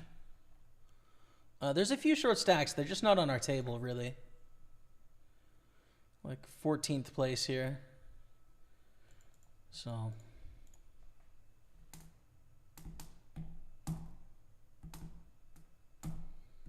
Hit like button, your aces get busted today. Exactly, Coin Crazy. Exactly, bro. Hit the like button, man.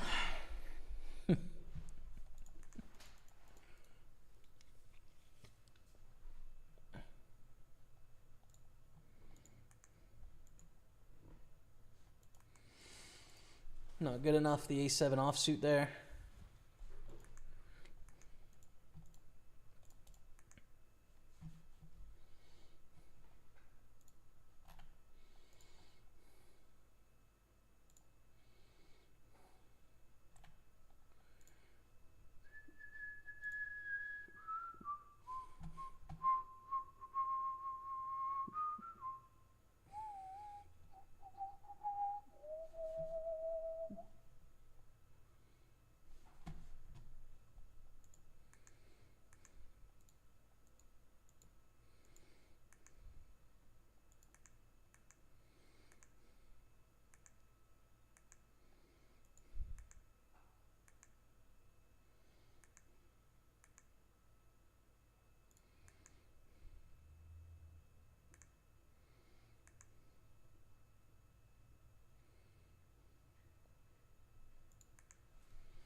Vanko wins another pot. Just Vanko's destined to get second place in this tournament, I think.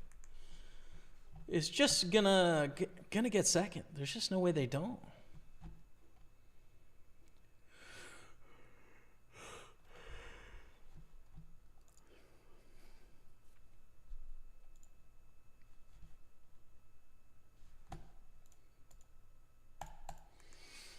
Hand's pretty trash. It's our big blind next hand, so we'll see what happens here. 160 in the middle.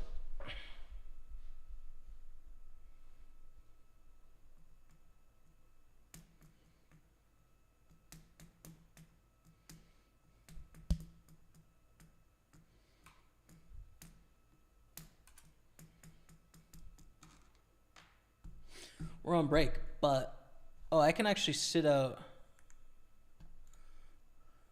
I can sit out big blind because it's perfect timing. Okay, so I'm going to take a quick break here. I'm going to play you 5 minutes of highlights. You're watching Pokerstaples on Twitch, YouTube, and Facebook, and I'll be back right after the break. Stay with me. All right, so we flop trips, which is nice. Pick it a call, 8 of clubs on the turn. Definitely not a great turn. Because we think about them calling in the big blind. Yeah, they're going to have some ace X a little bit. They're going to have some jack X, but I think club draws is a significant portion of what's going on that we can get money from. And now it's made its hand. So we're not going to get any more money from a jack. And I think a club draw is more likely than an ace. They also will have some straight draws, but those are going to fold, right? King, queen, king 10, queen 10. They're going to fold when we barrel the turn unless they had like king of clubs perhaps.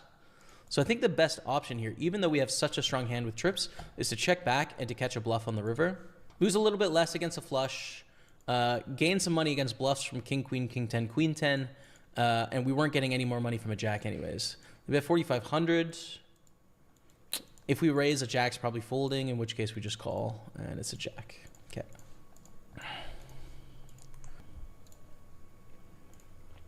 They check raise.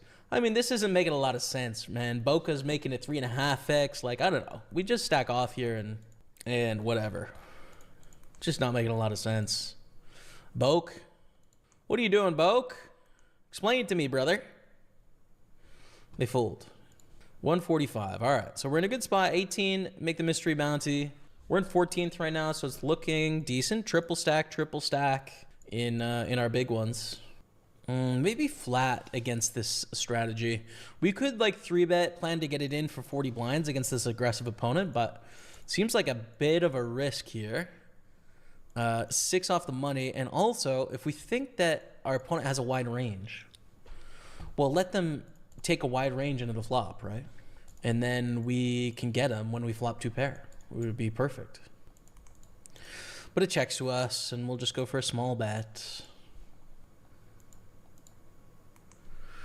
Okay, and they both fold, that's fine. 185. And I'm making errors, no? I got you. Lorelei and the laser eyes. Pretty sick. Cool, man. You know what I've been playing recently, which is just not at all art, but it's fun? GeoGuessr. Been getting some GeoGuessr rounds going with my brother Chris. Matt's been sick, so he hasn't been playing. My brother Chris and a bunch of his friends, and so we lose to ace queen or queen jack here. We fold when it goes bet raise. All in, call, flush, flush. Wow, crazy that they back raise all in when there's full houses out there, but they do, and they're up to 340. Pretty sick. Bubble fell, engage on this table. 21 left, 18 make the mystery bounty, 17 make the money. We have a bust out on another table, so we are in the money. 325 cashed. It's not the shortest stack either, which means we'll be combining tables pretty soon. It was which bounty? It was a 645 bounty. Okay, good. So the average bounty amount has gone up, which is fun. Queens, fives, ace, 6. Probably a double bounty here if they can hold. We want a spade. Ace is good, because I'm pretty sure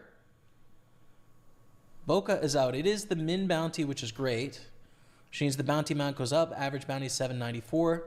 This person stays in the tournament and we cover them, which is awesome. 16 left. We will be combining tables though, and they might break our table, which would suck.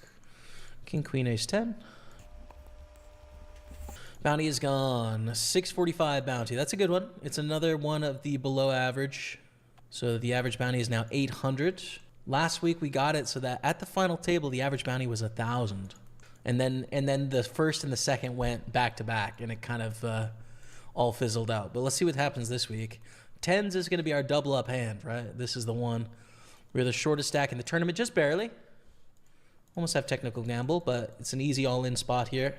And good luck us. Expecting to get called. Technical gamble's going for it. What's going on, chat? Welcome back. Sitting back in. Next hand in the cash game, which is good. And then also on the pure bubble of the Super 215, one off cashing the tournament. Min cash is $240. We have $100 in bounty so far, and first place is going to be anywhere from like $3,200 to $4,500, depending on how well the winner does in bounties. So that's what's up. Let's get a profitable day on the board, man. Let's do that. Let's do that. And I'll just switch between the two tables.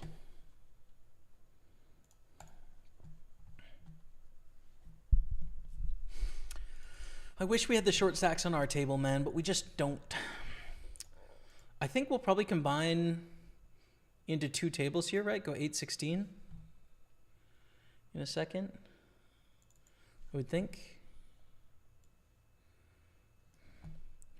We'll find out.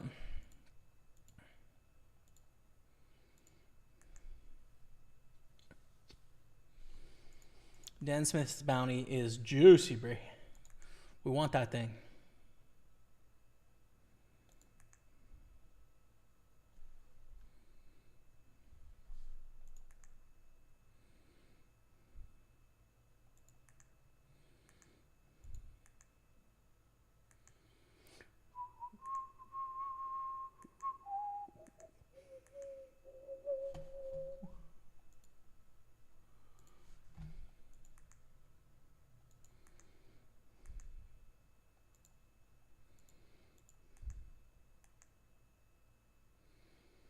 Okay, we get rebalanced to a new table. We don't get the beautiful Dan Smith's bounty, but there's still some good ones. Benjamin K's, Gettable, Sir Ben, Vanco's still possible. HE5 is on our right here.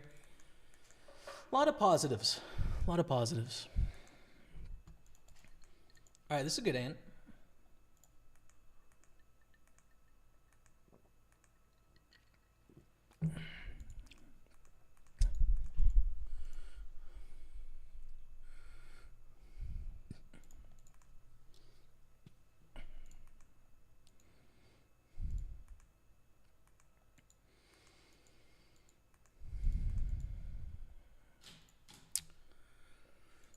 Kind of goes both ways. I think we're going to check a lot of aces on the flop.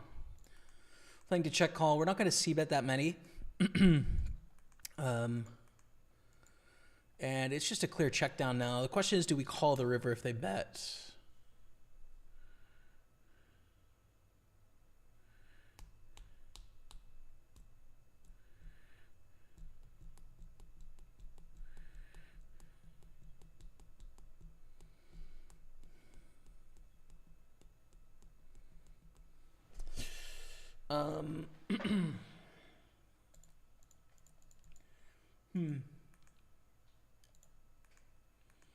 The thing that's a little difficult about this is that they probably bet an ace on the turn often.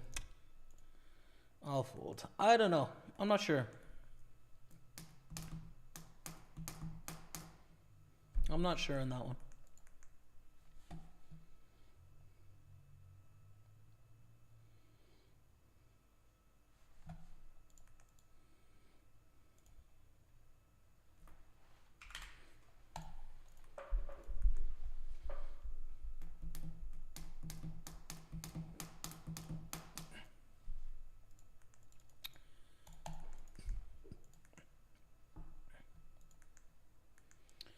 Hand for hand continues. Next hand, sevens. Okay. So there's quite a few stacks we could get it in against here. Not eggs. Definitely not eggs. That's too many chips, eggs.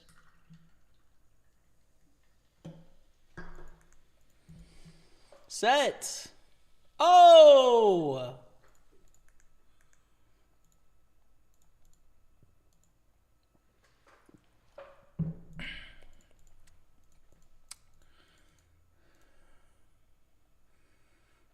I am going to check raise.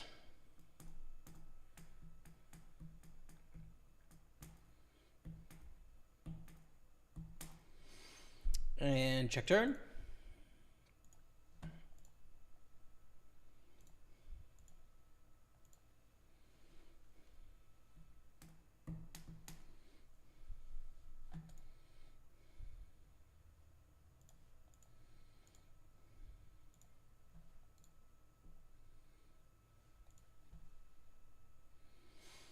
And check, check. And they didn't put in any more money. Jacks. Damn. Against exactly jacks, we could probably get one more full-size bet, I would say, but...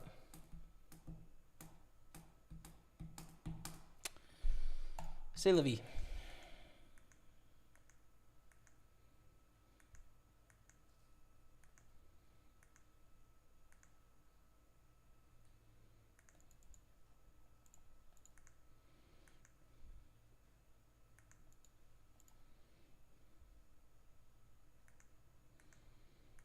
The bubble continues. We're going to bluff with 4 high. Please work! No!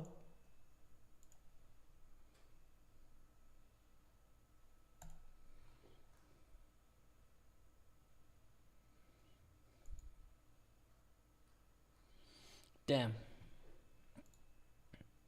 It's okay. We lose 1 bet, but it's fine.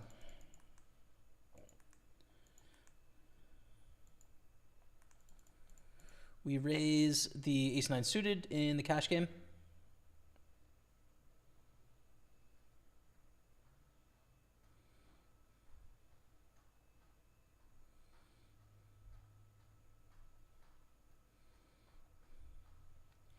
We take it down. Well, that's easy. I'm fine with that, dude. We don't have auto top-up added here, so what you can see is our actual stack. Call. Let's hit a flush. Not quite. Pair threes. There's, you know, it's not nothing, but we can be squeezed in the middle here. $20. Call. Good price. 4-1 odds here with our hand. We could improve to 2 pair or flush draw, trips. And then sometimes they can be bluffing, but we just fold to the overbet on the turn and move on.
Sorry, zoned out. I was picking some music.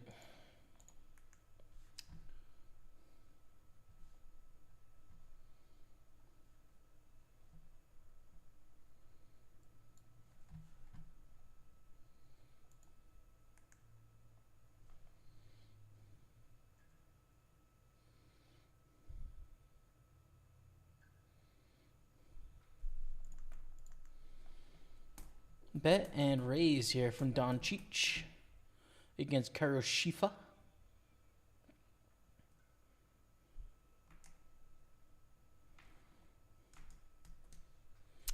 Don Cheech wins. Next hand. King 10. Decent hand. A hand worth raising if it folds to us. Eggs can put us in a bad spot, but nonetheless, still good enough. Thank you, Dylan Rabideau. That was a tough spot, wasn't it? Hold there. Overbet makes it more polar. And you're seeing that a lot more in these cash games. Like, we've seen maybe 3 1.5 pot bets so far. So it seems like people are really implementing that strategy frequently.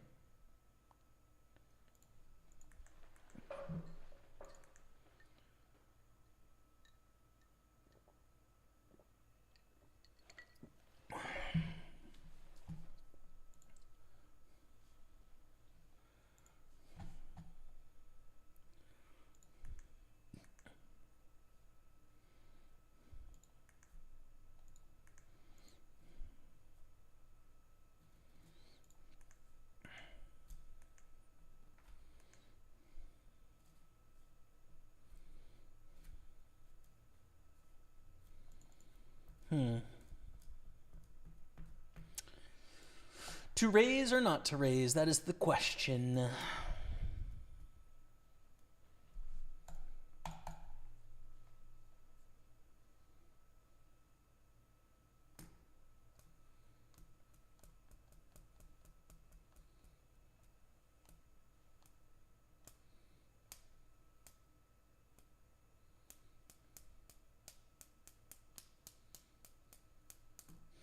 Sir Ben is all in. I don't think we have enough to call off here. Got to give it up. And just waiting on the other table.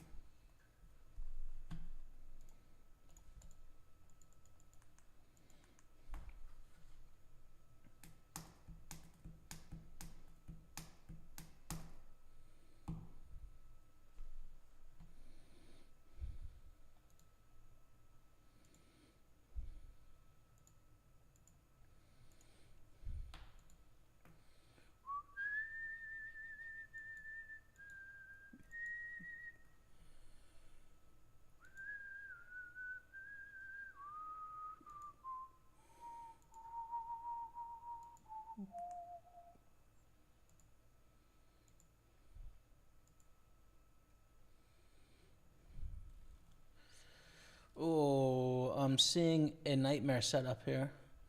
Flat, forcing us to squeeze, forcing a 4-bet stack off. Let's hope that doesn't happen. All right, so we can call or 3-bet sometimes here, and it's not a pure 3-bet. I think, honestly, I'm going to call. Flop is interesting.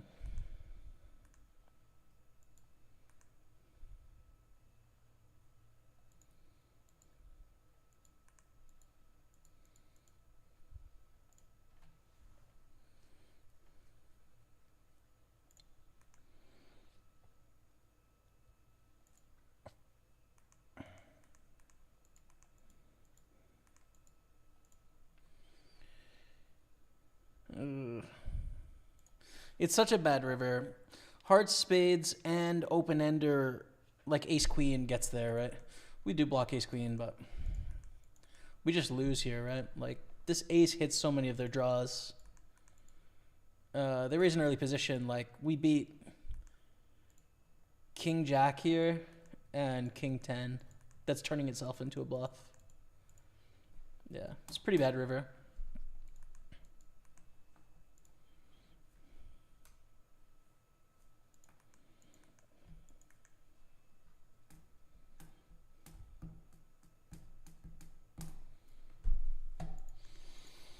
So many of those today, unfortunately.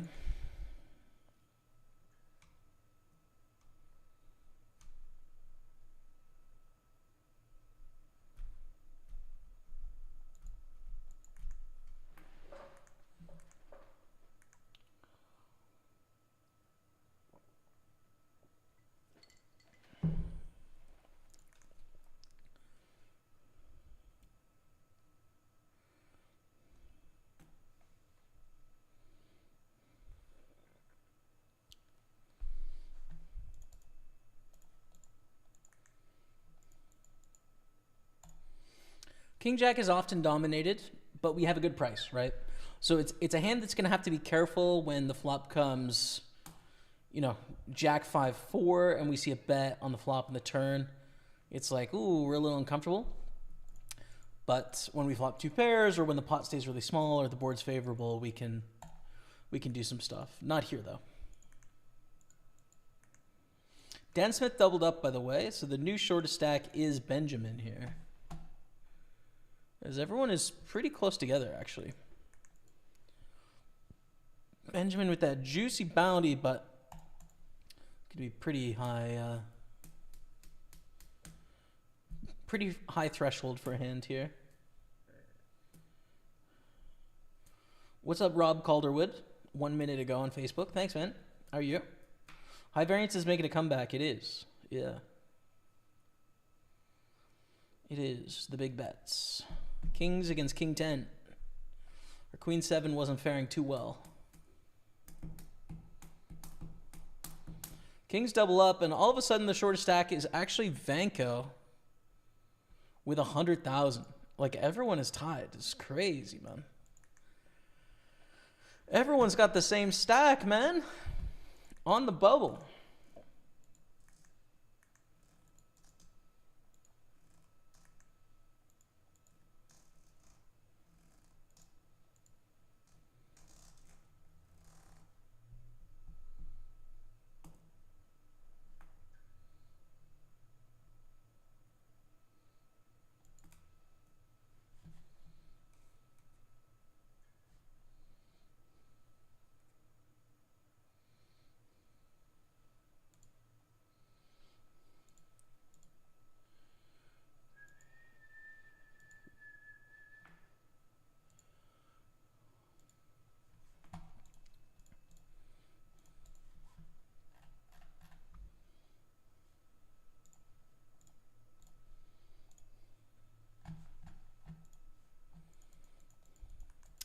Queen 3 is pretty trash.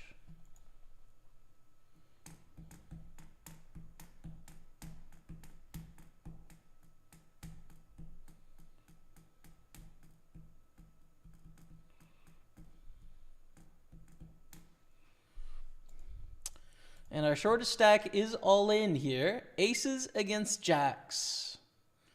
That's going to burst the bubble. Jacks take it down. Vanko is out. Their $150 bounty is gone. They almost came back from the depths of despair, but they fell just short with a pure bubble. Pretty sick. They do actually win $200 in bounties, though, so it's okay. They break even, basically, in the tournament. And onwards, we roll.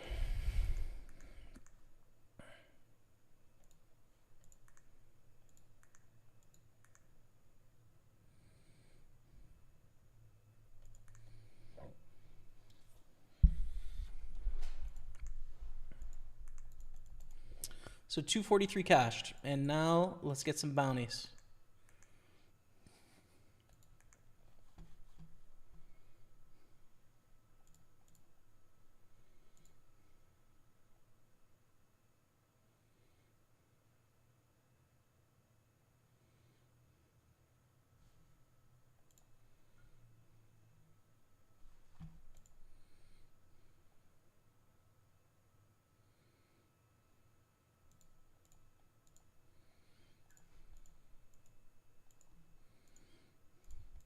Couple interesting hands, ace-4 suited and king 10.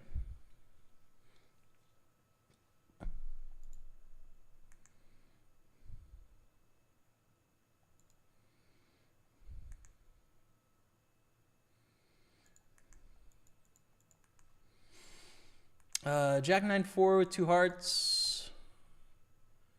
I think bet call is okay here. And this board is dry enough. I'm going to go for a small bet. Check raise makes this hand pretty uncomfortable and just a fold, I think, against the average check raising strategy here. But they call 7 of the turn. Not so great. We beat a few things still, but that does complete some draws. Jack's okay. So we beat like queen 10, king 10, 10x. We beat heart, heart. We beat some random ace highs, but 9 has a really easy value bet here. This is an interesting spot, I think. And they block bet. It could be 10-7 here as well with this block sizing. Ace 7. I don't know. We should probably call, right? Getting over 4-1 here with our 4. It makes sense that a 9 is just going to block bet on the end, but I think our hand is a bit too strong. Let's add on a few chips as well.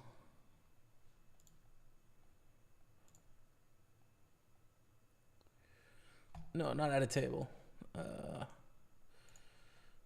Add some chips.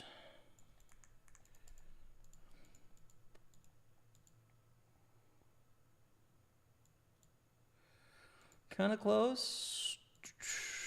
Folding.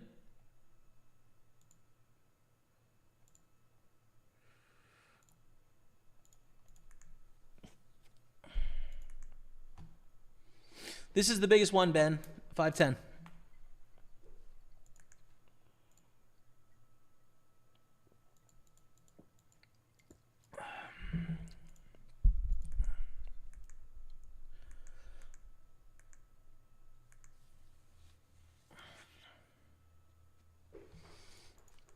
All right. Fun hand. Ace 4 suited.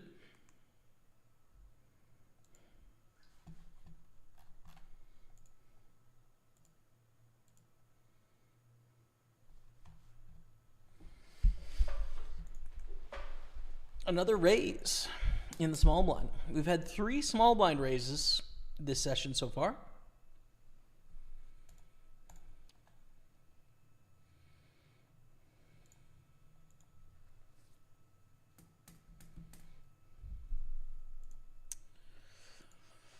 Oh, that card makes this hand so difficult to play. I'm not against a check-check, though. It's fine. Because you just show down against 7x and 9x, but they really can, like... Against a betting range, our hand is really uncomfortable, right? When they check, we're probably winning. But when they bet, it's, like, tough, man. Thought this was a Balatro channel. Yeah, true, dude. We could play some Balatro. Do you guys want to watch Balatro tonight? I could play a game or two or something. It's a fun game, right? We got to finish the Super 215 first.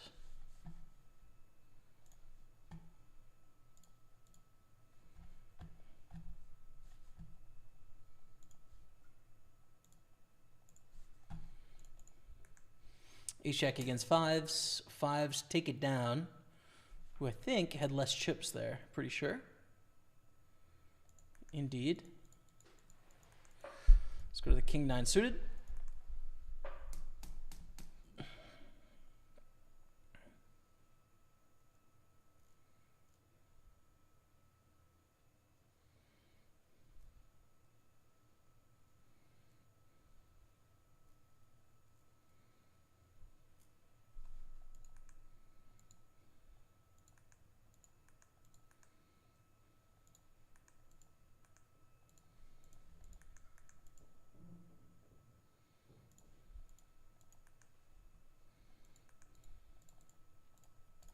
And another raise, dude. Card rack.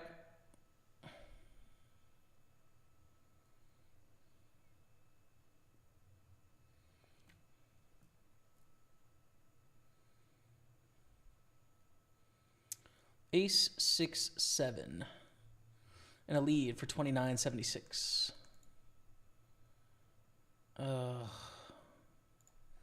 I don't really know if I should raise or not. The problem with not raising is if they bomb this turn, then we just don't have a good price. Do they bomb it enough? Like, kind of, unfortunately. We don't have the nut club draw here either. We have the second nut, which is relevant. We don't have the right direct odds. The question is implied odds, and I don't think so. But the raise gets us into some dumb spots, too. I don't know. I obviously want to go back in time and raise, that we at least get to the river, but it's too late.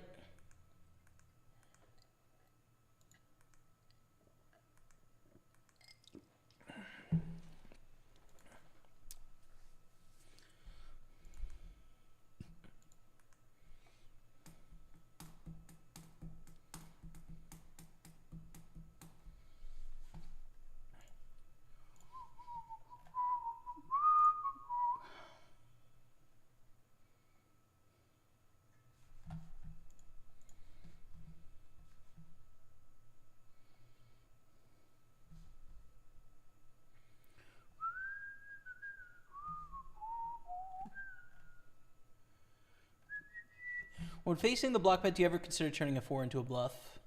Let's look back at the spot. I think we can actually raise the button here. Not anymore, but let's go to the ace 4.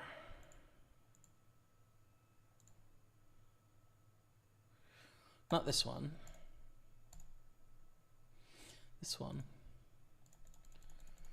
So we raise under the gun, call, bet call, check. So, I mean, most things that are bluffing are going to keep betting this turn, realistically, right?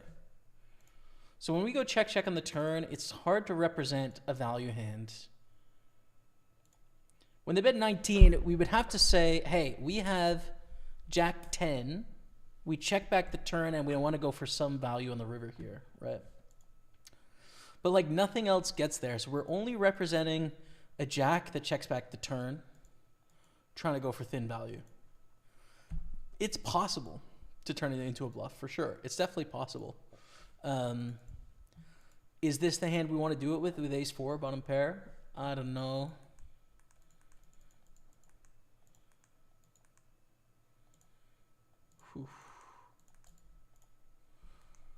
Yeah, so I don't think I should here for what it's worth, but, you know. And we kind of talked through what we already beat here. And we need an opponent that's capable of bluffing for that sizing, which some just aren't, in which case, you know, we're torching money. But what concert, brother? I lost it. It was a little Mendelssohn, I think. But I closed it down, dude. I've been listening to a lot of music, but it's time to stop. It's time to stop. Enough. The music. Time to hone in.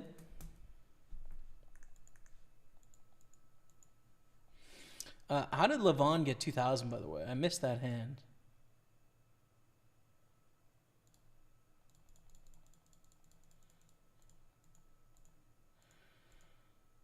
Limp, raise, re-raise, call. Wow.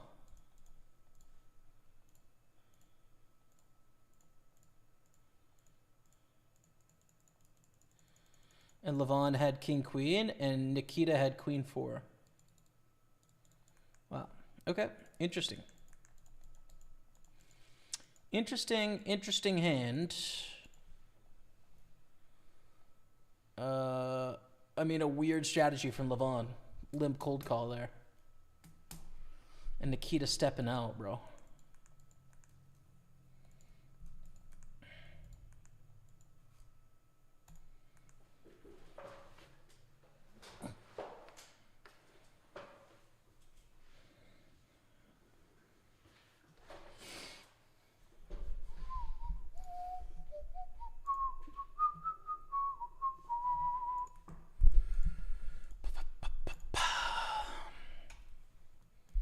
Open ace 9.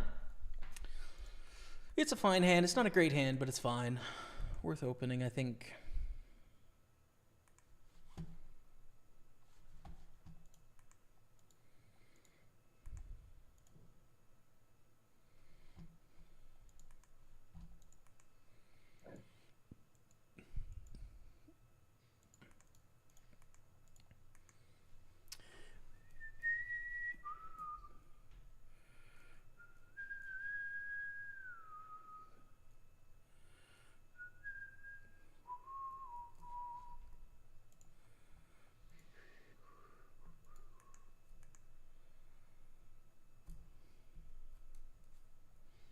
Hey, thanks for the follow, Stoner Fuzz. Appreciate you. Thanks, man.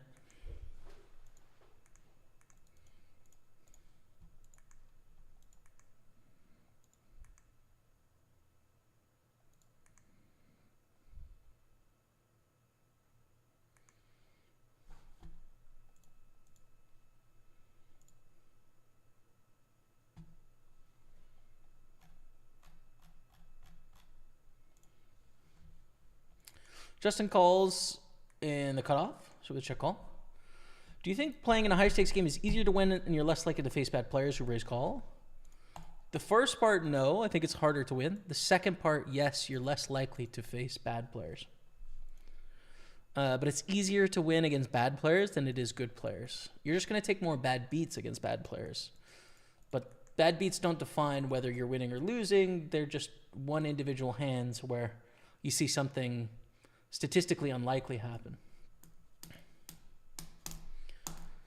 So good players' hands fall into more predictable patterns for sure, like you said, but it doesn't make it easier. Makes it harder. Just because math, you know, basically.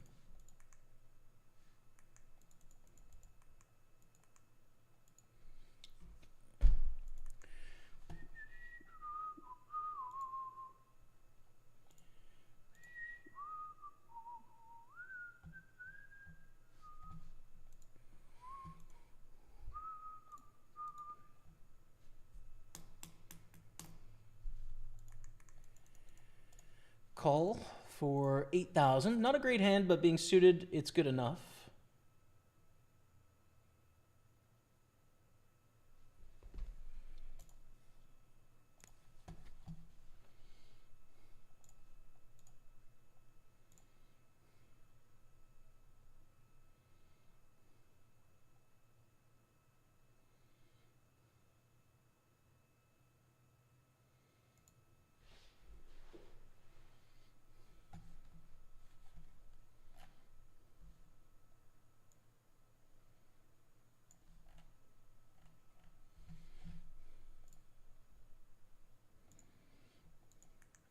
Oh, nice hand, sevens. 150 bounty here. I think we could get that. We could reshove against a button open here as well. Against Sherben, it's not like amazing. I don't know what to do against Lord Vaquero. I think flat, honestly. These sort of hands go down in value under ICM.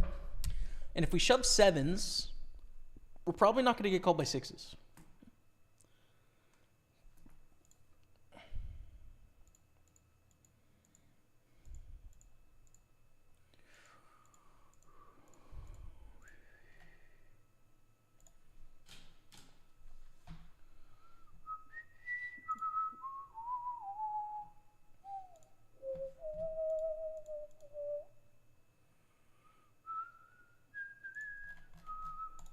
Probably too many draws I can rep here by jamming.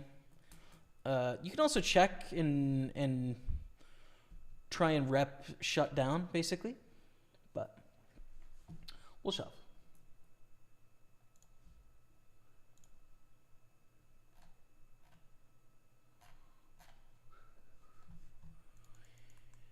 I think we want to be involved in this action. Last hand it was queen four and king queen. I think we just want to be a part of whatever is going on here, basically. I'm gonna start with a check.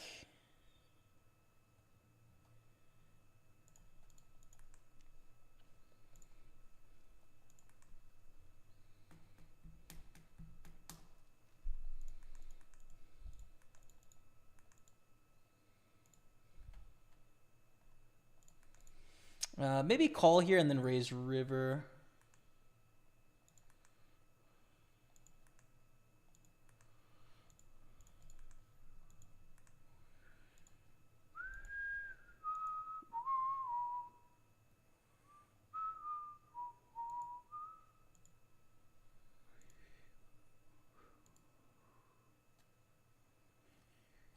I think we should bluff the river with our 6-7. Our hand looks like it smashes this when it goes limp, raise to 50, and we call. It looks like we have this, right? And then also wanting to play against this player when they play a crazy hand. It looks like we should have something really strong here.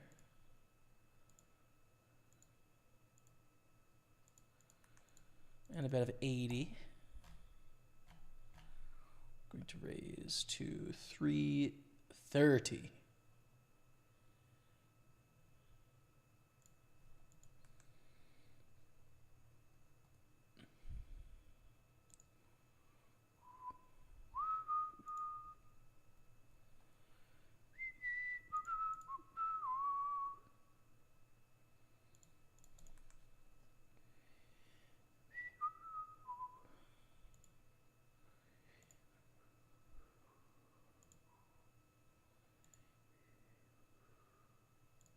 Let's go. Big bluff on the river, chat. Up to 1,200. Basically break even on the session. I think we're in for 1210 or so.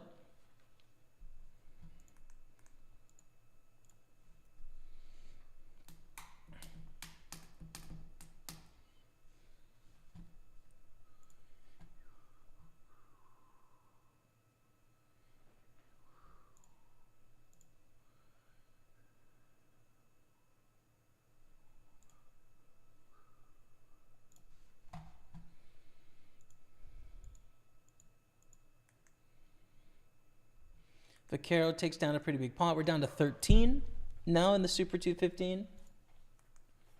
I say no.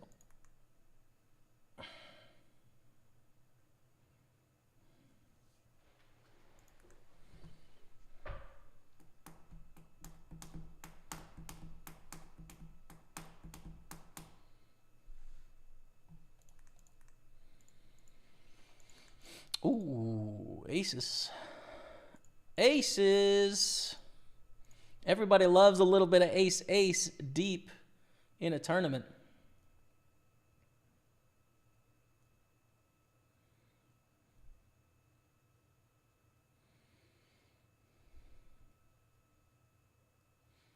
Come on. Oh, you nits, dude. Unbelievable. We lose a player on the other table.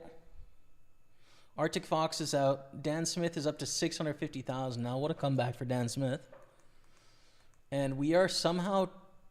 No, we're not 2 of 12. We're 3. We're in third. It's crazy because our stack really hasn't changed too much. Just everyone got either deeper or shorter. It's kind of wild. Call for 10,000 is okay, and then check fold.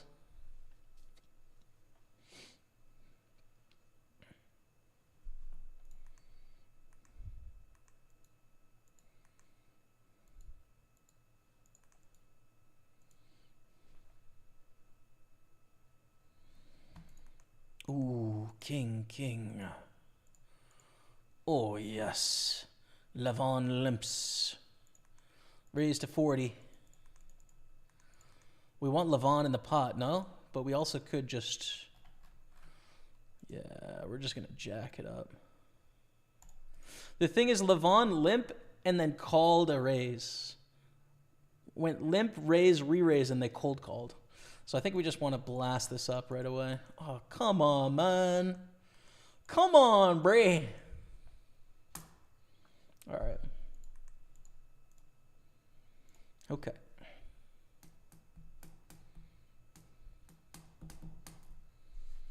Pretty good flop for ace 10.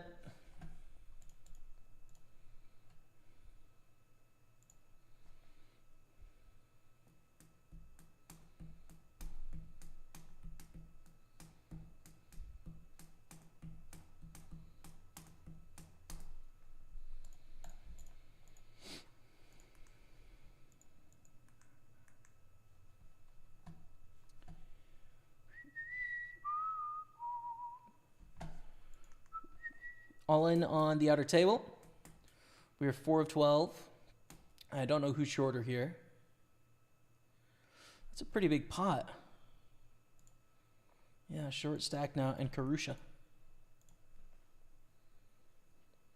Bluffing the guy who called Queen 4 so scary. Please fold. I know, bruh.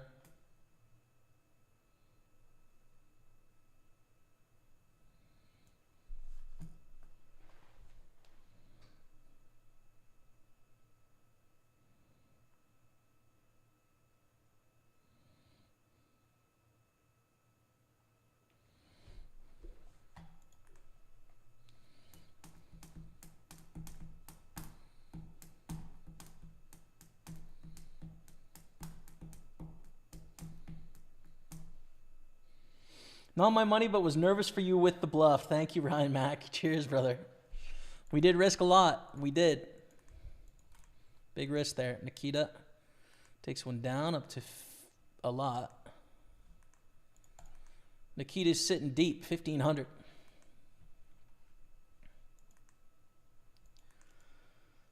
Raise from Jack Michael. We'll call. Streets. King 5-6. Check. Not quite strong enough to check raise, but we like our hand. Start with a check call and go to the turn. Not protecting from too many things either. An ace would be not great. Some hearts. Some things that complete straights, but it goes check, check with a 9 on the turn. And so we'll just go bombs away here.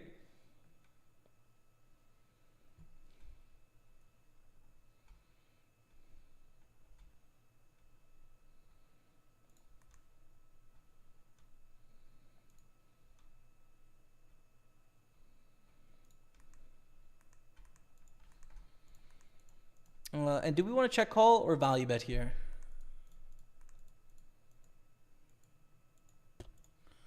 Probably check call with the board pairing. I mean, 5x is definitely in their range.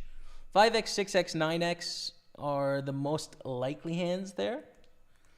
There's going to be some misdraws as well, but of course those aren't going to pay us, right? We need them to bluff. So if we check against those hands, we're going to maximize our value.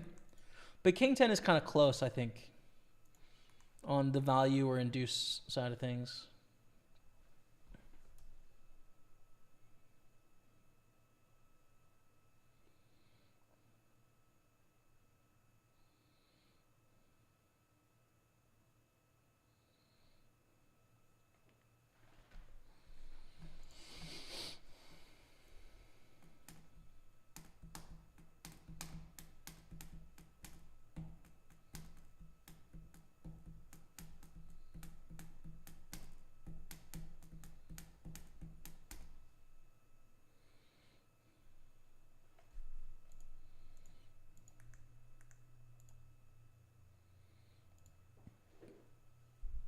Set of 8s for eggs, which I think knocks out Justin. We're down to 11 now.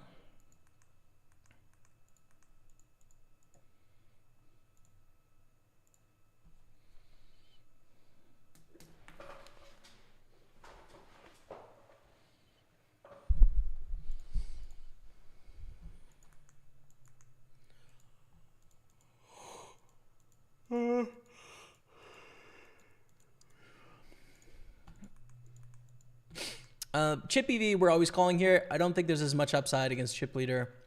6 of 11. I think folding is good for that reason.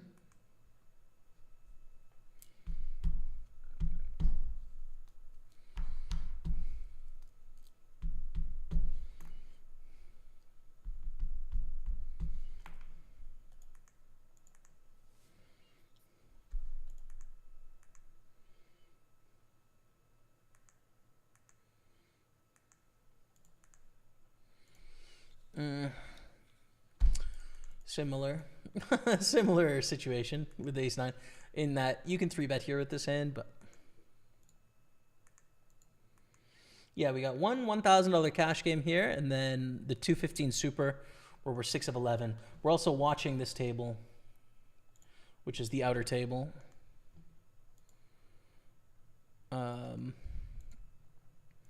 In the tournament, as we're down to 10. 5 and 5.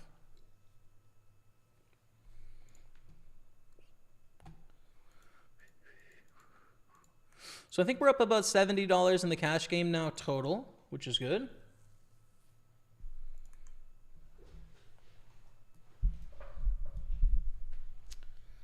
And in the tournaments, we are stuck about 1,500, not including the cash or the bounties here. So we're stuck about 1,200 right now. If the day ended, next hand, everything done, we're down $1,200. But, first place here is going to be 3,000 to 4,500. So I'd say in equity, we're even-ish, probably. About break even right now, and it could go either way.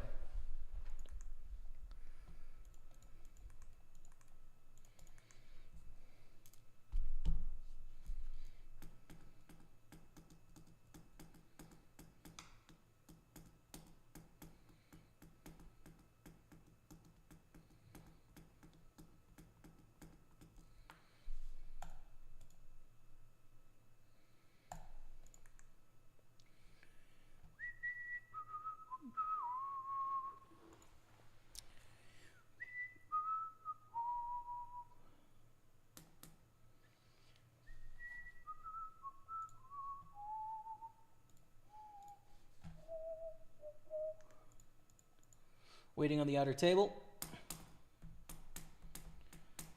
Decent amount of money in there, but the flop's not that interesting, so 7-10's a fold in our cash game.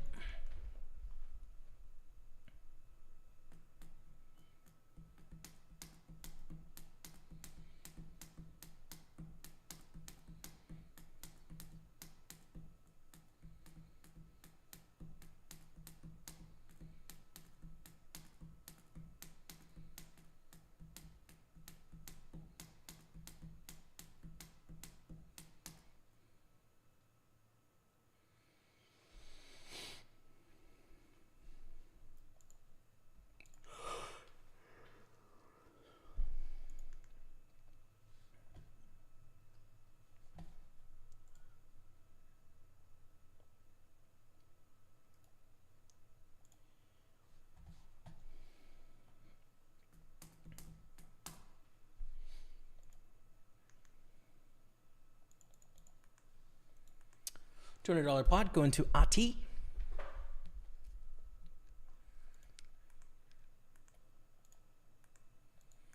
All right, and ace-10, decent hand. I think worth a raise.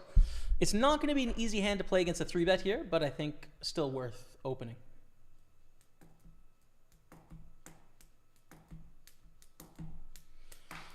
I missed 2007 online poker with those 1K, 2K nosebleed tables on Full Tilt and Stars with no overlays. Dudes just ripping 100K hand challenges for millions. Yeah, man. Crazy times. Crazy times in the online poker streets. Speaking of, we got a pot brewing. Raising a 3-bet and a call. 250 in the middle.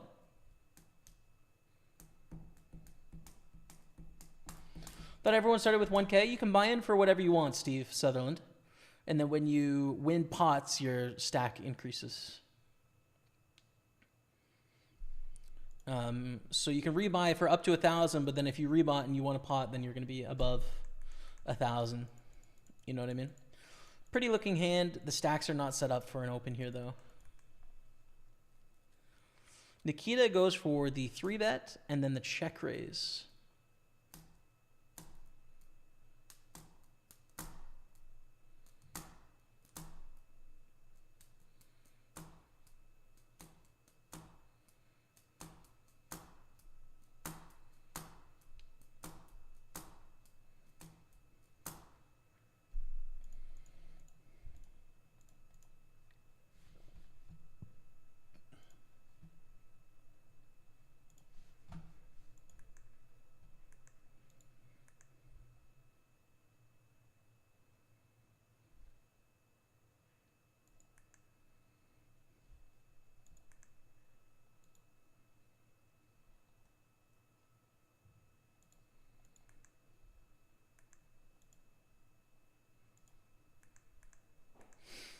Check the big blind, king, queen, 10. We have bottom pair and an open ender, which is something.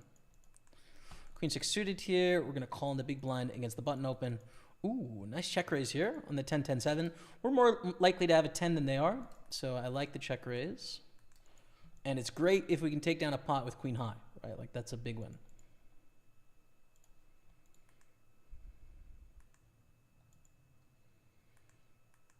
And they bet 17. Yeah, so we'll check raise to 70 in a second. Oh, the overbet makes us a fold.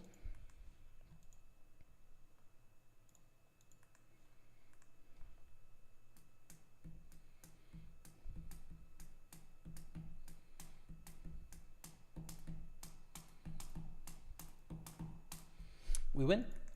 Easy enough. Ooh, kings in the cash game.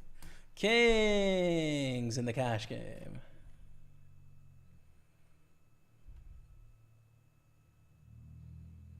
Yeah, I think 105 is fine.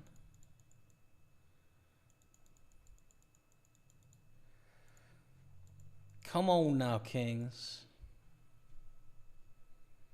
Oh, no. No. That was just the time, dude. That was the moment. 6, 7, ace, 10, all in on an outer table. I don't know who's shorter. I would guess 6, 7 is shorter. That's just my guess. or deeper, excuse me, shoving against the short stack that woke up with ace 10. The exact opposite of what I just said. All right. King 10.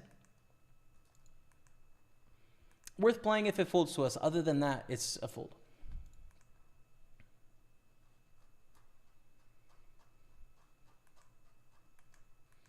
And it does. Let's go.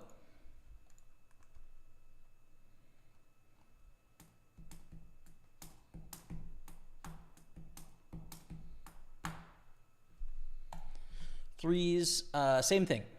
If we get an open from these positions, it's just a fold. Can't set mine here. It is interesting with Levon in the big blind, to be fair, but I think still a fold.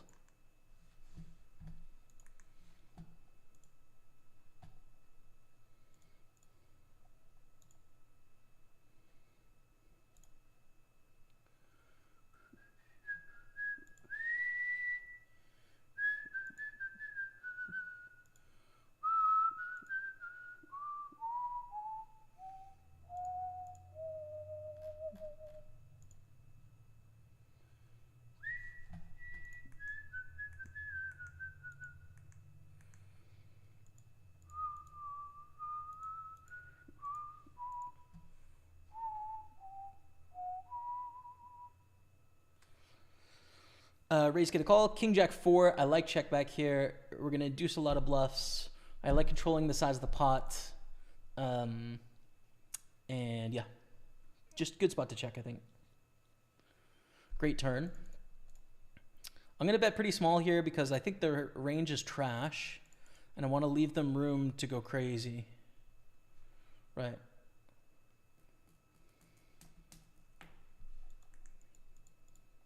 Ace, King, Queens on the other table. And are we in the money? We are. Or at the final table, we are. It's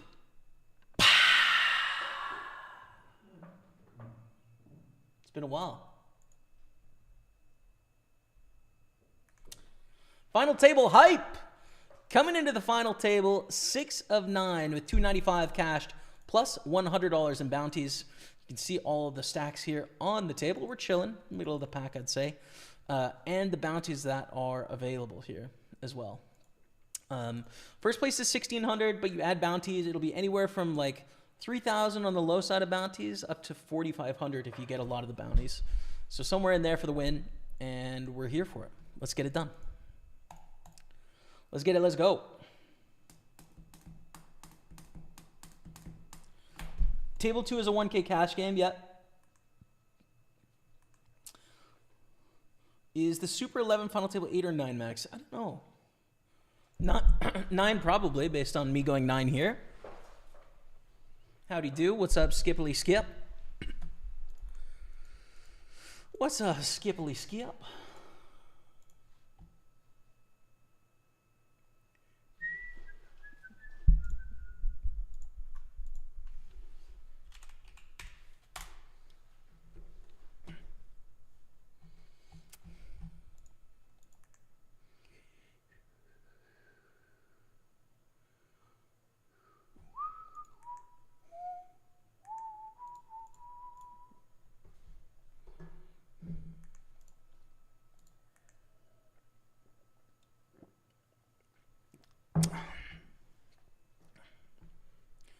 Bro, how do we get a walk twice, right?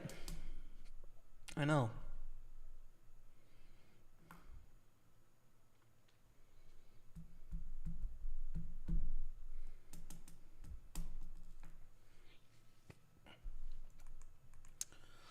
Queen 10 in the big blind. And we are going on break right now, but I'm just going to keep playing because we're dealt in here.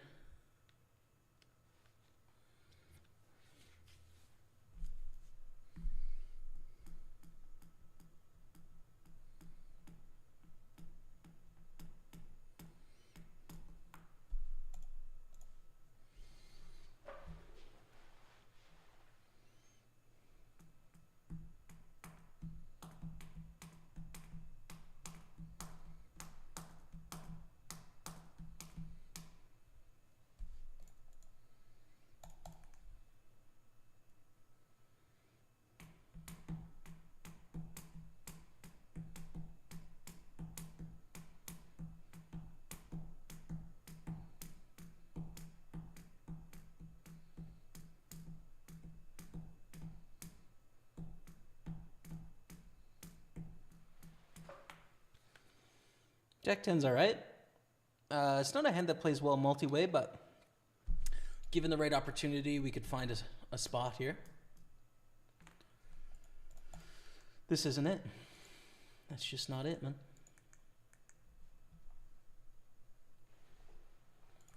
All right. Tournament's on break, so we'll stick on the cash game.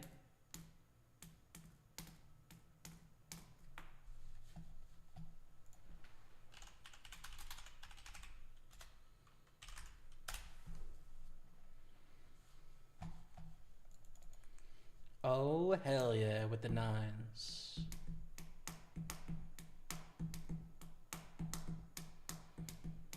I don't think we flat anything here in the cutoff, but it just folds to us, which makes it a clear raise and then play against a 3-bet.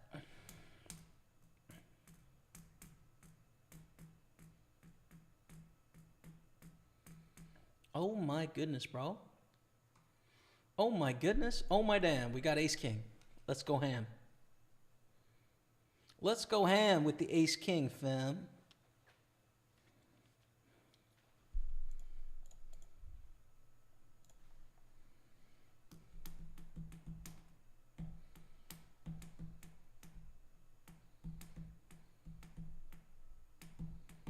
What is this, dude? What do you guys mean? Oh, 2 times. The Rays take it. That's crazy.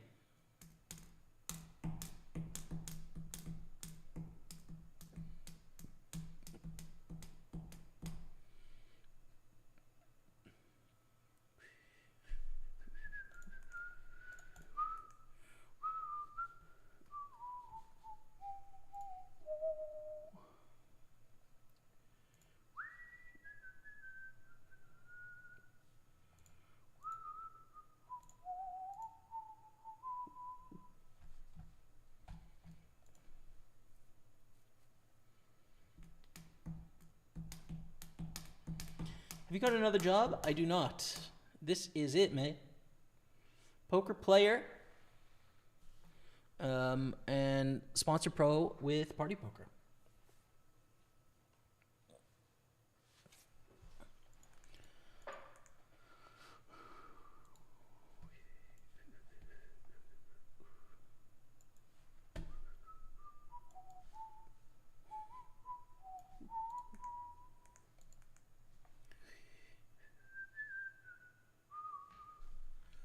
Ooh, close. Gonna fold. You can raise 6-5 suited, but I don't think you always do. I think you sometimes raise, sometimes fold. In theory. And I'll fold. Although based on how nitty this table is being, maybe I should raise.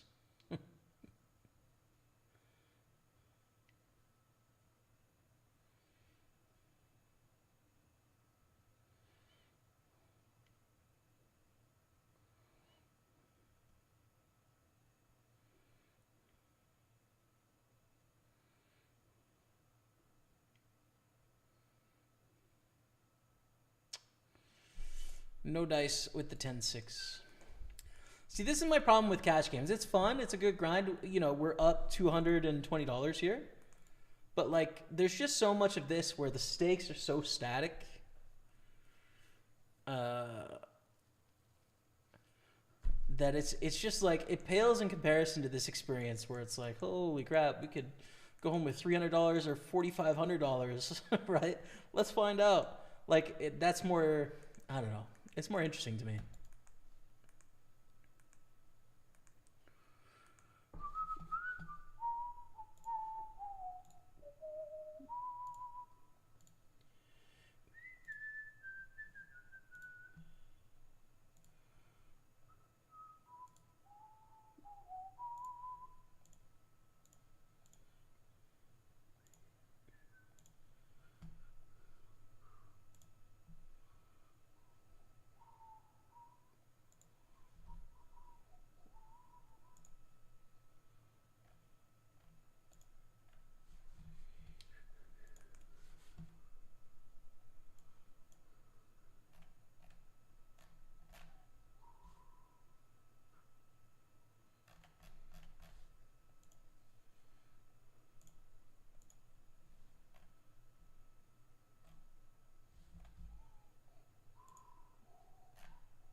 Ace 8. Nope.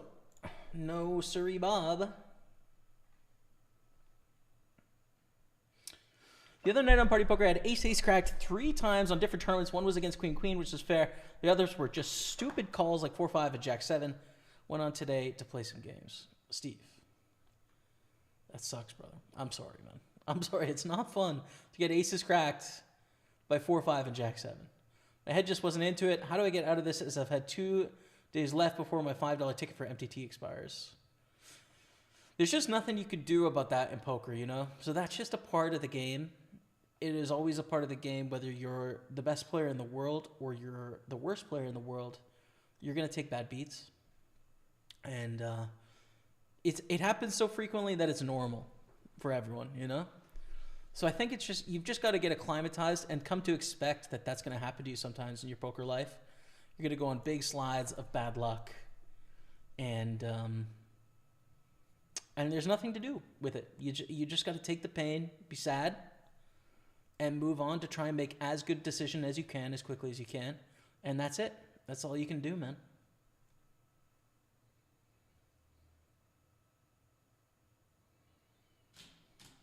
I wish there was a better secret, but it's just kind of like, yeah, painful, man. Do you ever play live events? Yes, this year. Party Poker Tour, baby. 2025. We got the Party Poker Tour in April in London. 500-pound main event, 150-pound mini main event. In June in Manchester, same thing, 500-pound main event, 150-pound mini main event. And in Glasgow in August, same thing. I'll be going to the first 3 Party Poker Tour events. I'd love to see you guys there. We're qualifying 1,000 players online this year to the Party Poker Tour. There's going to be fun things like Celebrity Poker Pros, Q&As, Spin the Wheel, and a bunch of like affordable tournaments to play during the series. So it's like a perfect tour, man. I think it's a perfect tour. It's going to be a fun vibe, right? It's not going to be like every sick grinder is like, oh man, I got to go and play this main event. It's going to be people that enjoy playing poker, but you're not going to have a ton of professionals because, you know, there's all sorts of things that professionals could play for 500 pound. So it should be a nice mix and a nice environment, and I think it'll be fun, man.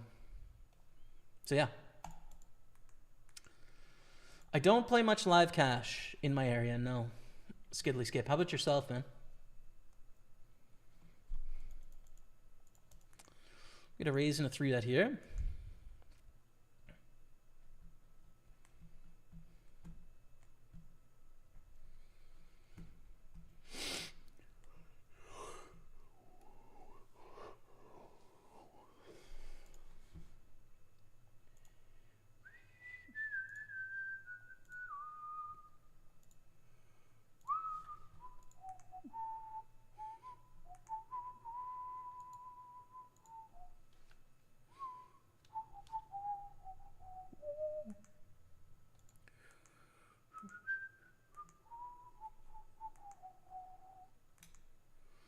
Ace King, Ace 9.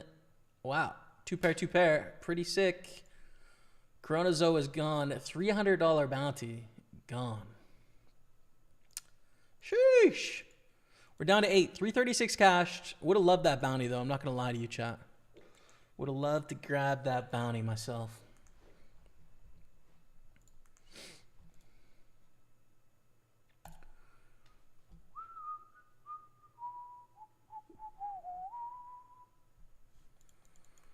Ace 4 clubs. Nice hand. Race.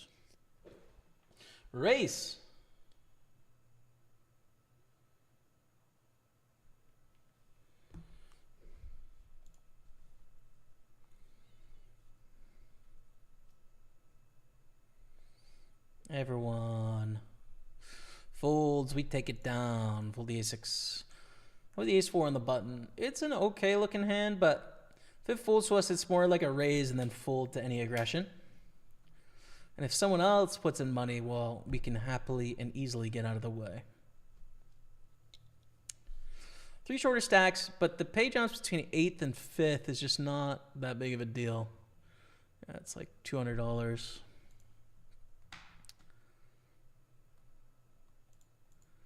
So who cares, Brie? We need some bounties, man.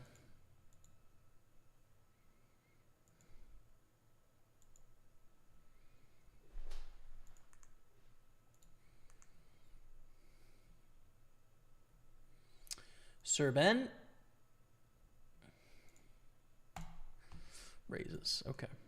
10-4 diamonds. Levon limps in. Nikita raises. I don't think I can do much with 10-4, dude. It's too bad. It's too bad, but Levon and Nikita have a dynamic going here. That's for sure. Definitely got a dynamic happening.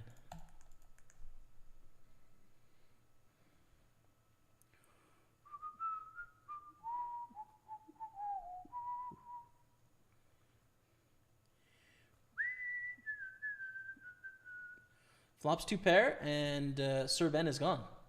We're down to 7. Another bounty is out of here. Little pay jump up to 383. As we pick up pocket 7s, a bit of a trouble hand. Oof. I think it's a fold. Yeah, against under the gun, it's a fold here. Wouldn't fold this in a more conventional spot, but there's not a huge amount of upside here from playing 7s. So that's an adjustment based on a final table. I'll be there in Glasgow. It'll be fun, Ben. Glasgow's going to be awesome. I can't wait.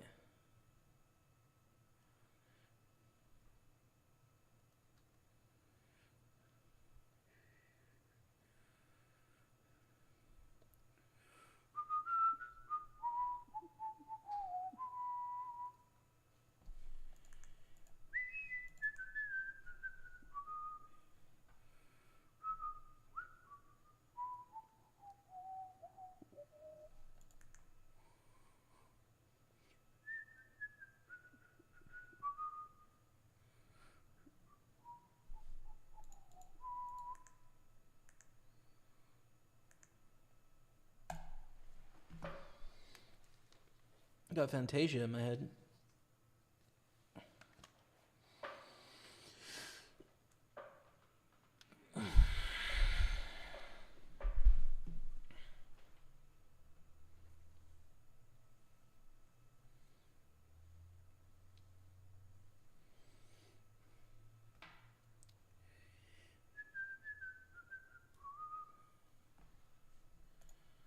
Fold the Jack 9.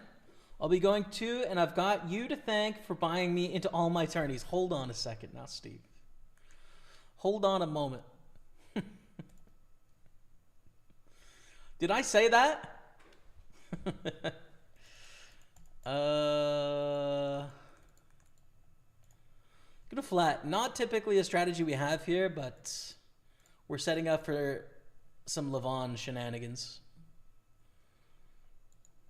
Open the 7s, which honestly we could just open fold this too, but it's fine. Maybe at 10, we'll call. Used to play a lot of live cash in Alberta. When I lived there, Fort Mac was a surprisingly juicy spot.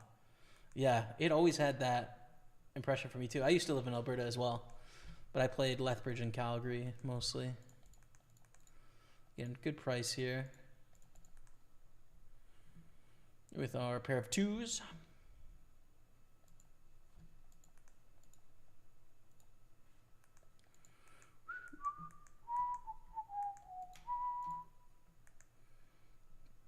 Okay, we lose 2 pots on both tables. I'm just about over the cash game at this point, man. I'm just about over it. Got a little profit.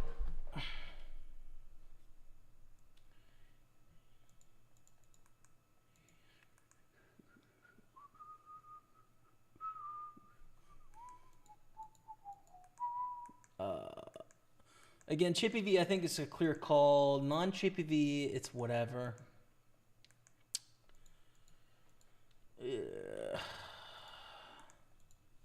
Can go both ways on it, honestly.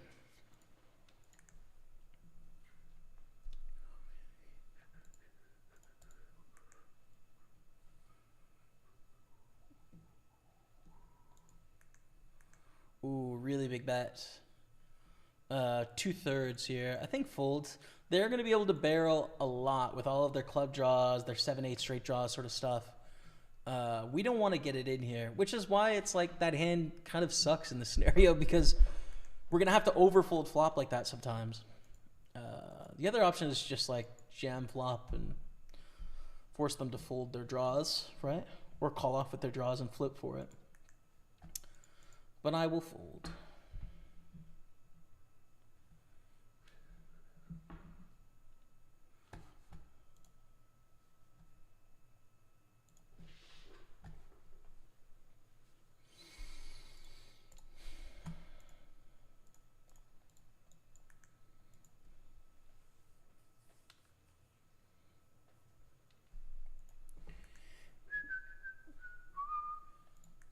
Fold the 3-10. We got an interesting hand to be dealt here with the 9s.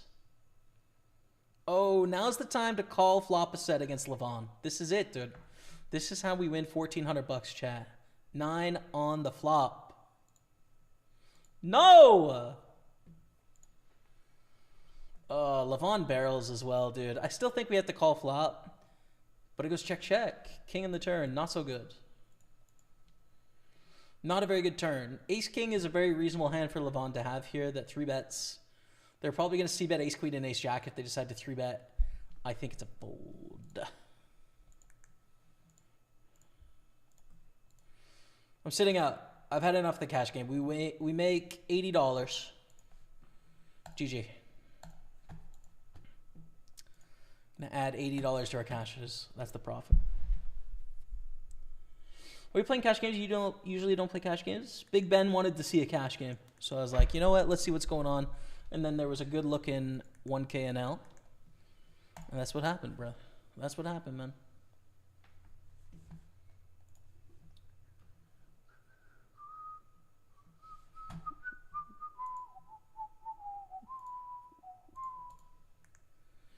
For the king deuce.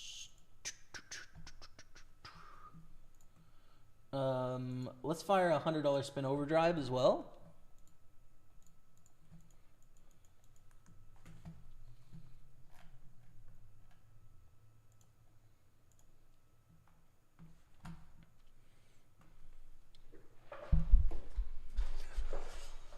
Hawker's the legend. All right, 279.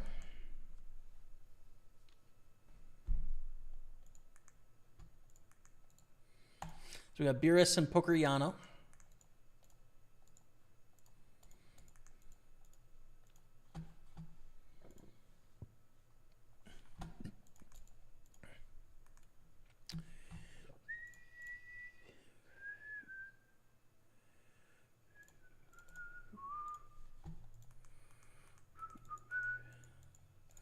I think limp with 6-8 is okay. We'd have to limp fold here. But I think this is one of the few hands we can limp fold in that spot.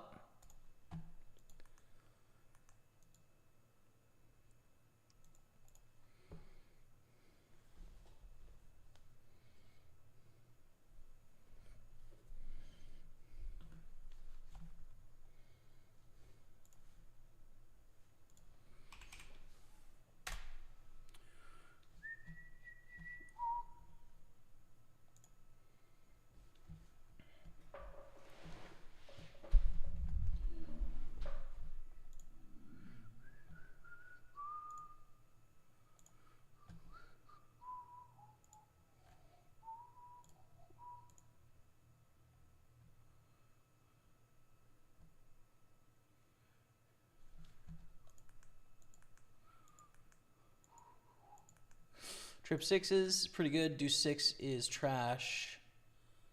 Getting 2.5 to 1, which I don't think is enough equity against Beerus here.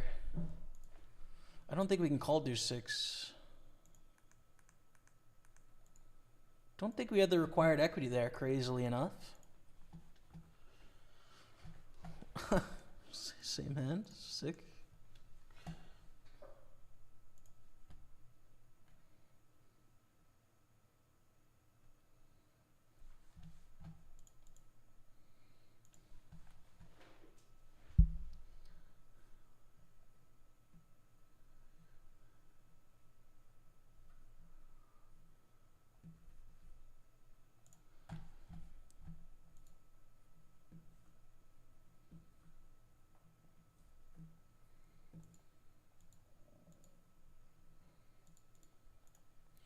was willing to get it in heads up, but against a raise and a re-raise, ace-5's a fold, and 6 is looking good.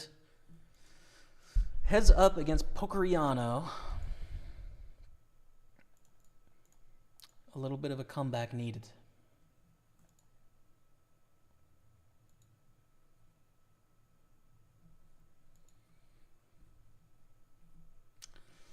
Oh, come on, man. We even had him dominated, dude. All right, I've had enough. I've had enough of it. Just our final table, chat. Just our final table.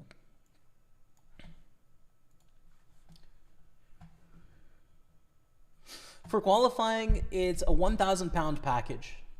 So you've got the 500 pound main event in there, and I'm unsure if you get a mini main event or what, but it's the total package is for 1,000 pounds. So 1,000 pounds in value. All right, here's our ace king moment.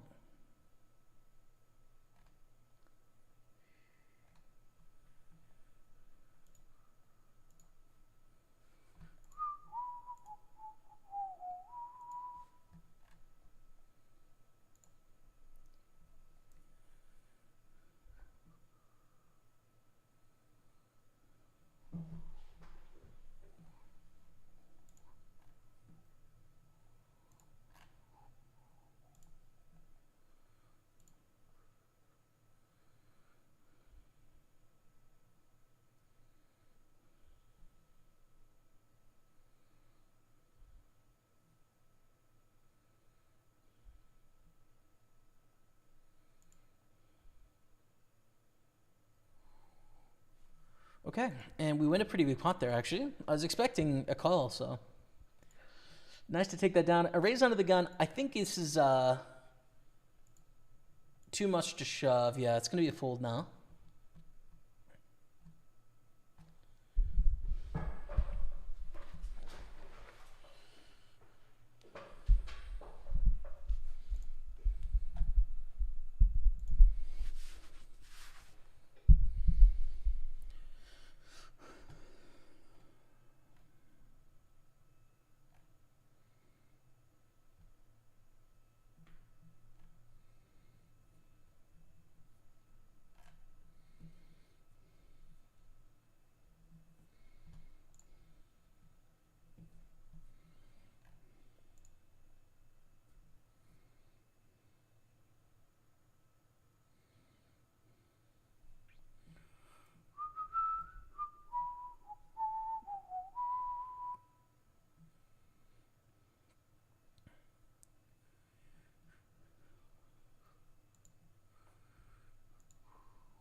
King 6 suited, pretty good. Definitely decent.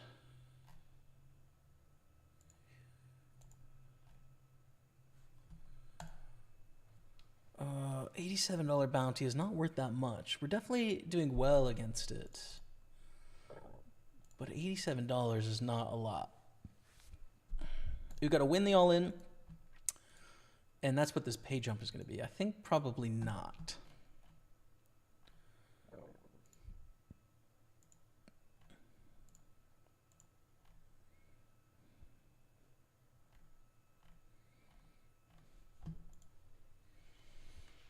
And I think we're rooting for the ladder here, which... Oh, we get it the fun way. All right. Down to 6. I mean, don't get me wrong. We want as many bounties as we can, but as we're short stacked, we'll take these little ladders here. We'll take it. Let's go Canadians. Yeah, true. I get to go to the Canadians this week, man. I get to go on Tuesday against the Jets. Excited, man. Calling the small blind from Tor Juja. 1, 2, 3. Check, check. On the king high board, I think is a good idea.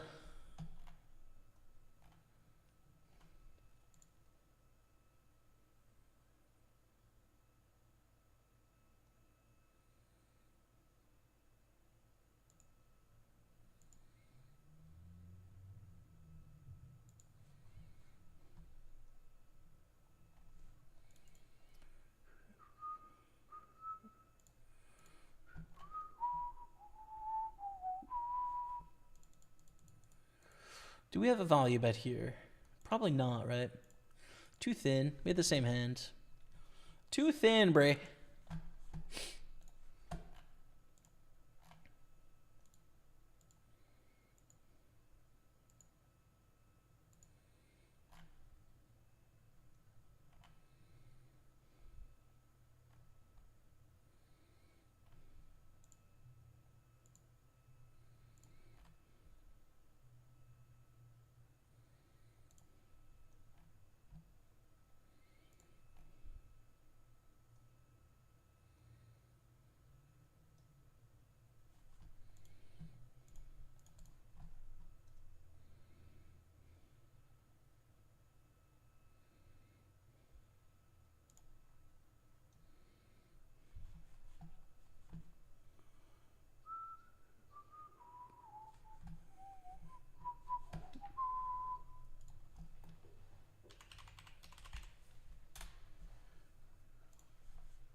Pretty bad flop.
And we have a reshove here with ace-5 suited. A beautiful hand to reshove.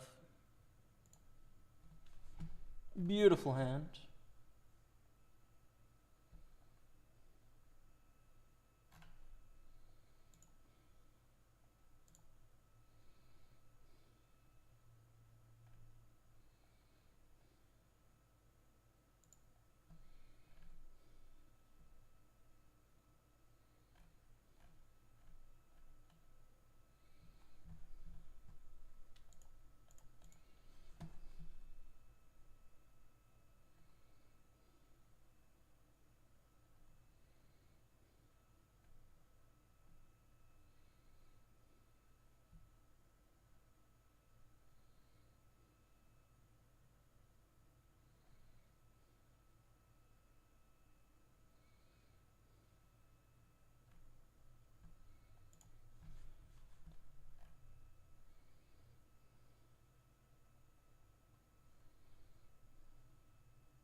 Full queen 4.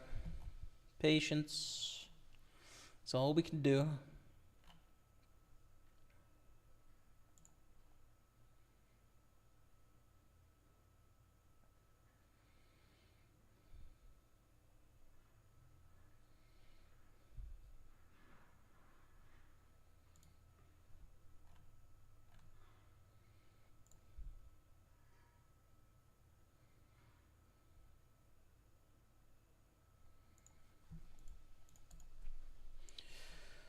Another one of them. Jamie, did you know that poker legend TJ Cloutier actually wrote the original Super Systems? He unfortunately had to give the book rights over to Doyle after a rough summer playing cash games at Binion's. When he had stuck approximately $200,000, was left with no other choice. He asked TJ about this to this day. He will say it's one of his biggest regrets. Oh, TJ. You know, I was listening to Positively Fifth Street recently. Great book. Great book. Really enjoyed it. And there were some great TJ Cloutier stories in that book, man. If you haven't read it or listened to it, it's on Audible too. Missed the TJ stories, brother. How are you? Another one of them. We are a little burnt at the end of the day here, man. But you know, battling it out, trying to find our way to profit land. We'll see. Love the TJ Cloutier stories. Man, I actually need a TJ Cloutier book. I feel like there's got to be a Cloutier book out there. There's got to be.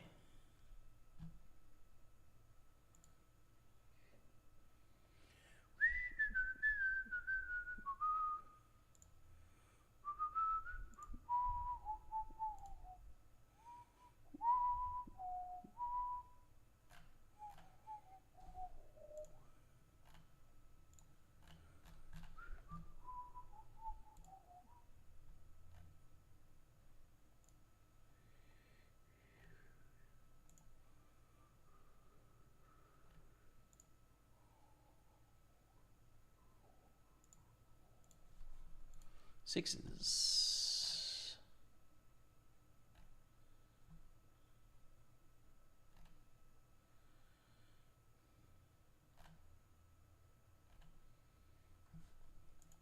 With the bounty in play, they're all in for 3 blinds. I think we reshove here. I think it's worth risking 3 blinds, and they would need to get first. We would need to get third to not get the pay jump. So we get it all in. It doesn't look like we're going to win unless it's a 6. We're probably tied-ish with double black now. Still have the edge a little bit.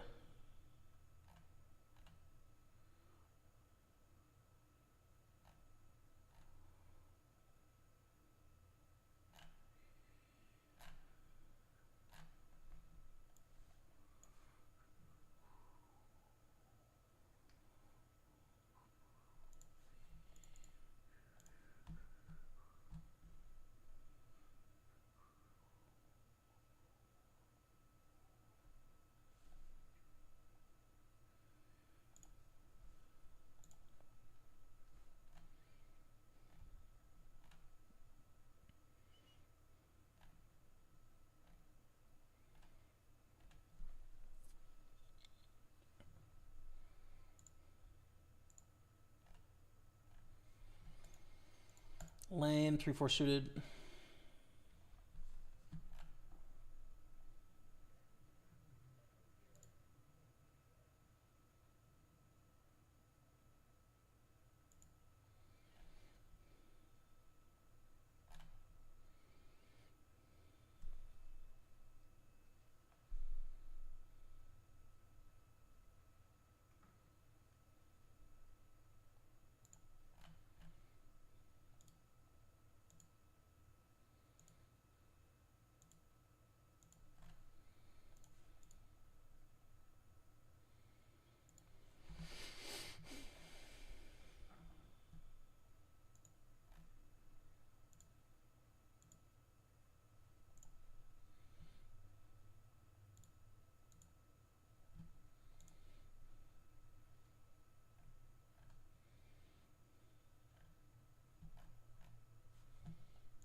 Ooh, King Queen. Great book by James McManus. That's it. That's the one. Yeah, pretty cool, man. Pretty cool. Makes me want to get into more poker stories, and like makes me really nostalgic for an age that I didn't get to play in, but poker was so substantial back then, you know? An absolute travesty there isn't a book on TJ yet. Exactly, dude. What are people doing, man? How's there no TJ Cloutier book?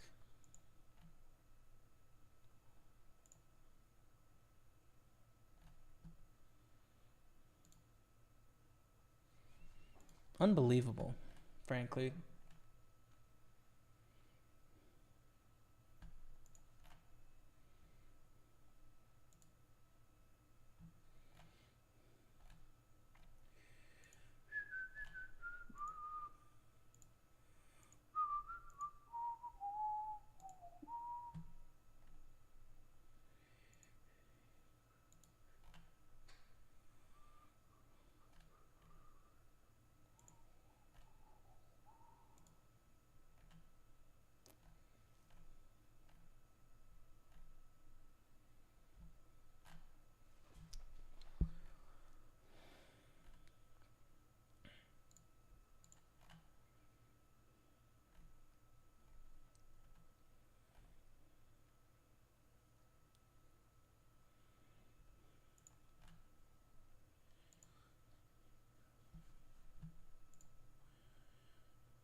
Another pretty good reshove stack hand. Do we have full equity though?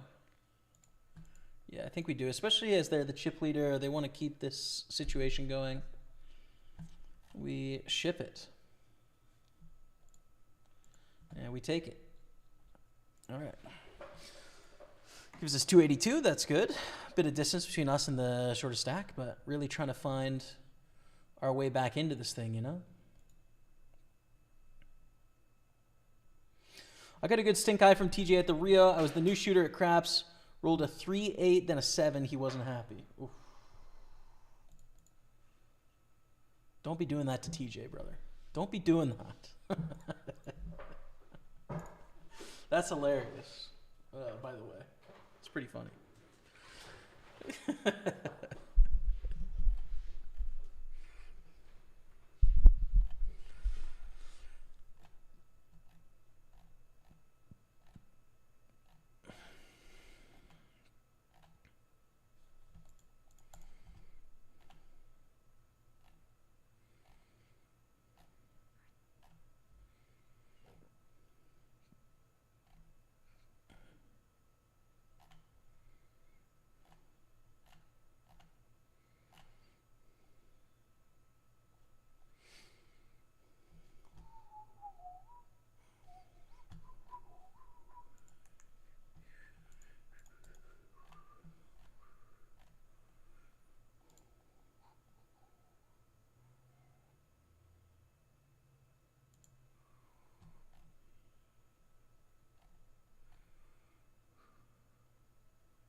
All right, and this player's gone. So we're down to the final five. 557 cash plus our 100 in bounties, but we are the shortest stack. We need to find a way back into this thing. We've just been limping our way through, almost back into something decent. What's up, IOPNN?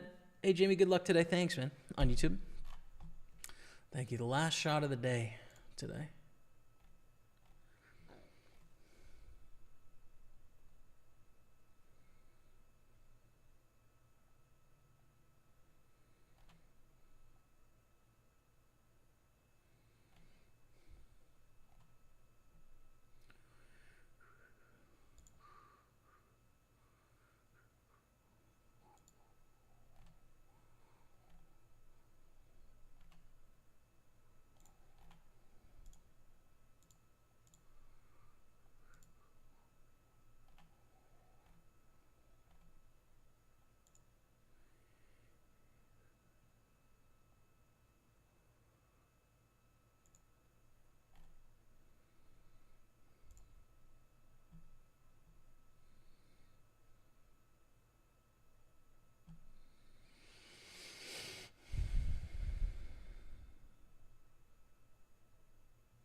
Limp we check with 6 deuce of clubs. We flop a pair of twos. Let's see how this plays out. Min bet we call. We have a lot of ways to improve here. A deuce, a 6, a club. That gives us a gutter. I don't think we want to bluff our 2 though. Just try and get the showdown here is fine. Oh my goodness, the 7 plays. The 7 plays. So sick. So sick, dude. All right. Damn.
Ace-7 here. We have 8 blinds in the hijack. I think so. I think this is a gamble spot.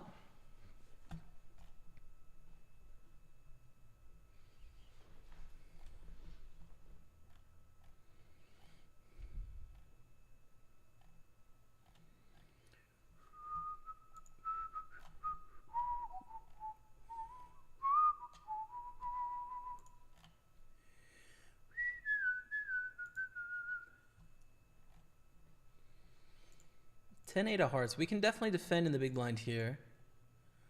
And they can flop pretty well. Not this time, though.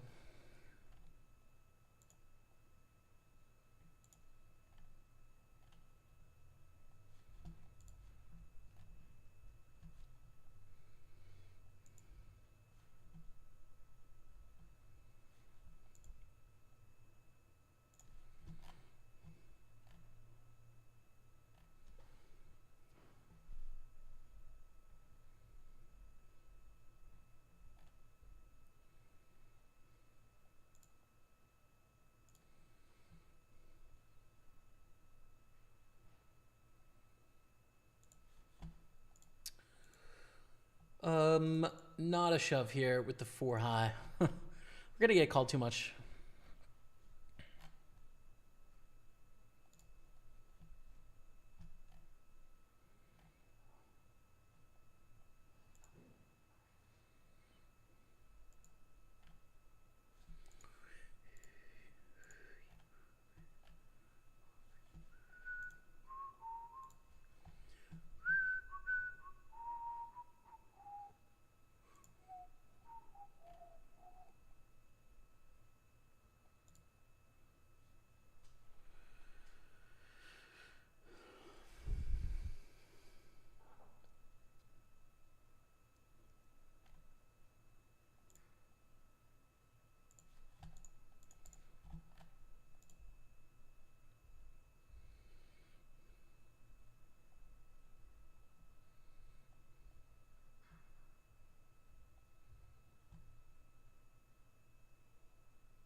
King 9 of clubs is good enough.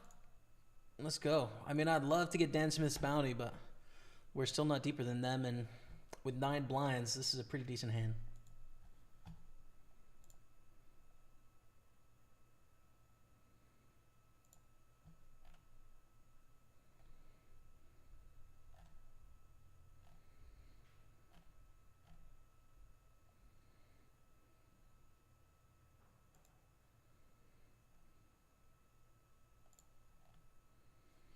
We're flipping against Torjuja. King or 9 only. Or club. I was wrong. Rip City chat. We get 656. Which means we did not have a great day. 0 minus 1757. Negative 881 today, man. Negative 881. Divided by 6 hours. $146 an hour loss, man. That's the rub, dude. Sometimes poker be like that, fam. Thank you very much for hanging in today, chat. I appreciate you all. Looking forward to streaming again next weekend. Definitely on Sunday. Other days to be determined. And hope you all have a great evening. So thanks for your time.